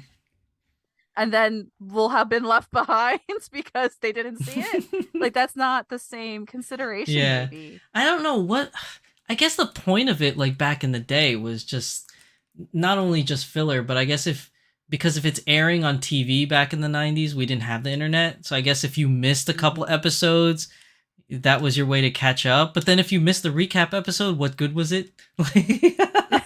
No, Like, that's a very good point. It's like, why are we having the episode when no one's here to watch the episode? yeah, like it Mm. was just a very weird thing they did early on in anime. But yeah, Mhm. Batman Jackson confirms like I don't think they do it much anymore. And also shout out to Hello Somi for saying yay Slayers. Thank you. So me. If you're a Slayers person, you are it's I haven't met a person who's a Slayers who recognizes Slayers who isn't like, yeah, isn't very So enthusiastic me, about the it. So it might Slayers be a fan. little polarizing. Yeah, see, I'm not one. Like, I know of Slayers That's and I've okay. watched Slayers, but I wasn't a big Slayers fan. I was more like the Sailor Moon and Magic Knight Ray Earth type person back then. You're forgiven. Yeah, and the original Gundam I used to watch, Oof. and Pat Labor, the original Pat Pat Labor. Lavore was so good. I loved Pat Labor. You're Under Arrest, like Tenchi Muyo. Um, Mm-hmm. the old Ooh. Tenchi Muyo though, not like the new stuff that's happening nowadays. Um, the You know Ranma what one would half. be you know what would be a great Dolphy dream is Ryoko from Tenchi Muyo. Ryoko, isn't she the one? Wait, She's the one with the big spiky yeah, the hair. big spiky hair, right? But that's different than Ryo Iki, right? Which Ichi. is the Yes. rabbit. Yes. But they're made by this they were both created by the same person and they're technically related to each other. Because this is anime from the 90s and sci-fi anime from the 90s is wild. Somi says my friend introduced me into Slayers way back in the day when she was a huge fan. Oh, so that's how Somi got into it. Ah, that's how it is. It's It's a friend spread. of a I friend. also had I had the friend who's like, we're watching this. I'm like, okay, and then we were hooked. There was I happened to as part of the reason I chose Slayers here is partially because you never hear about it anymore. Hmm. And Volks has a very strong relationship with the artist for Slayers, Hmm. which is why they released Lena Inverse, the main character, as a special limited edition Dolphy Dream. Volks has been the merchandise head of Slayers in the past 5 years for Slayer's 30th anniversary. Mm. So they have a very I don't know why I was blown away when this was happening. I was like, why is Yeah, Volks the to Slayers me it people? was so random when they made the announcement. I was just like, Slayers? Really? I was like, it was a. Yeah. I give them credit. It was a very popular show, but just I don't know if anyone today watches Slayers. So it was like very weird because I think before Slayers was the new Fate Grand Order girls that were released, and that's Yes. like very recent stuff. So when they went from that to going to Slayers, I was like, what? And then they went from Slayers to re-releasing old Toho characters. I was like, wait, what? Mm-hmm. And then Higurashi, which is like also an older thing. I was like, wait, why are they going in all these retro shows? Not that I hate any of those shows. I like them, but it was just really weird. They went from very relevant modern stuff to like going backwards. I was like, what's going on? I know the Slayers is partially because there was an Hmm. anniversary and it's still deeply beloved and was a very influential piece of Hmm. media that is referenced in a lot of other media because of what it was doing as a critique of the fantasy genre. But which is what I love it best Hmm. for. But Volks and Araizumi Rui, who is the original character designer and artist for the light novels, so he has a lot of clout as an artist, like they're just friends. I don't know what's happening. He's a very active person in fandom. He's very active in being a part of the creation of things from it. I know when the Nendoroid of Lena was being made around the same time, he had complete creator's veto ability over her model that they were making, and he like did overdraws of like this specific thing needs to be slightly different. So I am sure that when Volks did the full limited of her, which I very luckily actually managed to win the lottery for. I was so excited at the time. That he must have been talking to them because her face sculpt is ridiculous. She looks so good. Like sometimes Volks is a little hit or miss with the recreation, where it looks like the character but not kind of thing. But the Slayers one for Lena Inverse, they did a really good job. Like they did a really good job. I lost my mind. Like some dolls, they come out great. Some dolls come out kind of But Lena was definitely one of the ones that came out really great. Same thing with Anthe, like Anthe Himamiya and Utena. They came out really great. So yes. you know, just really depends, I guess, how much passion they have or something, or money they throw at it to get developed. And also like how much connection they have to the artist. Like Arayazumi, I just know from his personality and the way he's presented himself, he loves himself, the series and the character very deeply.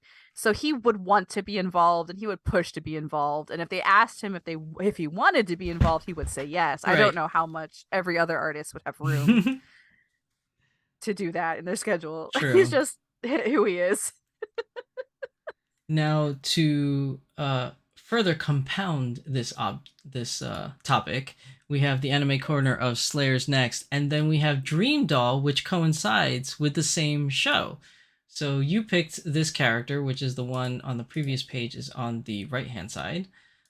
This is a character by the name of Zelos. And so let's do a close-up picture. So I know I told this to Lindsay, but I'm going to tell everybody in stream. I'm not familiar with the show, so I don't know the character very well.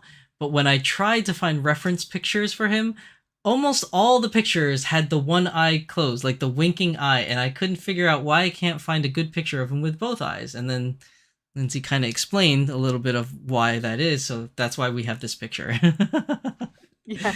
So Zelos is a gray morality character who shows up in Slayers Next specifically, which is part of why it's the best season. Because I think he's one of the best characters. Where he's from the enemy side, but he's helping our protagonists. And you don't necessarily know that right away in the series. It's fine. It's not a spoiler. You're fine. But what his situation is he's pretending to be something he isn't, and his eyes give him away. So you don't find pictures with his eyes open because he's very rarely doing so unless something very serious and bad is happening. So it's sort of like a visual signature that things have gotten real if his eyes have been opened. It's that kind of trope with him.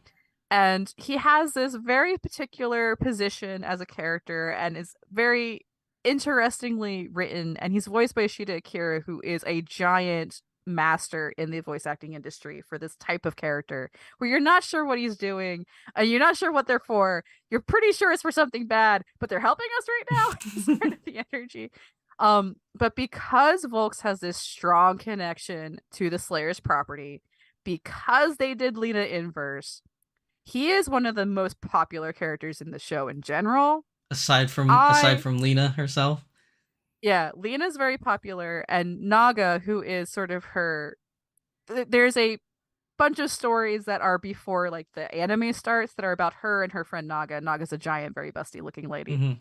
And it's very likely if they ever did do another Slayers character to be Naga, to be partnered to the Lena that they've already done from other things they've historically done. But if I had my way, they would give me one of him because it would be on a male body. It would be a Dolphy Dream male body. His face is perfect for the style of the Dolphy Dream. He'd be easy to do. Is he gonna, what is he gonna be though? DD's sister body? DDP? Like, is he short? Sister style. Yes, he is as short as Lena is. He's slightly taller than her, I think, but he's like amongst the cast when the shorter members. Well, when they released Lena, she was on the DDS, right? So I Yes. guess She was on the height-wise, if DDS. he's a little taller, he had to be a DD, which is interesting. I understand logistically why they picked Lena Inverse to be a DDS, but because Mm-hmm. she's so short, I kind of feel like she should have been a mini Dolphy Dream. I look before this happened. I have been thinking about how I would make Alina and Azelis for a very long time. And in my mind, she would be a mini Dolphy Dream, and so would he, because they're both tiny people. Well, And now that we because they have release the DDP, lead. I feel like she would be a mini Dolphy Dream and he'd be a DDP. Yes, that would be perfect. This is what they should have done. Why could they not know and see what they should have done? But like that would be perfect. It would just be such a slam dunk. His outfit isn't super complicated, but has very specific pieces to it that I think they would pull off really well. He has a staff, which is part of his, like you can see in that image there, that would be beautifully made in the Volks way they make things. They'd figure out how to make his stupid cape work. It would be great. And then I would get to buy it, and I wouldn't have to figure out how to make it all by myself. So, okay, I might butcher this, but Somi says, I still remember Zealous' line, "Sore wa himitsu desu." Yes, which is when he doesn't want to answer a question, he just says, "It's a secret," and moves on. It's like, why are you here? Ah, that's a secret. Don't worry about it. It's kind of his like signature escape. So we have this picture of Zelos. So silly. And I came up, even though I don't know the character very well, I kind of based it upon the one eye that's open on what you could possibly make a dream doll out of. So this is my suggestions. It may be a little obvious, but I picked DDH25 or DCH25 or DCH26, which are the two new male heads that came out, but also because the eye shape kind of works. If you're going to use like a smart doll sculpt, Moment, it looks pretty good. Because again, the eye shape, and plus the fact with Moment is she's anime styled, so she has the button nose instead of the larger noses with the nostrils indented. So I don't know. I mean, that's just my choice. Moment doesn't really have the mouth for it. It's more like the DDCH26 does. Yes. But yeah, I mean, if you're gonna make a custom, this was just my choices, possibly for doing customs.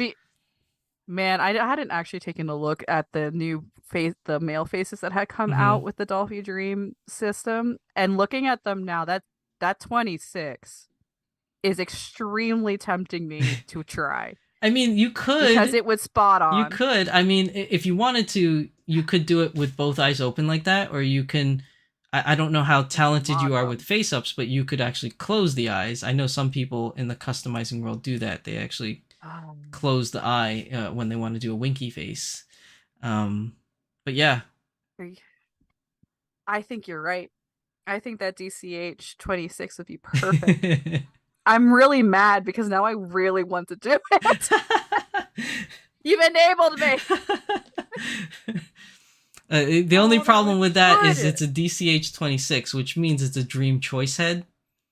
I know. So you have to build it in Akihabara. It's not something you could just buy. Well, who do I remember that I know still lives there? Well, if you're willing to wait, that's the question. The next time I go, I'll be willing to pick one up for you. I might just take you up on that if my funds are aligned with the stars. Because I did that with a couple of my close friends already. Like when my last trip to Japan, I came home with 4 dolls. So. Oh, bless your heart! You're so good natured. Oh, that is. I might take you up on that for real. We'll find out. We'll see. Look what you've done. But yeah, that's it for today's episode. That's the anime corner and the Dream Doll corner. Hopefully you guys really enjoyed today's episode. It's one of our longer episodes. Not that it's a competition. But me and Becker in the running. It was definitely one of our longer episodes today, and that's mostly due in fact that we just had a lot to say. It was a very interesting topic. We had a lot to contribute each to this topic, and we had some really great people in chat adding to it as well. So, that all kind of lends to the length of today's episode. I mean, I was keeping an eye on the time, but like I said, the topics were so good. Like I didn't want to stop it. I just wanted to keep going. But there is something. Well, I'm not bothered. There is something called sleep, and we definitely need some of it. We're in the same time zone, me and Lindsay, so it's definitely late for us. But I can't imagine for everyone else that's actually stuck through this whole live stream. You guys are troopers for staying for the whole live stream. Really appreciate the support that all of you give. But yeah, it was a great episode, I thought, today, and hopefully in the future we can have Lindsay back for another topic. Hopefully a very Japan inspired topic, since you have a lot of experience being there. Well, it has been my absolute pleasure to spend 4 hours having a good chat about one of my favorite combinations of topics, which is cultural things and also this hobby that we share. Yes. So it has been an absolute delight. I am so excited I got to see some of the faces in chat that I saw. A special shout out to Jay Louisa. She has been a staunch fan of Ningyo Bingo for years, even despite the fact that we haven't put up an episode in quite a while. So I very much appreciate, and I'm always delighted to see you around. Jay Louisa's also been friends of mine. Jay Louisa's also been in pretty much, I think, every stream of mine. Very good supporter of my channel as well. Big props to Jay Louisa. Everybody's doing the 2 a.m. dance. Yes, it's 2 a.m. for us. We're all doing us East Coasters. Us East Coasters are doing the 2 a.m. dance. So yeah, it was a good episode. I'm glad, I had so much fun with Lindsay here, and I'm glad everybody else had a great time, hanging out with us for today. So hopefully we'll do more with Lindsay in the future. We just gotta come up with some good topic ideas, and we'll make it happen. But as for today, it is late and we are going to get some sleep, people. So yes. Thank you everybody for coming. We had a lot of fun. Chitose had a lot of fun just listening in her little corner. Hello, Somi, 11 p.m. Oh, you are West Coaster, aren't you? West Coast privileges. I know, right? But thank you everybody for coming. We really enjoyed today's episode, and we will see you guys in the next one. There will be no episode of Beyond the Doll for the scheduled time of 2 weeks from now, because that will be Otakon, but I will be doing live streams throughout Otakon, so you'll have that content. And remember, next week's episode of the Doll Symposium, you guys put enough likes on that video that we reached the mark that I set, which was a very low mark, but a good mark. We hit that mark, so as promised, we will do a special live stream of the Doll Symposium next Friday. Usually it's pre-recorded, but we will do a live stream for the Doll Symposium for our 50th episode of the Doll Symposium. So it's a big landmark for us. But other than that, that's everything. So thank you everybody for coming, and we'll see you guys in the next one. Take care. Bye, everybody. Have a good evening. Bye. Bye.